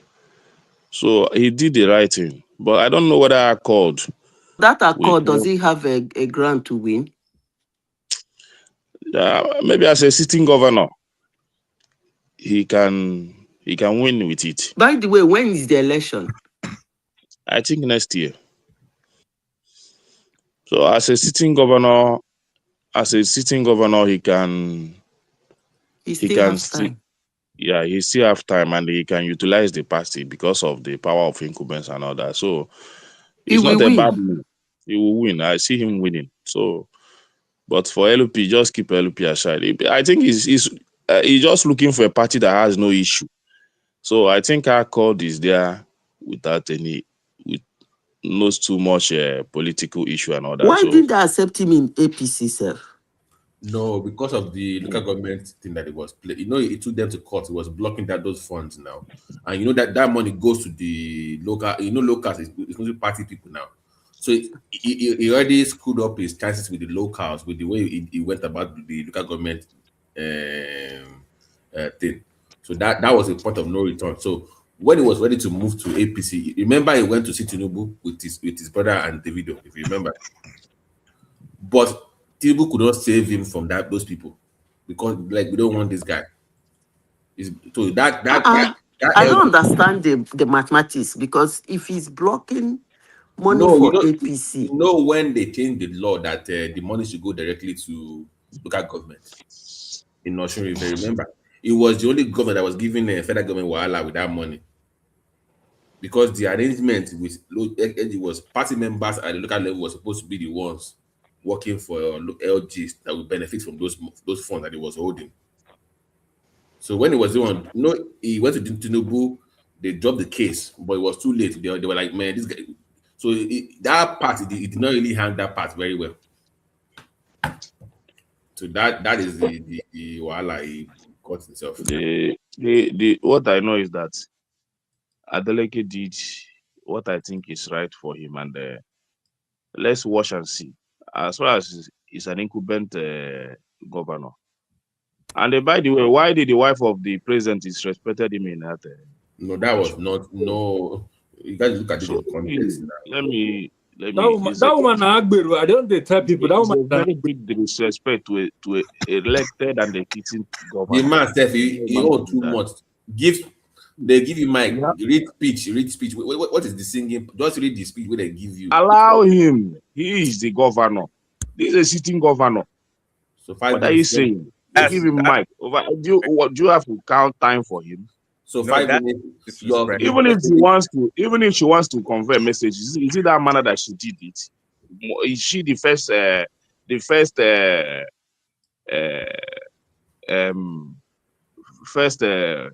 what are they calling it? Wife of a president? Why is she behaving like that? Why can't she cool her temper down? Why can't she? What happened between him and an OBJ like last year. Are you telling me that if Adeleke was seeking on your mandate, we should stand? Do you think that woman will do that? Again, I'm saying that when OBJ went there to open a project and he started dancing, the way the guy take look at he adjust quickly. See, maybe the guy has a habit of not focusing on some people. That man is a happy man. I know. But you must, if you have a guest, you must understand that some people don't have time for that. Dancing governor. Go and watch go and watch that video when he was with Obasanjo. The way the guy take look and say, "Oh boy, better behave yourself." Let me tell you. Let me say this. No matter how you want to, I know you say anything to cover that woman's sin, but for me, that woman is an Agboro woman. Forget it. No matter how you want to put it. Now what did I talk? Now that woman Agboro. She doesn't have to disrespect that governor like that. It's too belittling for me. She knows where you come from. She go give up to you woto. Whatever you are trying to say. How did she disrespect them? She just said if you hurry up and just give it. What is good about that? Right. And they know each other though. She walks straight to the governor. Why not convey the message through maybe that party or whatever? But why would she stand up and walk straight to the governor to show her power? That's not, that's not how it happens. Go and maybe you don't follow that Yoruba space that much. Yeah. Well, for me, go and watch Adeleke with kings, governors. They oftentimes anybody that is inviting Adeleke should know that Adeleke must sing. No, when is the one inviting them? Even at official engagement, they have to always caution him to focus. So as a governor, you must know that not be everywhere you go do. No, as a governor, not be everywhere you go. They dance, they sing. Well, the point. Let's keep that one aside. There was a Cameroon guy that was here. I don't see why this issue of Cameroon and Nigeria should be talked about, because both parties should be ashamed of themselves. Even Cameroon self. I was ashamed when Cameroon elected that man as here. Can we not go back to this topic? I don't even rate that election again. I don't know why. Yeah, it didn't look somehow. How can almost a dead man governing a country? Yeah. The same way past Fanta. African, I don't know what is wrong with us. Honestly speaking, is it that so human being know they Cameroon again or what? Yeah. What is all this? Now you talk about before you come fire you now. So no, the thing is that even if you see people who are contending with them, they look weak and frail, like they look very unserious. A lot of old people for Cameroon. No. Even when you look at their house of is it National Assembly? Look at old people. The guy don't come out. I don't like. The guy said that 1/3 of Cameroon is Nigerians from Biafra. Is it true? For me, that one, I don't know. I don't want to talk that one. But my problem is that those people don't have sense, honestly speaking. I don't really want to talk about that one. Is not true, because the people that came from at least in Nigeria, we still have vibrant people that is contesting. That I know that we have vibrant governors. We still have some young men in the Senate and in our ministers and in many positions that I know that when the right thing is done, these men are going to change our nation. But in Cameroon, there is no hope. Even if you remove the president, another 95 years old is coming to take over from him. So the thing looks somehow. No, his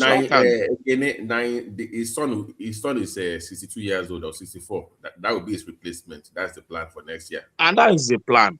And the Cameroons, I don't know. Their own, forget say Nigeria get problem, but their own too much. I look at them, I say Nigeria get hope. Forget.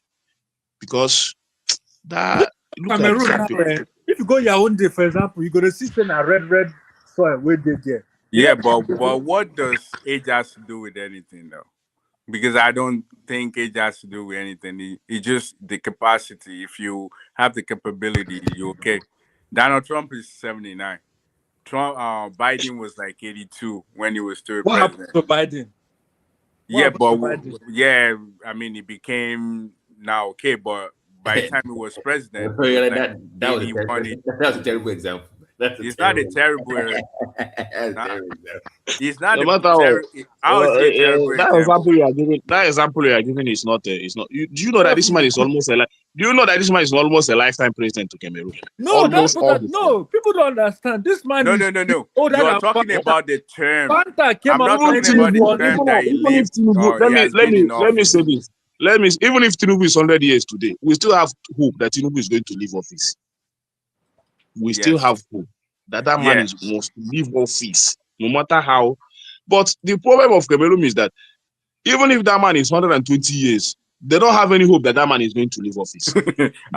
So that's different. That's what I'm saying. It's different. It's so bad. It's so bad. Even if that man is bedridden, he will still be president. If he's bedridden, yeah. So everybody, no matter you see, no matter I know that we have, but somehow our democracy is somehow. Wait, okay, you're talking about Cameroon. What about the Uganda guy? That guy doesn't. Oh my God, he looked like. I don't want to talk. When we are talking about Buhari, everybody was somehow kind of, because you know that highest Buhari go rule for 8 years, and he go come out, and he go come out. So Tinubu own highest Tinubu go rule for 8 years, and when that 8 years expires, we still have option to maybe choose a younger. That one is in our hand to do, because whenever during that their 8 years, they don't have power to maybe do a lot of things. They have fulfilled their dream. They can decide to, just like Buhari did. He decided not to support anybody. So that you have the chance, if not for Tinubu political sagacity and other, I don't think that Tinubu would have won this election, because he has a lot of opposition then, because many opposition have ground to take over power from Buhari. But that will never happen in any other Africa. All this Cameroon, just middle of it, they carry the man, they go, carry him, they go, carry him, they go, carry him until he die. Just carry him to go. Person waiting other than Fanta, you oh God. So I don't see the comparison there, but the thing looks somehow. Yeah, so they no come here, come compare Nigeria with Cameroon. Fanta came out 1940. Let me ask you. So whose fault is that though? Whose fault? Is it him or the citizens? Whose fault is it? Is their citizen fault? It means that it means that they call it. They say in Igbo land they say madadero. Person no day. No person no day. Person no day. You not to get bad mouth too. And like Kenny now pushes Judea away now, because as a Kenny begin to speak, he can't run away. So he has to, man, because we're gonna while out. But Kene is Jude's Biafra brother now. That's what. It makes you just like no, you know, carry that mindset come Biafra. Make you carry one. The thing is, that guy has been coming here for several times, and every time I listen to that guy, I'm always pissed. I'm like, why are you letting this guy talk? Every time he speaks, it's like in a Biafra society, we have opposition. We have people that have the mind of their own who can speak up. Are you sure? Yeah, not like. By the way, before I forget, so are you guys settling for the Anim state now, or Anyoma? No. The Anim state is between Imo and Anambra. That's the part that they want. No, I think the one that is going to happen is Anyoma. The one in Follow. Olukumi is not going with wait. Ekene, you need to follow the Senate proceedings. So they have removed the Anyoma thing. Are you serious? It's so no. That's the list of our problem now. Let me finish that. Hold on. So it's going to be part of Imo, part of Anambra. Anyoma wants to join that combo, but the issue is that they want to put the capital in Olu and not in. Anambra is not in Anyoma. No. No. Anioma is Delta, Igbo speaking Delta. No, Anioma is part of Rivers, Imo, and Delta State. Just listen to what I'm saying. Waiting now. Anambra is not there. Wait. Let me finish. I'm following this Senate poll here. You know they have their state. Part of the initial proposal was the Anioma state, right? They said we want our state, but we don't want to join Southeast. So they had Olu state on the table and Anim state. Anim state is part of Imo and Anambra. But they also say, how can we get the Anioma folks in? So they now came up with what is called Anim Oma State. Anim-Oma State. But the issue is now the capital between Olu and Asaba. They want to combine that. That's what they are arguing with now. The capital will be Uguta. Eh? Uguta will be the capital. No, they are agreeing to Olu. I'm telling you what they said. You need to follow the Senate proceeding. You know they have a committee for that now. That's what they want. They say it has to be Olu if they want to go that route. Let me ask you. If you go Olu, see, you don't put two capitals together. Yeah. If you go to Olu, it's close to Owerri. Yeah. If you go towards Anambra, it will be close to Asaba. Yeah, Asaba. Yeah, so you can't put two capitals in a. Asaba will be part of what they are proposing. Look at the map. I'm telling you what they are. Let me. Forget that thing. It's not going to work. Yeah, that Anim thing is not going to work. Not the Anim Oma one, build the Anim state. Both of them, not going to work. That's what they are proposing now. So it's not going to work. Issues, who's going to allow? There's not going to work. But that is what Noma is not working. That one is not working. Those people are just passing time in their National Assembly. Yeah, just passing. The real one that would have made sense is Noma, but if the does not make sense, you know those ones don't know. Then I said join Southeast because on paper. And Noma is part of Southeast now. I know. AI, this is what I'm saying. Follow me.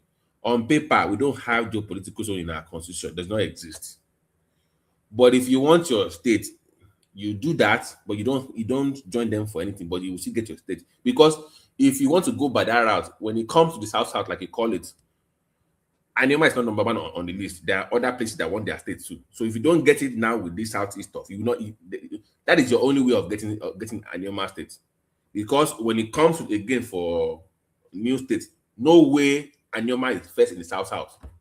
There are many other areas that will go first before. But see, Niger, I consider Anioma when you don't create state, where you beg people to be part of that state, you are not serious. Exactly. That's not the way to create a supposed state. To be, they're going to do a referendum now. No, there is nothing like that. Then we have to decide, because Imo State, the old map of states they wanted to add to Imo State that started during the time of Atonzeribe. That is the only one that is visible. You cut some part of Delta, you cut some part of Rivers, you cut some part of Imo, and make it that state. Anything outside of that, if you are planning to cut state from Igbo land exclusively, then I'm just sitting down wondering how that state will look like. It's not me. Let me even give you a name. They are very dumb. No. It's not network. No, Honorable Gloria. No, they have it. You need to follow. They are idiots. Gloria. They don't know what they are talking about. Gloria Okulogbo. That is the part of the thing. So that the you don't create state that way now. No, creating state is not about calling a state. There is a lot about creating a state.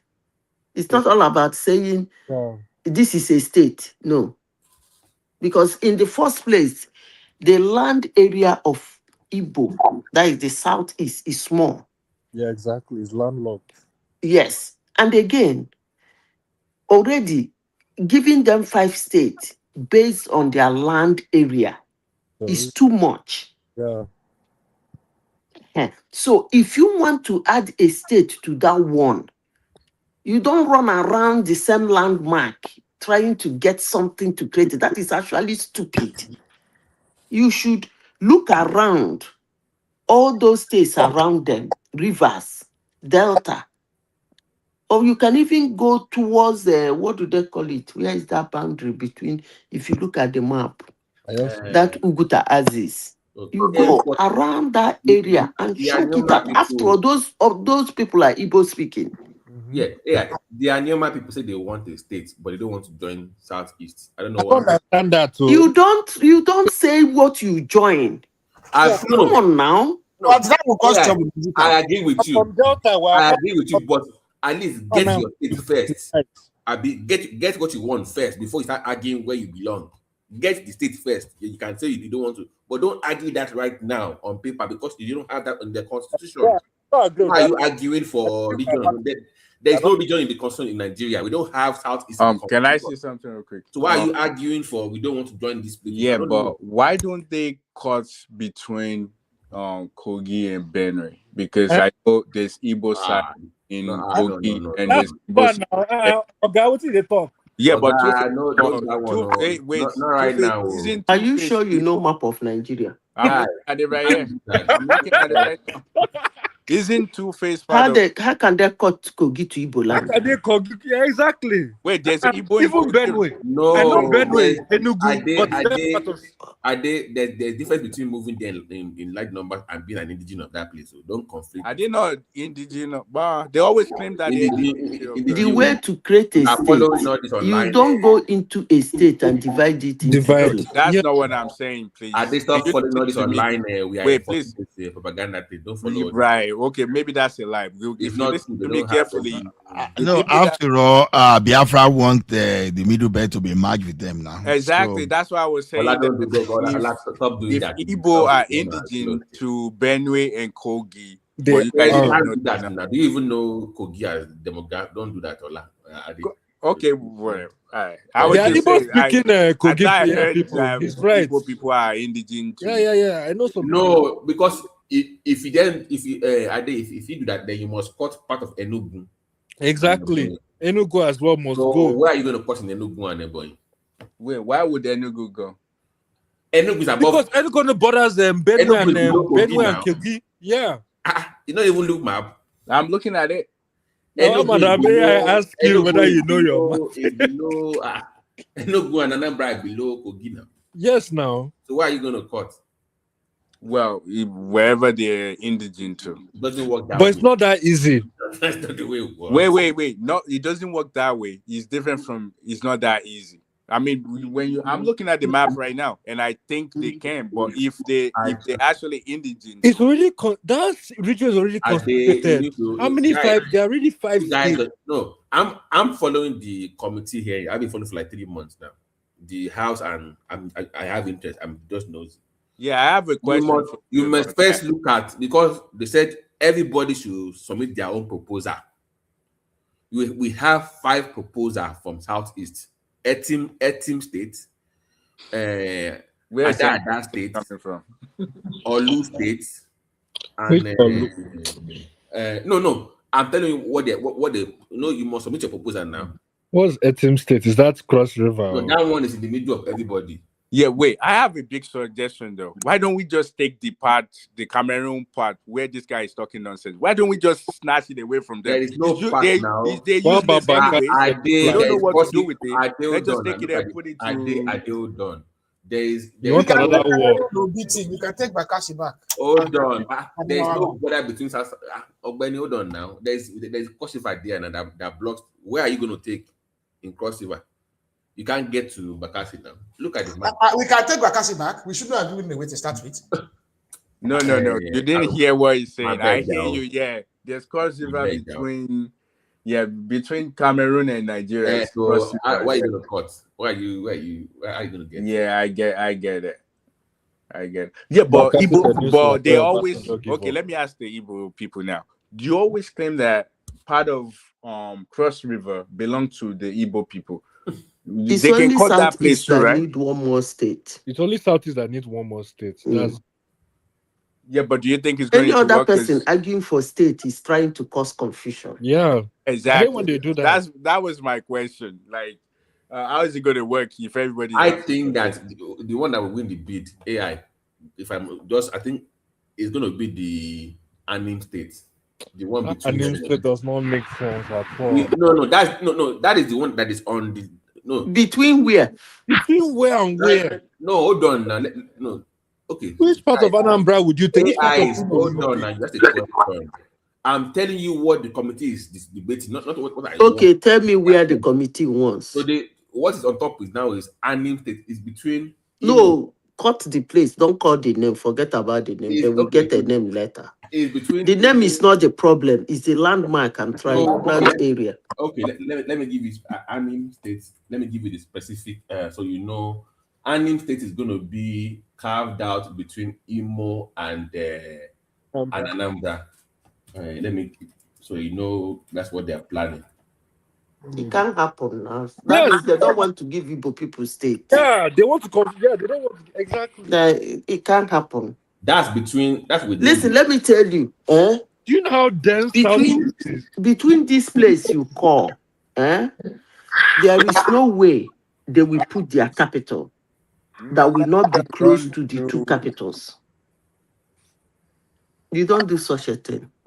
Well, if they cut some part of Anambra, I don't even know where they're going to cut anyway. If they cut some part of Anambra and cut some part of Imo, and then where would they put the capital? In Uguta. 2 minutes drive to where the capital. Let me give you let me ask you a question. Do you actually need another state? For equity, yes. I will advise that all those people that speak Igbo, they should cut them off. All those part of rivers that speak Igbo, part of Delta that speak from Igbo. Rivers and where? And Delta? And Delta State. They should cut them off and join them to that would Igbo make land. sense. Yeah, definitely that should make sense. That will make sense. I'm from Delta. I'm from Okpanam, so it makes sense. We're part of Southeast. I consider myself a Southeasterner. So no, it would depend on where in Delta State you're located, though. No, they're going to take from Ogwashuku. Yeah, exactly. Okpanam, yeah. They take from Ogwashuku. Then when they come to River State, they take Egbema. Egbema, yeah. They take Egbema. They take where is Peter Odeli's place? What's it called again? They will take till they get almost close to. In fact, they should even take the whole of Ikwere land. Yeah. And join but those people are always, let me give you but those people are always claiming that they're not part of it. Let me give you the top two right now. That's what I'm about to say. It's from Ogba. Yeah, Ogba. Yeah. Do you know, if they do it and cut some part of, put the capital in a center, I think everybody will be happy. Yep. If capital, if they can cut a bit, when they do it like that, they cut a bit of Delta, a bit of Rivers, and a bit of Imo, and call it the capital of that state. 3 of them will be happy. Yep. So that's the only way they can do it. So let me give you the top 2 right now that they have. But if they carry the capital, give one part of that. What the hell is let me give you what the committee. It's not me speaking. It's what the committee is saying. So they have narrowed down to 2 states that they want to pick one from: Ada states and Anim states. These people are confused. Forget all those things are rubbish discussion. There is no. Actually, in Nigeria now, there is no area that deserve a state. Exactly. But if they must create a state, it must be in Igbo land. Yeah. Let me ask you a question. Don't you think Northeast also deserve? Because no. Northeast is even a lot of states. No, they only have 5. They only have 5. And where are you from? What do you mean? Why are you asking me where I'm from? Why can you say Northeast have 5 states? Only 5 states. Northeast. Wait. They have 6. Wait. I was born in Borno. Pardon me. They have 6. They have Borno, 6, but I'm saying that Borno You is said big. Northeast have 5 states. I said 6. That's a error. That is what I said here now. I said every other region have 6, except Igbo land. No.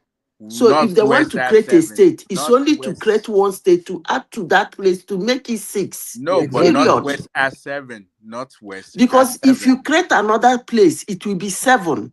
No, Another Northwest region will be asking for their own state. You no, won't but play Northwest everything. already has 7.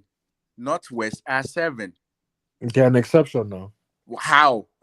That's why I'm saying that they should cut Borno into 2, because Borno is very huge. You don't need to do all that.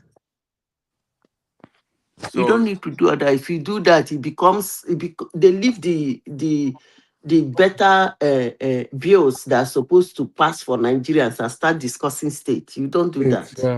No, isn't that what they're doing? The only Everybody thing you has have state, to do one is state. the one that is lacking one extra. If you must create a state, give that one extra. Period. Can we ask Everybody AI goes happy. AI, let me ask you, just because, just give me 1 second. The Anim state one, it covers 12 local governments in Imo and parts of Anambra. But earlier on, you said that they should also include parts of rivers. Where in rivers are you proposing? I've told you now. Egbema. You take Egbema, you take Egbema, Ogbea. You take Ogbea. You take Egbema. But where is You take Onhaji. Part of Onhaji that is in River State. AI, where was their own proposal? I'm sorry, they must have their own proposal now. You said what? Where was their own proposal? What do you mean they must have their own proposal? Their own House of Rep members, did they put anything down in the committee? When they are creating state, did they tell you that those people they create state from, they don't have House of Reps? No, for this one, if you want the state in that part of Nigeria, you must submit a proposal. You don't do create state that way now. Kaba. I see. No. Listen. Let me tell you how they create a state. If you will listen, you form a committee. They decide. They map it out. They send to the presidency. Presidency look at it. 3 arms of government. The judiciary look at it and say, this thing, yeah, the landmark. They call the surveyors. They come, they look at it. President Okezi, they take it back to the house. They start voting on it. It's not something somebody will stand up in the house and say, I am from Abia State. I'm the representative of Amofia local government. We are not going to East. You can never create a state that way. Madam Zita, can you hear me? Can I Naremi with it. Okay, we need to recognize one reality. I don't think that any states has been created in Nigeria under civilian democratic rule. Exactly, the military. You need to, when you say that is not how they create a state, the first thing you have to understand is not a single state has That's ever why been I created said in Nigeria you have to under go and read democratic how rule. they create states But in also, democracy. when you look at the states that have been created in Nigeria, almost none of them has been created Then that's why I'm exclusively telling you how they create because of state in equity. democracy. Leave the None of them one has been, military don't create. We are trying to but create even the our ones own. that military have created, let's look at them. Let's look at the There's one, very the few of them, democracy. if any of them, has been created equitably. First of all, listen. So equity has not been. Leave military now. Have been created. Leave military. But we are in just democracy. Let's because talk about how they do it in democracy. Go do and correct this time. First of all, is the president that will show interest. Yeah. He will be the one to show interest. He will send it to the Senate. That look at here and here. They form a committee. There must be a committee. And they start looking into it. When they finish, they draw their map. No. It is, hold on. It is when they come to vote for it.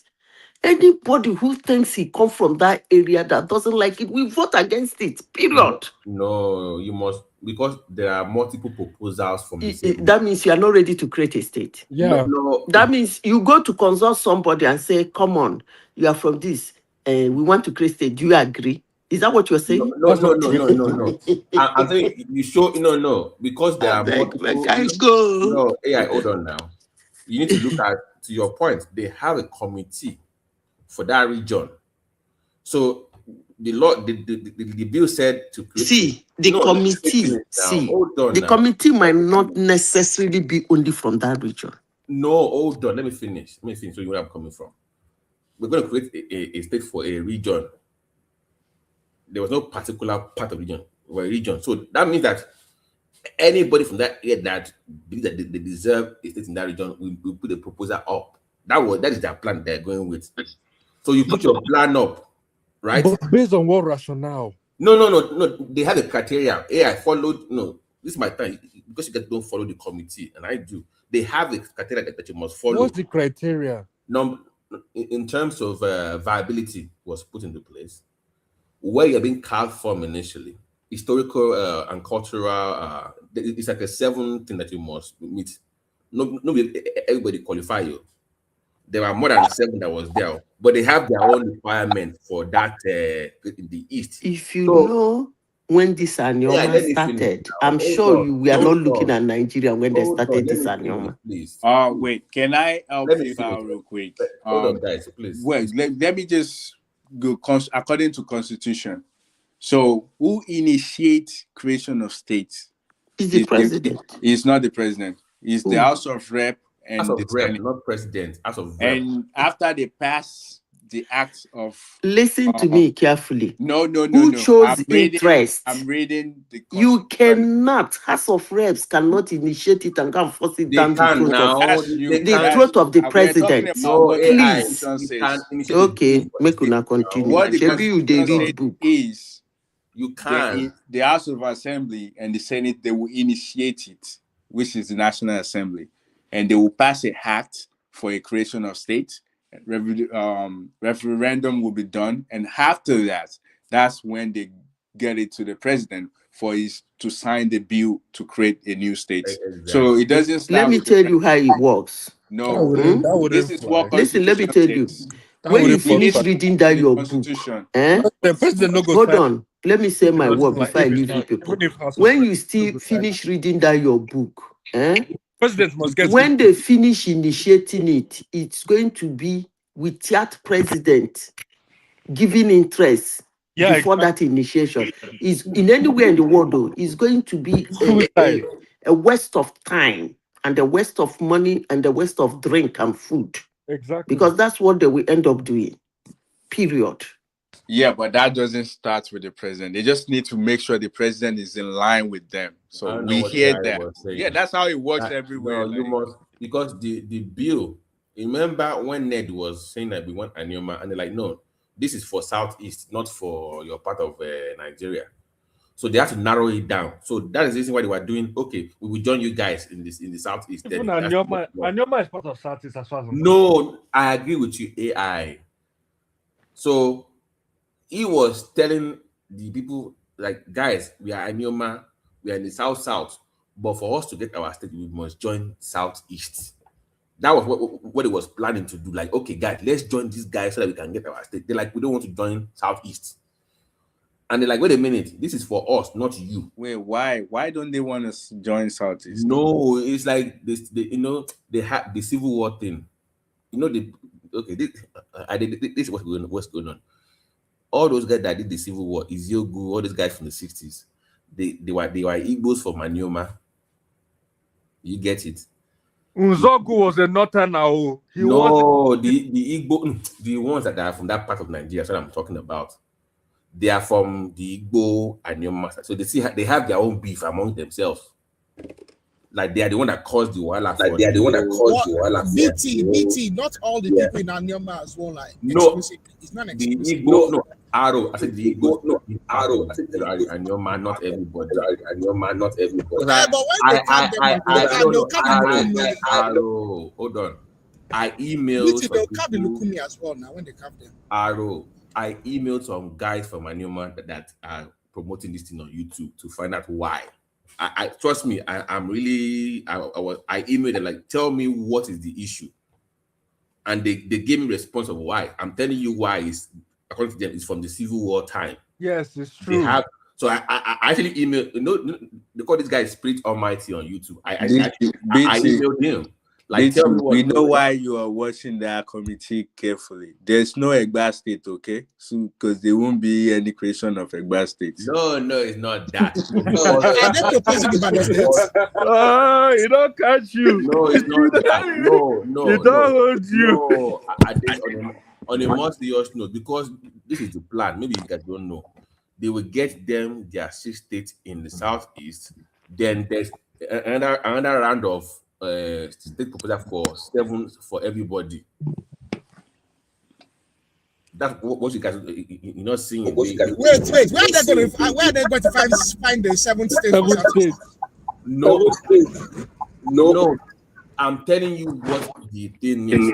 Remember earlier I said that if he comes back to the south to get one more state, Anyama will not be number 1. They have so many that want state. That is the reason why Ned wants them to join Southeast, because he knows if they miss this chance, they will never. It will never happen again. Like, guys, let's just join Southeast so that we can get Anyama state. Because if we wait for our own region, we never get it, even when it comes to us. Yeah.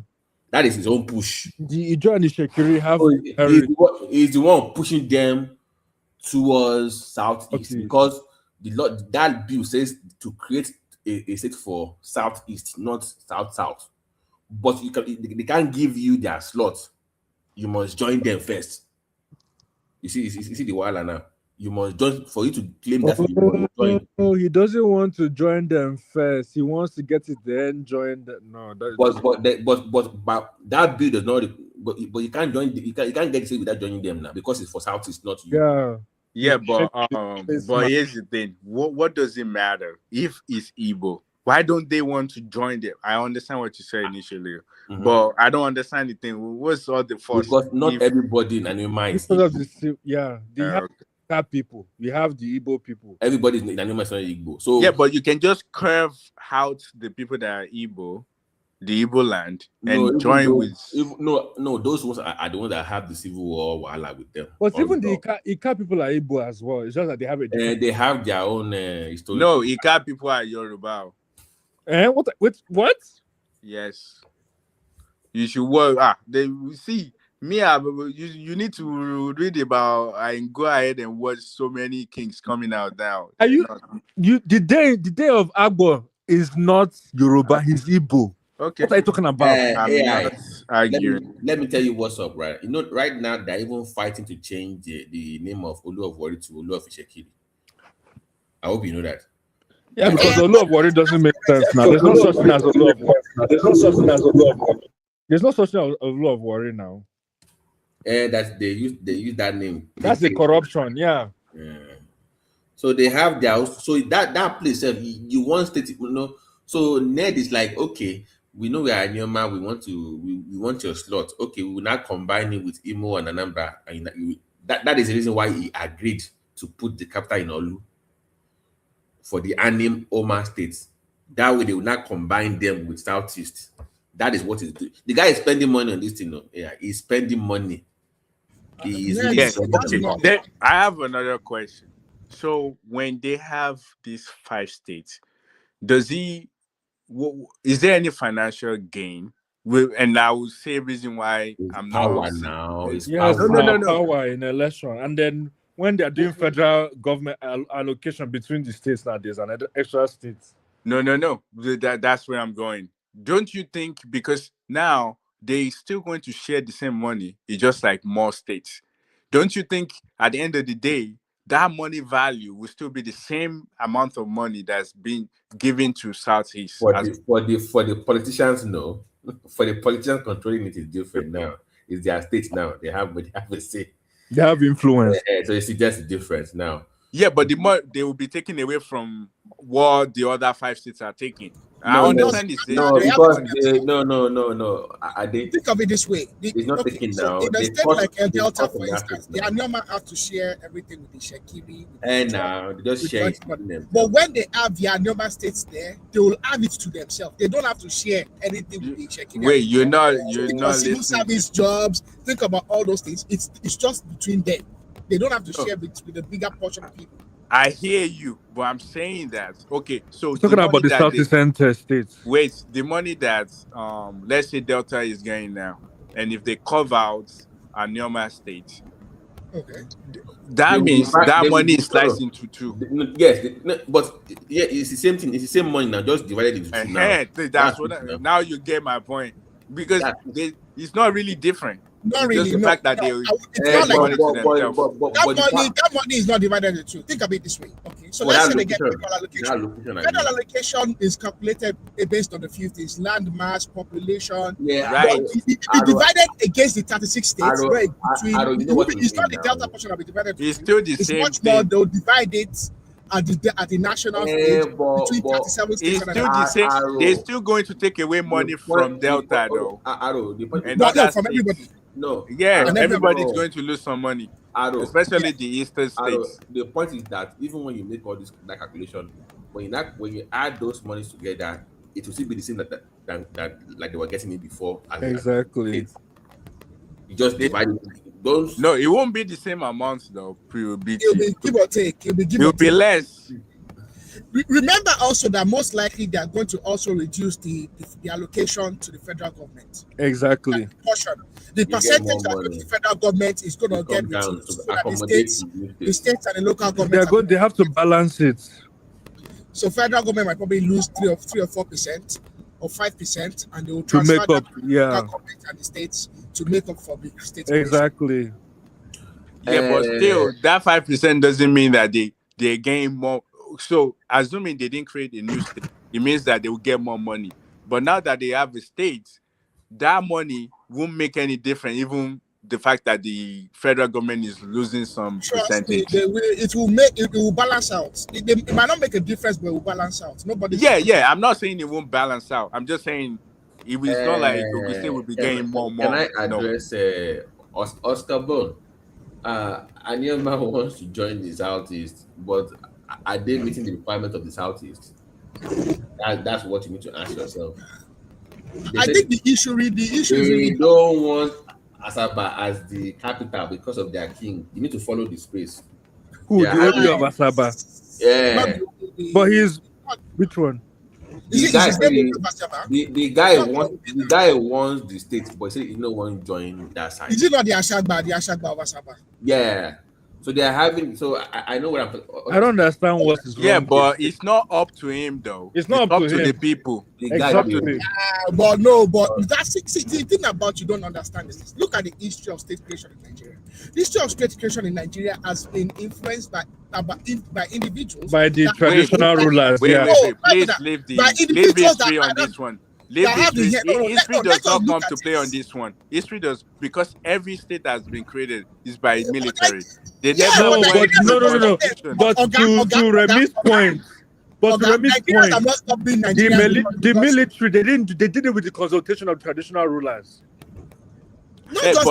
But listen, in this case, they're gonna do it with they're gonna do it through the people because they have to do referendum. We don't have referendum. It's a little bit different. Oga, we don't have referendum in our constitution. When's the last time we have it? I just read it to you. I just read it to you. They will read that one to what they want. Come on now, you know how we are. What I'm saying is that if I say I want to, okay, they gave you. Remember that slot is not for the South, not for Anoma. It's Southeast. So for you to now join, for you to get that slot in Anoma, you must first join Southeast. Say you are one of them. For that to be viable, for you to get that. But they don't want to join, but yet they want this. So how do you? No, that Asaba is not. So basically, let me rob you of your spot, but don't claim me. But also, okay. Wait, what about the Dane of Agbo? What is his position? No, the Dane of Agbo will support Anoma. He wants to join Southeast. You will join Southeast. The Dane of Agbo wants to join Southeast. Yeah, follow you. Yes. Yeah, he wants to join Southeast. Of course. What about the Lukumis? What about the Lukumis? What are they? No, those ones are Yorubas. They won't join. They are Yorubas. Yeah, but the place that they're going to cut away is going to be part of Anoma. Yeah, that's where the problem comes in. Even the Kabi exists in that area. They don't agree on what there's no one voice on this issue. Yes. Yeah, but they're Yorubas. Why would they want to join I this? know. See, this is what I'm saying. I get your point. They are divided. Okay, but Ned is spending money to put. If you look at the satanists, 90 of them are supporting Ned. That yes, they should get Anioma. But when it got to committee said Anim is the one that we want. Guess what Ned did? Ned said, okay, Anim, which is Imo, Anambra, join us with them. We will join them, and we will sacrifice. Forget about capital city, put it in Olu, but it will be Anim Oma State. That was what Ned is now pushing for. Like, okay, we will join you. Just combine us with the. Wait, what part of Ned? Where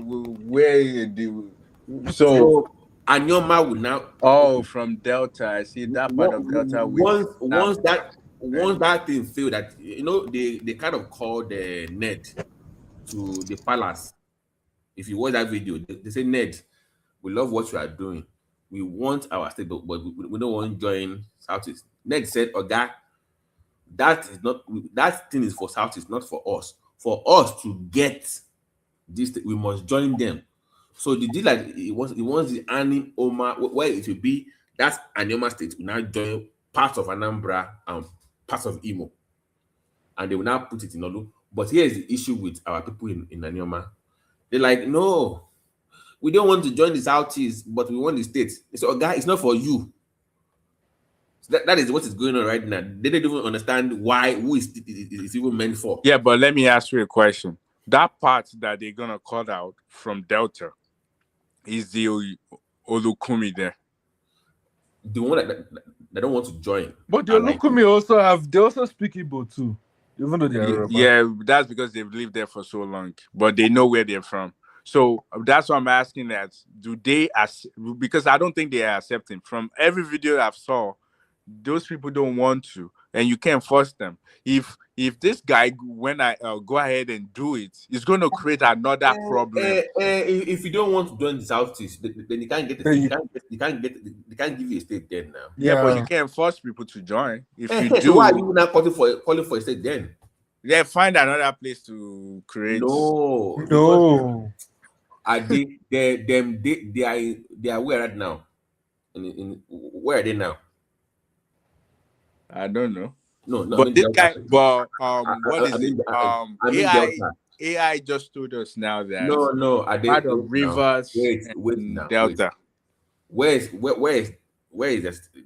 Anyoma now on our political map?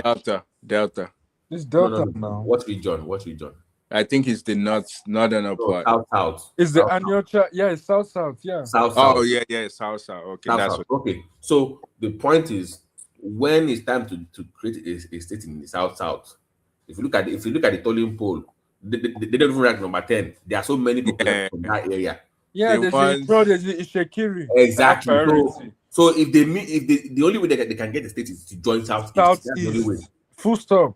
But they're too dumb to see that's the only part. They're like, oh, you want to be there our own way. Guy, it's not your turn. What are you doing? I have a question though. Why don't you think this state thing? Why don't we break everything down and start all over again? Since majority of the state was just created by military, why don't those people? There's going to be so much confusion.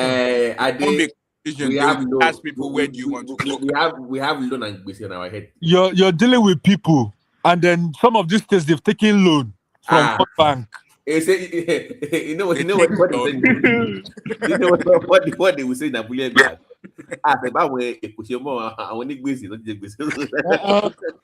Do you know some of these states they've gone to World Bank to collect loan? Wait, come on, you want to mess everything up? So Ned is taking a loan. What? I'm saying that if you are a very bankrupt, you have loans on your head. And you want to spread the loan to other people. Now I get what you mean. Wait,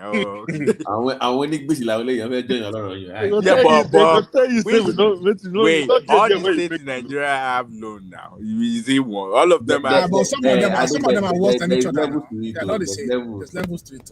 Yeah. But look at BT. What about Ibadan State? What's the situation with Ibadan State? I don't think those ones they're not serious. Ibadan State, or your state and Ibadan State. Oh no, they're not. No, it's supposed to be Ibadan is not supposed to call for. It's supposed to be or you're calling for a state, not Ibadan. We may Okeogun or you're Okeogun. Yeah, they should be the one calling for, not Ibadan. Ibadan doesn't have to call for a state. It should be them. So if but because of their issue, no, because of maybe this guy can help, but the new guy in Ibadan. No, yeah, but he's been calling for it now. He called for doing his coordination. He called for yeah, wait, but they don't need it. They don't need it. They do. They don't see. They do. I'll tell you why. I lived in Ibadan. Wait, let me tell you what they should call for. They should call for Ilorin to join this. The Kwara to join. Ilorin, we want. You want to touch more? No. Too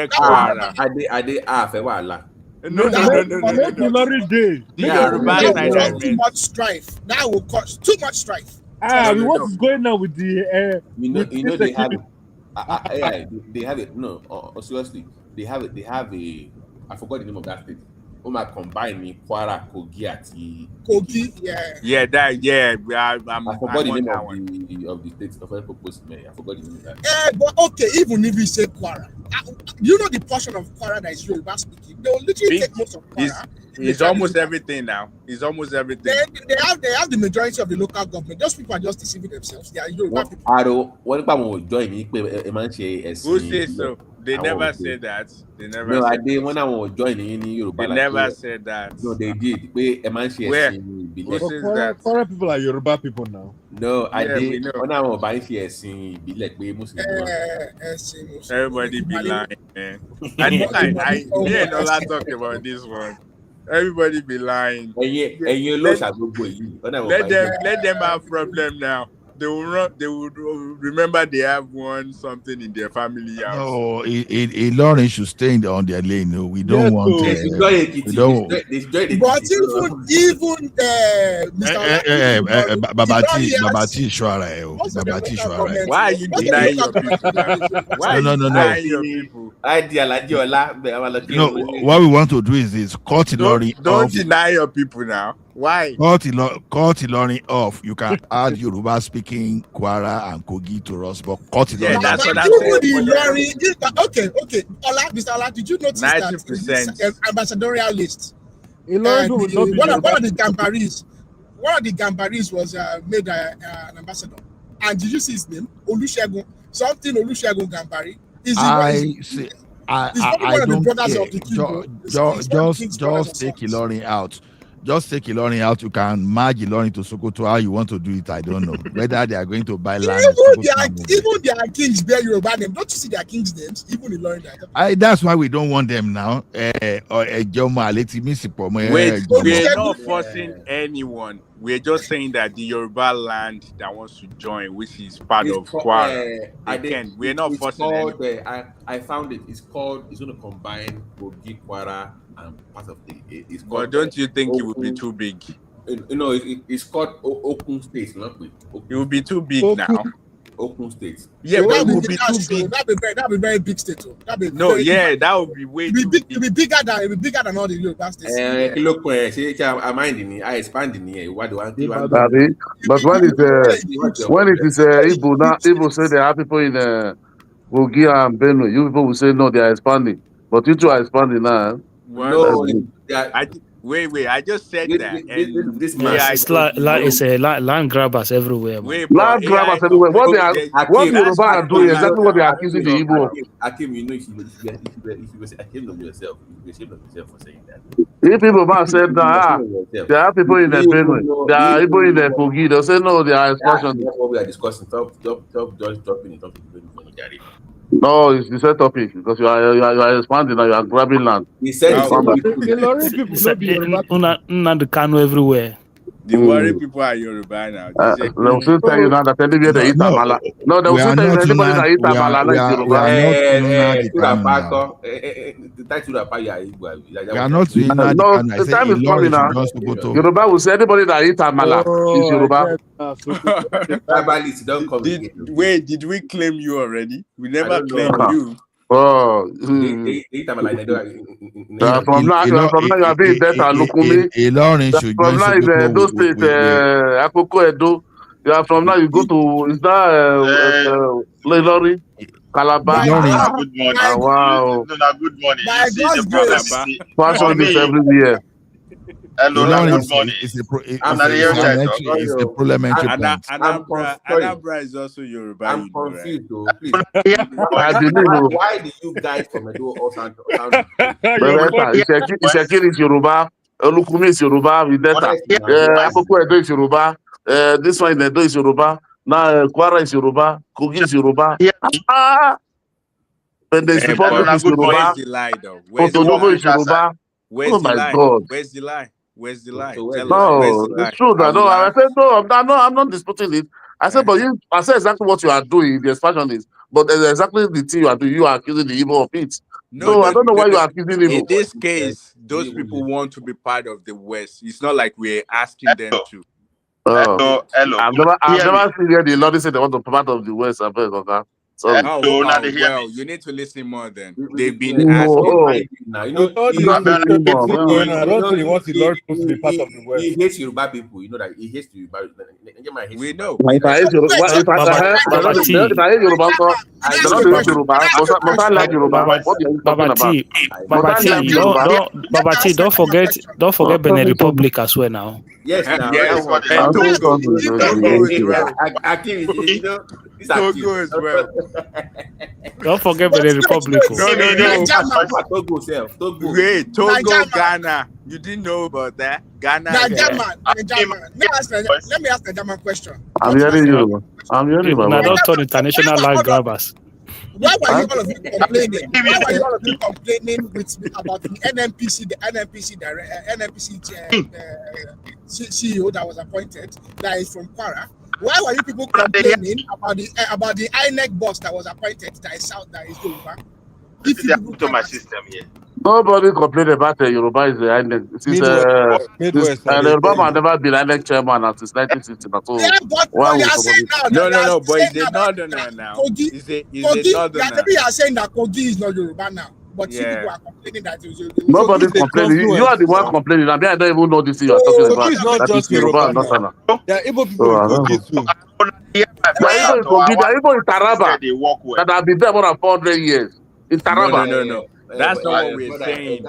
We mean like the original landowner. I don't think my system. Can we let our brother speak? Go ahead. Mr. Wild West.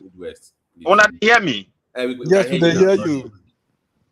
Good. But I think my system get program. No. One quarter off. No. Go ahead. You also have the same way. See what I want to contribute. Say, you see the way Nigeria is going.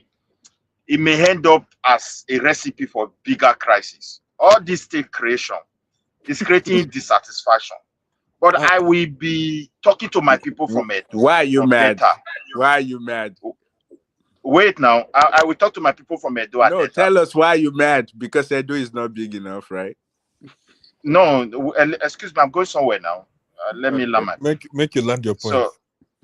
So my advice is that if you are from that area, think of your interest. It is our time they recognize our region back, and more states will be created for us. You mean Midwest region? Yeah, Midwest region, because we have the strength to do it. We have the number. It's just that the will, or maybe the idea, is not properly shown to people. The space who is told you? Wait, who told you an Ijoma want to share with you? Who told you an Ishekiri man want to share with you? Excuse me. You let me last point. Excuse me, Hakim. When I land my point, then you can speak what he just said. Now. You get what I'm saying now, so we can have a conversation. You cannot say he just said they're not the John. Shekiri say not the John. I see when they talk. That now so that they talk. Yeah, when you guys just wake up, come here and don't do online land grabbing. Wait. You are not an Ijaw man. and you can't speak for Ijaw. Yeah, I'm just giving you an example. Who told you they want to share with you? I fear Nigeria these days. So small thing that people start need to go and check my DNA before they claim it now. The thing be say when person they talk, people just jump in. They make sense for anything because they feel say that then I know everything. You're talking. I came in because of Adioma. It's a question I was asking. I was asking a question. Okay, Midwest, I best finish your point. I just talk about my own opinion. You let me land my point. Okay. Are you an Ijoma?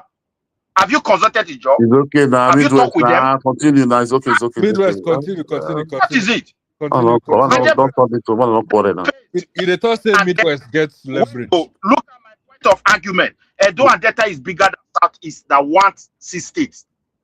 But we get better before now. I'm even seeing Midwest as a Coco Man best now, Seth. No, Midwest, please, I beg. See, Edo and Delta is bigger than Southeast. Population, they are more than them. Resources, they are more than them. Contribution, they are more than them. Why should you come and cut a place that doesn't have historical administration? You can't even trace it with Igbo. That's why because they migrated to those places. The king go on they talk just now say, and the year person is also be of fact saying one go just artist. That person is 100% liar. Over liar. I told the person conversation. Very lie too much about Odioma. It's a liar. None of them accepted it. Have rejected that something. No single king or chief in the Delta region that want to be part of that Anioma state. And when you look at what they are doing, this thing you are seeing, when they forcefully created it, the crisis there may go beyond just Anioma that it cannot take it. That's exactly what I said. Exactly what I said. Let me correct that. No, hold on, please. No, please. No, hold on, please. I made that statement earlier. So go and watch Arise TV when the kings were interviewed. They want a state. No, hold on now. Hold on now. They have the tweet on Arise TV. You can go watch it yourself. So that was not made up. No. I watch it too. That was not. It never said they want to be part of Anioma. I watched a day of Agbo. He never accepted it. You make that. So let me realistic. That is facts. So I watch it. I'm sorry for the way I addressed that statement. I don't even know whether you make it, but I'm very sorry for it. I retract that word. I just consider maybe it's an error. Let's take it that way. Take my apology. But the thing is this. Everybody, I want Anioma state. Not in Southeast. And if we want to get it, even that is Joy mentioned, is for we to go back to that Midwest region. Because we are the most marginalized, even people that they are trying to swallow. And we contribute peacefully to the country. It's like those who are not in violent track and not be recognized in Nigeria. This is just the truth. That's my submission. What kind of rubbish? Can I ask you a question? Wait. Let me ask you a question. Challenge me, say, in terms of the new states, they don't portion out for Southeast region. Wait, let me ask you a question. They don't portion out for South. So even if they want, let's say Anioma, they won't give and say Anioma go there for South, there for South. How it go work? Because they don't allocate. You don't know what it takes to create a state. That's why you are talking. That means when you now reach Delta Parliament, that's when you will see yourself whether you will get that. So can I quickly say something? 1 second, please. When I advocate for regional system of governance, my only aim of doing that is administrative purpose, just to reduce size of government. Like, see what Midwest say now. Let's bring back let's bring back Midwest region. Would you be okay if those people on the other side say they want Asaba to be the capital? There is no problem. You will allow the people to sit down. In the past, before Edo became a capital city, it was negotiated now. Yeah, it was negotiated. People said they don't want it. It should not be in a brotherly mind. When people are looking at future, they discuss issues. Even in the parliament where I am today, there are issues sometimes. They almost throw blow. It's on European Parliament, they fight. Okay, you understand me? It's okay like that now. No, No, like the problem with some people is that they come here, they just take it as a fight. And I was even here telling Babati that they will claim Benin Republic. They were all laughing. But some people just like to make it as if it's some fight or something. So for me, the whole idea of sorry, Akim, I beg of you to record it. So I'm going to put the news story for Nigerian that said the Agbo man did not say that he was Igbo and wants to join. He did though. He supported. I'm going to put the link there for you. No. Let me tell you. But if you don't link it, it doesn't say what to join that. Hold on, please. He said I reserve the best. Hold on, please. He told you that interviewing now. Let me finish, please. Because you said I was a liar, so I'm going to give you facts.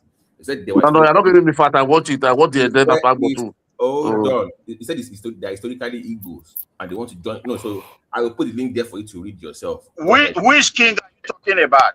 Agbo. Thing of Agbo. Not the Asaba. Asaba. I don't agree with you. But the thing Obi of Agbo and Asagba, they are not the same people. Even Asagba have withdrawn his hand. He was the chairman of the movement. He was the chairman of the movement. He released a communique. He's no longer the chairman of Anioma. So can I finish what I was saying? Sorry. Yes, now we agree that one. So basically, what I was saying is that if you want to start merging,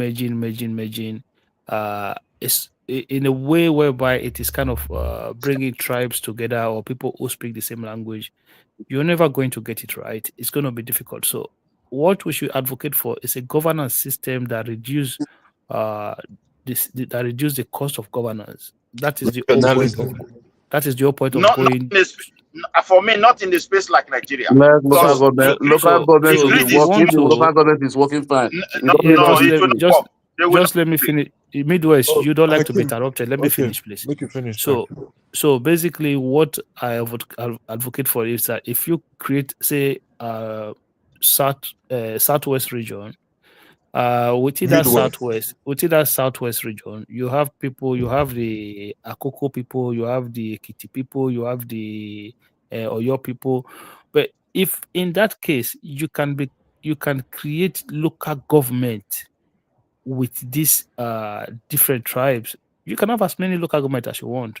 But the central government, we can no longer have each governor for each state house of assembly. It's just a way to reduce cost of governance. But you can still then have representative in terms of local government. Every tribe can have their own local government.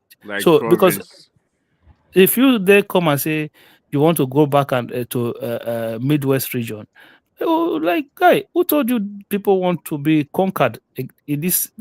Give them their own little space in whatever manner. I don't know where you mean by conquer. It is Nigeria that is conquering you. You are no longer on. The way you speak, you are speaking with some level of leverage or privilege. Some level of privilege to say, and you don't know. If there's an area, if there's an area that you have more Benin people, let them create a Benin local government. If there's an area where you have more Ijaw people, they create Ijaw local government. If there's an area where they have a Shekiri people, they create a Shekiri local government. Simple as that. Let me reply to you. See, my dear brother, the whole of Nigeria, we can't even govern that space with the same system. Those who want Sharia law, give them chance to discuss it how they want to run it. Give them chance.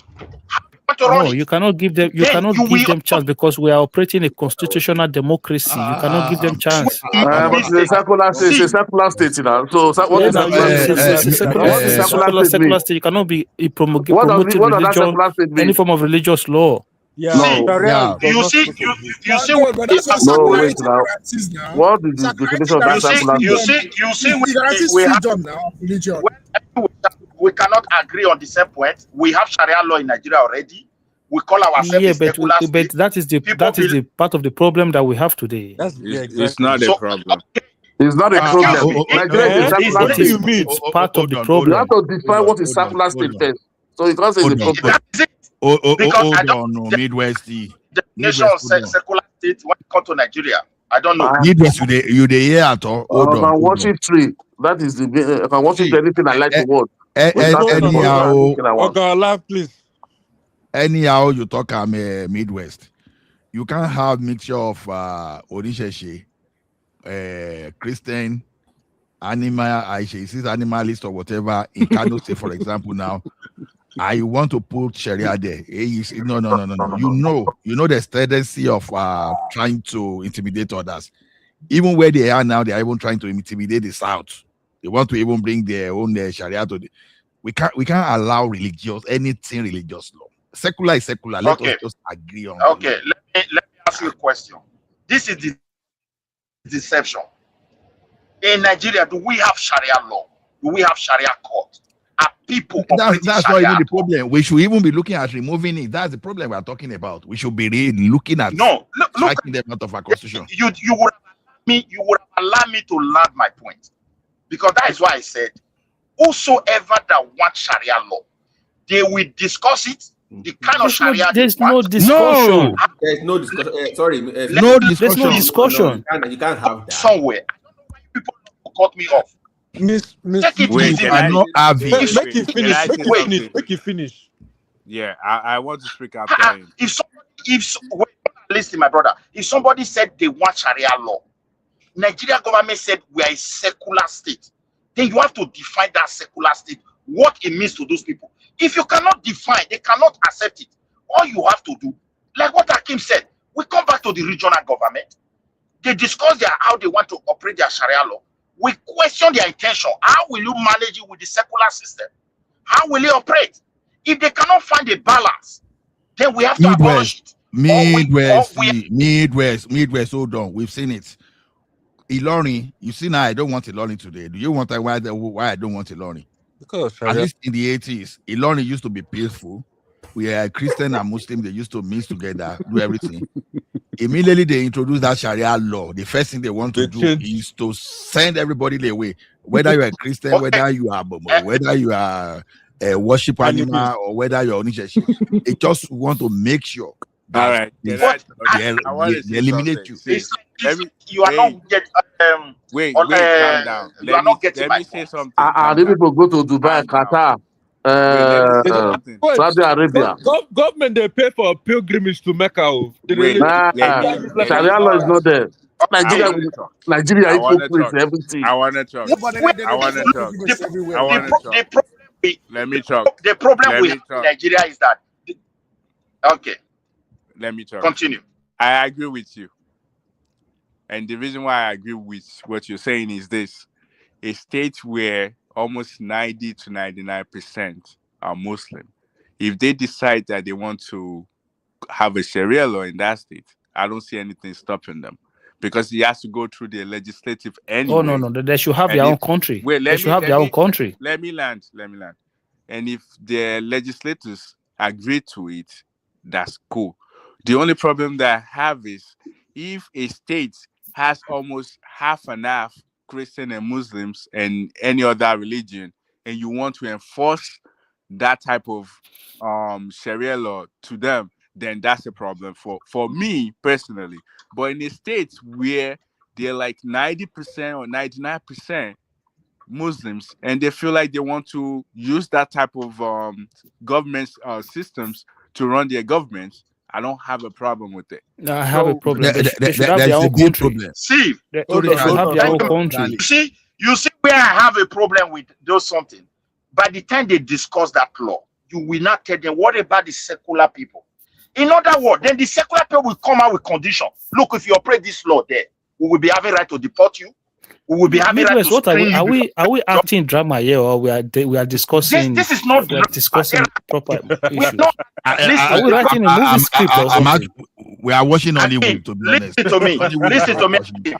We are here talking and try to learn from one another. There are countries in the world, you as a citizen, before you leave your region to another place, you must define what you are going there to do. Indonesia is number one. Okay. There are reasons why. No. Midwest. Hold on. Okay, we have Bishop Cooker. Hold on, Midwest. You hear at all? We have Bishop Cooker now. Hold on. We've seen in Nigeria, at least not be today, the thing don't start to. It don't start before we Sharia law don't do since. these guys, they know they tolerate. Exactly. They know they tolerate. You must always see some people, and the law of the land has never protected them. So if they want to have their own country, Tefi, let them get out. Exactly. Simple. Okay, look. Okay, listen to this, right? You are guided by the Constitution of the Federal Republic of Nigeria, and in that Constitution, in that law, there's no way where you say you cannot drink alcohol. Then I go to Kanu. I'm hiding to I cannot drink alcohol. You Or have to during stop fast Hungary. during fasting, I cannot eat outside. What kind of nonsense is that? Are we serious now? You are just thinking of that side. In Delta State, some Benin area where they don't plenty, go and eat pork there, whether they will not kill that person. That is also wrong. But this is what we are talking. But this is what we are talking about. You cannot have it in a secular state. Wait, Nigeria is a secular state. Okay, let me add. Let Sanfaraman be the governor of Ibadan, or Nigeria is a secular state. Let the Borno guy be the president. No. That has nothing to do with secularity. Wait. I mean, it's all on the same route. When you're asking that religion doesn't matter, it should be secular. Yeah, let your tribe and your if it look, if it's Zamfaraman, hold on. If it's Zamfaraman, no, listen. If it's Zamfaraman come to contest election in Oyo State, if it's Zamfaraman come to contest an election in Oyo State, nobody will arrest him, nobody will beat him, they will not vote for him. That's all. It doesn't mean that his right of contesting is being limited. Yeah, but that's what. Wait. The point I'm trying to make is when you look at it before. We're talking about let me say this real quick. Yeah. Before, let's say Kaduna, for example. Before Kaduna can accept that, in our state we want Sharia law, it goes through the legislative. So now remember that Kaduna has almost close to 40 to 50% Christian. How come they didn't deny it during the legislative? So that's why I'm saying that all saying they force it. I think most of the structure is a big during the military using. Put up for ground. That's why it's very difficult. When they were having power, hold on. Let Odola talk. Yeah, because when we're saying forcing, it's a big word. They didn't force it. They went through the legislative system in order to it passes through the legislation. So if we're saying that you don't want these things, how come it passed through your legislation? Because it contradicts the federal law. You can pass it, but if it goes against the federal law, then it's not law. It's not law. Constitution. Okay. You cannot pass a law that goes against the federal constitution. The federal law supersedes the state law. It's a country. It's a contravention to the constitution. They even created their local police to enforce it. So, there's a lot of misconceptions. Okay, and I think that's the reason. Small mic, Aro, small mic. Okay. There's a lot of misconceptions. Okay, so the first thing is this. Like someone said earlier, number one, we're a secular state. The secularity actually guarantees that me, as Onisheshe, if you actually have a set of rules with which you want to actually conduct arbitration, you actually have the right to arbitrate based on your rule, based on rules that you have. Okay, because really what we are talking about is arbitration, the right to arbitration. You people are conflating it with the abuse of human rights. When Isba said that you can't drink alcohol, that is actually abuse of human rights. That is not anything to do with Sharia law. And that's the problem in Nigeria. We are conflating the abuse of human rights with the rights of arbitration according to your traditions and according to your religion. The Nigerian Constitution recognizes tradition, it recognizes rights, and it recognizes religion. But you are conflating. Isba wasn't set up by the same laws that guarantees the right to arbitrate using Sharia law. No. So you are confusing it. Let's not confuse it. So it's very important. I'm trying to understand. You are only sounding politically correct. Let me tell you one thing. No, it's not even politically correct. You understand? If you want to do that, let Shango people introduce their own law that if you are only Shango, so you don't need to go to court, you should be going to shrine. Let Ogun let them introduce their own. Or Batala, let them do their own. No, Then no, come and no, see. no, no, no, no. Oh no, just all league now. All league. Ola. All There's league. nothing No, that says if you hold commit a on, crime, hold if on. you commit a crime in Nigeria, you can't say Let you want me to land it. Let me land it. If everybody with different religion begin to introduce their own law, come and see this organization. You understand? When you say secular, we have to have uniformity in whatever we want to do. But they didn't force you, though. They didn't force you. No. They went through the law. So because we are doing a Madio hard day, you can't come out. You are doing no day, you can't come out. So everybody just stay out for the whole year now because we have different laws now. You can't do that in the continent. Exactly. How does it sound? Everybody become IPOP. I don't think you people understand what I said very well. And that's the problem. We understand what we understand what we are saying. Even in UK, yeah, there's a place you don't country publicly. In UK. Until recently, until recently, people that are familiar with Ireland very well. Until recently, we couldn't even drink on Easter Sunday. You see, all those for UK, just a matter of time now they go bring Sharia. Yeah, because Ireland did not go. They did not become. How do I put it? It is one of those countries in Europe that still hold religious, that kept religious so long. But now, forget that. UK is a Sharia land. It's already a Sharia country. We could not deny that. UK is not a Sharia country. Where you getting that from now? Sorry, Akim, but that's my point with Islam. Eventually, Akim, don't you have Sharia court for the boys? Hold on, Midwest. My point with that faith is that eventually it swallows up the other people just in that area. It's not compatible with other religions. I have noticed that it's a pattern. Anyway that thing goes, over time it takes over other cultures and kind of so to me, I've seen that so much in so many countries, and I don't want that in my own part of Nigeria. I'm sorry.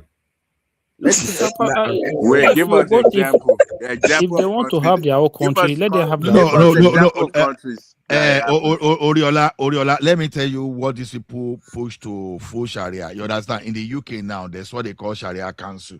You understand? Maybe you have the Muslim with the DNA. You understand? That was what was happening before. And these people, they gradually pushed it to become state law. It was never the state law before. That Absalam Abubakar, I think that man before the man spent his time on the surface of this earth, I think that man needs some questions to answer, because part of the crisis we are having today now, whether we like it or not, we have to trace it to him. So you're going to now quit your man Obasanjo away from it, like has nothing exactly. To do with I'm about to say that. Let's just go and blame Abdul Salam. Hakim, you know, I cannot go against Obasanjo for you know. I know. No. I mean, let's go and blame Abdul Salam. Hold on. I see you did. Like, if there was anybody that fell for blame Obasanjo here on that Sharia, I was the first person. So don't just come and be saying as if anything. I said this in the past. The first entry. Hold on now. The first entry of Sharia into our law, it was in 1979 Constitution. Now Obasanjo was fighting it. I say when people like Professor, what's the name of this professor, told him say politics. That's how it couldn't go beyond that. But even at that level too, it was more of like a Sharia council. It was not a state law. It was just like something that you apply at the magistrate level. But what we are seeing now today is becoming the state law. Gradually, they want to push it to become the federal law. When he wanted to remove Fayose with 5 elective members, he knew what to do then. When he wanted to scatter the whole Southwest governor, he knew what to do. But these people pass all of them. I'm even talking of the one of 1979. I'm not even talking of the one of 1999 now. I know, state by state, they passed Sharia law under Obasanjo. He couldn't do anything. If he was OD now, he sent soldier to go and kill everybody there. You know that time we're just coming under the military regime. Anyway, it's not even the issue. Let's forget. Obasanjo messed up. He was able to go and kill people in OD. Obasanjo messed up. Okay, are you okay with that? Obasanjo messed up. Let's move forward. What we need to do now is this: we can't Of course, Wait, yes. you Now, can't because blame him only. What about the legislators? They the create issue is laws. the issue is not even about Sonjo now, because I know that the issue is we are leaving critical issue now to discuss Uma. We have to take this Sharia out of our constitution. I don't know how we want to do it, because saying that anybody can We go and cannot do do it whatever. anymore. It's too Wait, late. it's never in our constitution though. Oh, Was it? It's, who told you? It is in Nigeria It's in constitution. your The laws Sharia law now. is in They Nigeria can't read constitution. it. No. You just told us now that they can create. No, What Sharia is in the constitution are is they, creation of. Sharia is in your law for Sharia is in our constitution. It's there now. What chapter? I need to look this up. Google now. I see No, you go know how now. to Google Sharia is in constitution. the Nigerian constitution. No. It's in The Nigeria guy never constitution. do research. If I was even then, I remember No, vividly very well. Then I said that Oriola time. is right. Oh, even I've searched it, I didn't find it. But somebody is quoting it Where sometimes. is the Kadi? No, you Google it now. If we tell you the part, the section, which is it? It's what I know now. It's what I know. Nigerian man. Give us the section. No be textbook for secondary school. They say go read. They say go read actual law, not textbook. I don't know what you go Google. What be constitution? What be textbook? What be the top? You know what Obasanjo should have done then? He should have What just said be to them, if textbook? you guys are going to What do be Sharia textbook? What law, be constitution? What are you if talking? you guys are going to do Sharia law, I I'm don't. going to call for a referendum for the Give us the section now, division of not the by country. saying textbook or constitution. Give us the section, I beg. Nigeria with gaslighting. I You say that know Sharia. it now. Give us now. See, I don't know. Yeah, what about this post? Sharia there. Wait, there's no Sharia law. And But let me law, give you no, now. listen, Hold on. just listen. Hold on. No. You just asked me for. You're asking what chapter and stuff, and I asked you. You say you don't know. Now I'm telling you what is in the constitution. There's no Sharia law in our constitution. What the constitution allow is you can have a Sharia court, or you can have Onisheshe courts. It allows for every other component of religion that you have in Nigeria. He allowed them. He gave them. He allows them that they can. It is allowed in Section 38. He allowed for freedom of religion. So meaning the power, yeah. Yeah. So meaning if you want to allow Sharia, they allow Sharia law, or if you have traditional law, you want to go by that for your own life, you can do that. That's what it allows. Give them the power to do it. So where did he put Christian law as well? Yeah, that's it. Yeah. So Nigeria is a secular, no state religion at You all. can be put in the constitution. I don't look at it. Get all these What are you Where saying? did That he put Christian? Where did he allow for Christian court? To this thing. Yeah, there's no Sharia there. All this one you are just show all following. the section that the right Sharia in Nigeria constitution, please. We don't be that. I Don't say know. Sharia day. Yeah, tell us now. Tell us. I'm reading the constitution now. There's no place in the constitution that says that. 275 to 279. No, I don't. I know those people who never read the constitution. 275 to 279. Okay. It says civil matters. I'm looking at it now. The constitution does not recognize Sharia for civil matters. No. And allows Sharia court appeal. Hold on now. Detailed in section 275 to 279. When they tell you what you don't know now. No. I'm reading the constitution as well, so you can't tell me what I don't know. So why you ask me? Just tell me a section, and I'm now you said we are reading textbook. I'm reading textbook now. That's why I asked you now. So why did you ask the question if you already know the answer? I don't know. Okay. No, you told us to go take a look at section 275 and 279. Let me. Okay, go ahead and read it. Okay. Yeah, if you think what I just read for you as part of section 275. It's a long. Let me just go let me just read that part. Then you just briefly. Okay. So 675, part of it. It allows for state appeal of Sharia Court of Appeal. So they have it specifically for that state law. So my issue is this: if you have that provision there, what version was passed at the state level? And the conversation was that in those states, if I'm a Christian or Onisheshe in that state, does it appeal to me? they said it was no, that if you are a non-Muslim and you live in those states, that it will not affect you. It's a voluntary right. That was what they said. But if you look at the way it's been implemented, they are even dragging non-Muslims to those courts. That's the issue I have. So if I cannot drink beer, in that place, how do No. what are we talking about? Wait. No, that is not the I question. don't think Babati understand what he That is read. not the question at all. I don't Don't think go he to another. understood what he You read. said there is Sharia in Nigeria Constitution. Open that place and tell you see where they wrote it. Write it. No, Okay. that's what we are looking for. Najama, maybe we might have over exaggerate the way Can you it not is, but exaggerate what anything? You We did. don't. No, You but did. but what we are trying to explain to you is that the mentionment of Sharia in our constitution should not be there in the first place. That's all. We did not. Wait, let me read it to you. Let me read it to you. It says section 38. Let me finish Can reading you this, see the then screen? you can. Wait, you don't even read it. Can you see the screen? Can you see the screen? I'm not looking at the screen. Okay. You can't see it now. Okay. Wait, let me. Can you see the screen? We can see. What does it say?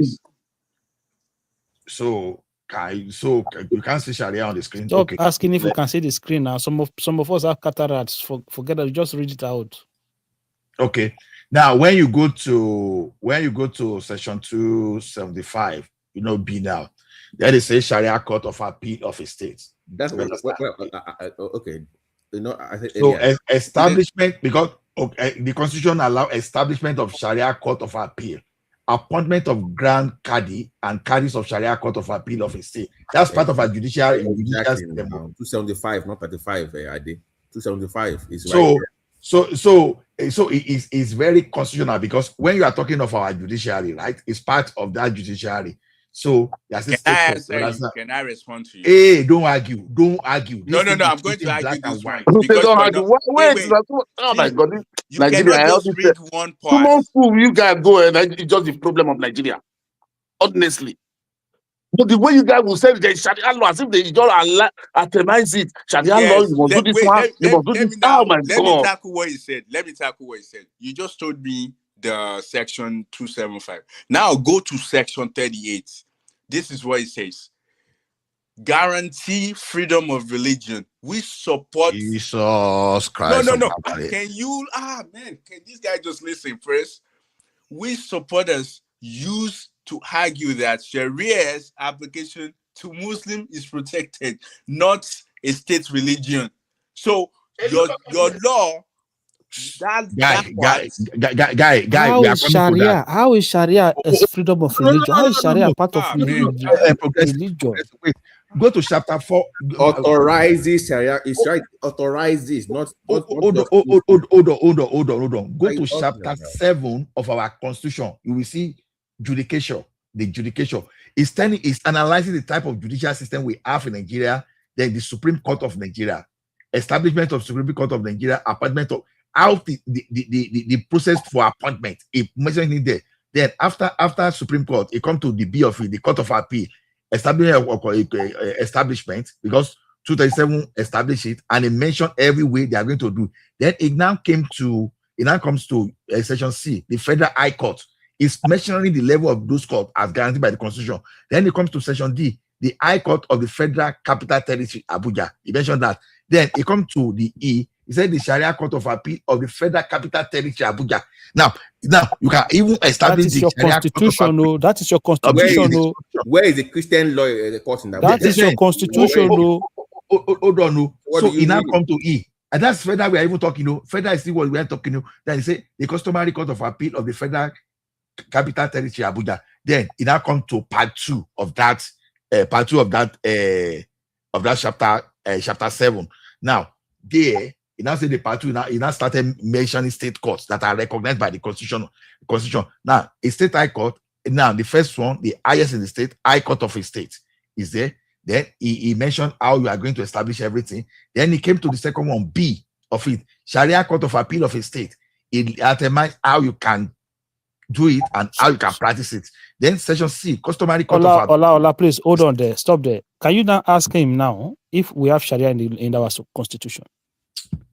That I will forward the document to everybody now. Anybody we want to argue, maybe No, they can argue. you now ask now? Do we have Sharia As in I our said constitution? earlier, Yes or no? Akim, earlier I said that the issue now is that they can then drag you as a Christian to those courts, which is against your own rights. Wait, now you're talking about the states. So did you know that in our constitution, the traditional law, which would be the customary law, also allow? So meaning the kings, or if I'm practicing Shogo now, I'm also allowed to create our own courts. They categorically mention Sharia here. They didn't mention but they also mention customary law. Where's Judaism law? Where's Judaism law there? Why is it Sharia? Why is not Judaism? Where's Catholic law? Where's Catholic law? Where's Anglican law? I beg you. When you say you guys can just stand too politically correct. Just listen. When I beg you. It can apply to every other law. Don't argue. When you say customary, it can apply. Don't argue against what is glaring. Don't argue against what is glaring. It can apply to that. It can apply to. The only reason why I even brought that up earlier was the case. What was the case of the guy that was sentenced to death in a Sharia court? Was it a couple of years ago? Yeah, but it was a Muslim in Kano or Kano. No, it was no. They had to go to federal law, and the argument was that because he went to Sharia, and it's like I was forced to against my own constitutional right. Yeah, is he a Muslim or not? It wasn't a Muslim. So even if he's a Muslim, you people see that's the thing. No, you cannot. You have to go there. BT. See, in Nigeria, that's the reason we don't. Wait, BT. Now let me say something. We are not making progress in the country. Let me talk now. You're talking. You'll be talking. The thing is this. This is the problem I have when people are too religious. Two of you now, because you are from the background of Islam now, you want to defend what is not defensible. No, I'm not. Mr. Ola, when did I tell you that I'm from the background of Islam? I'm not anything. Okay, apologies. Do you know how many cathedrals my grandfather has built? Thank you for. I'm not even defending anything. I'm just. Oriola is a Muslim anyway. No. But I'm not defending. I'm not defending it because I'm disappointed. You are defending it with everything. I'm not defending it. I'm saying. Guy. I know the difference between explicit. See, the fact that you are not explicit. Guy. And Sharia your own defense is even past implicit. You were it's all it's his own defense is Boko Haram. That's how you Boko Haram lawyer. Yeah, he's Boko Haram lawyer. Mr. Ola, let me say this, okay? Like I was saying, the problem with us is we like to chase shadows. Yeah, we are confused. We are confusing the abuse of human rights. Okay, I don't think there's anything in the Nigerian constitution that even allows any Sharia court to sentence any person to death. They don't understand. There's nothing that even that allows any Sharia court to sentence any man to death or to say that a man should lose his hand because he stole. Because Sharia law can only be used in civil matters. Civil matters like Sharia court can only be used in civil matters. Okay, the same way as customary court in the settling of inheritance, divorces, marriages. It's only those kind of civil matters that's the only thing that the constitution even gives that the law even gives permit that gives access for Sharia courts. Civil matters. However, let me finish now. Let me finish. No. This is what the law is. Go and ask any lawyer. Ogbeni Mawasibi. Ogbeni will come over here and will tell. No, I'm not talking about what I'm not away. Talking like a lawyer now. You are talking like a lawyer. No. See, no, I'm not talking about lawyer. I'm talking about. See, we are conflating. Like I said earlier, I'm not contesting the abuse of human rights. I'm not contesting that. I'm not contesting excesses. And like someone said earlier, the problem with Sharia law in Nigeria is we don't practice Sharia law in Nigeria. We practice political Sharia. two of you deny initially there's no Sharia in constitution. Now we showed you now, and you are now. I never said. No, I never said there's no Sharia. No, I never said. I never said there's no Sharia in the constitution. I said what I made it very clear. I made it very clear. I made it very clear that there is provisions for Sharia in our constitution. And there was never a time for Sharia in our constitution. No, there is provision for Sharia courts in our constitution. Mr. Allah just read it. I'm familiar with it. However, it's limited. It's limited to the same role as the customary court to be limited. That's all. That's the limit of it. Customary. Can I say something? Wait, please, Oriana, 1 second. Can I say something? Okay. There's difference between a Sharia court and actually a Sharia law. You guys are not understanding one thing. That's the same way as you saying. Oh my goodness! All this semantic, I'm tired. Wait, just be. So no, Sharia court. No, Sharia court will practice which law? When you say your constitution, Jesus Christ, it's the same thing as saying. We'll be dealing with Gumi here. With a lot of Gumi in this forum. To be honest, it's different things, and that's the same way that constitution allow for customary, meaning the only Oriola, I'm now seeing you as Gumi now, pretending to be Oriola now. No, wait, Mr. Ola, let us tell ourselves the truth so that we can find a solution to our problems. Are you a Gumi in disguise? If we don't define our problem, you will not find a solution. Don't let us lie to ourselves. Let us tell ourselves the truth and define the solutions. The truth is okay. The truth is for us to be honest with ourselves, and being honest with ourselves is that we're able to tell ourselves truth. And the idea that somebody when you live in one country, you come to Cavan, nobody's telling you to do one thing separate. If you go to Limerick, nobody's telling you to do something different. How can I live in one country? I travel from one side of that country to the other side of the country. Then my lifestyle, everything changes in the same country. No. But that's not peculiar. That's not peculiar to Nigeria. If I break the law in any part of Nigeria, I should be held accountable by the same rules everywhere. Okay. But that's not peculiar to Nigeria. In fact, the country that we copy from, United States of America. They don't have universal laws. That's my point. That as a Nigerian, do you really feel free moving from any part of Nigeria with the kind of laws that we have in the north? Do you really feel free? Wait. No. See, that's the thing about us. Okay, I'm not contesting that there's issues, fundamental issues. But that's the point I'm making with the problems. But what I'm saying is this: if we see, that's the thing with us. We need to define. Okay, are we practicing democracy? Does democracy guarantee such and such rights to all Nigerians? Because what you are saying is this: because you are uncomfortable with it, that other individuals should be denied their fundamental rights to practice their religion. Okay, that's what that's not what you have said, but that is what you are proposing. I'm saying now, that we should all have some form of accommodation under the law. Is what I'm saying. Okay. What if some of the accommodation? Okay, so wait. So what if part of the accommodation? If I drink alcohol, I should be able to have a space to do my alcohol in your space. I should have in fact, Mr. Ola, you actually have a right to drink alcohol in Canada. The fact that ISBA has denied you your rights, okay, to the ability to express your rights. What law do they use to deny you that right? There's no law. That's the thing. There's no law. There's no law. Wait. We are confusing things. That's why I said we are confusing things. There's actually nothing there's actually no law with which ISBA can deny you the right to consume alcohol freely. But that is what they are using, justifying. But this is their religion. No. See, that is why I made it very clearly on that you are confusing the abuse of human rights. Because what is happening is that ISBA is abusing the laws of the Federal Republic of Nigeria. Now, you have to also take into cognizance. You have to take it. Yes, you will. You have to take into cognizance. Wait. Please, I want to ask a question. Those elderly people in Nigeria, all those 60 years, 80 years, are married 30 years old. Which law is that?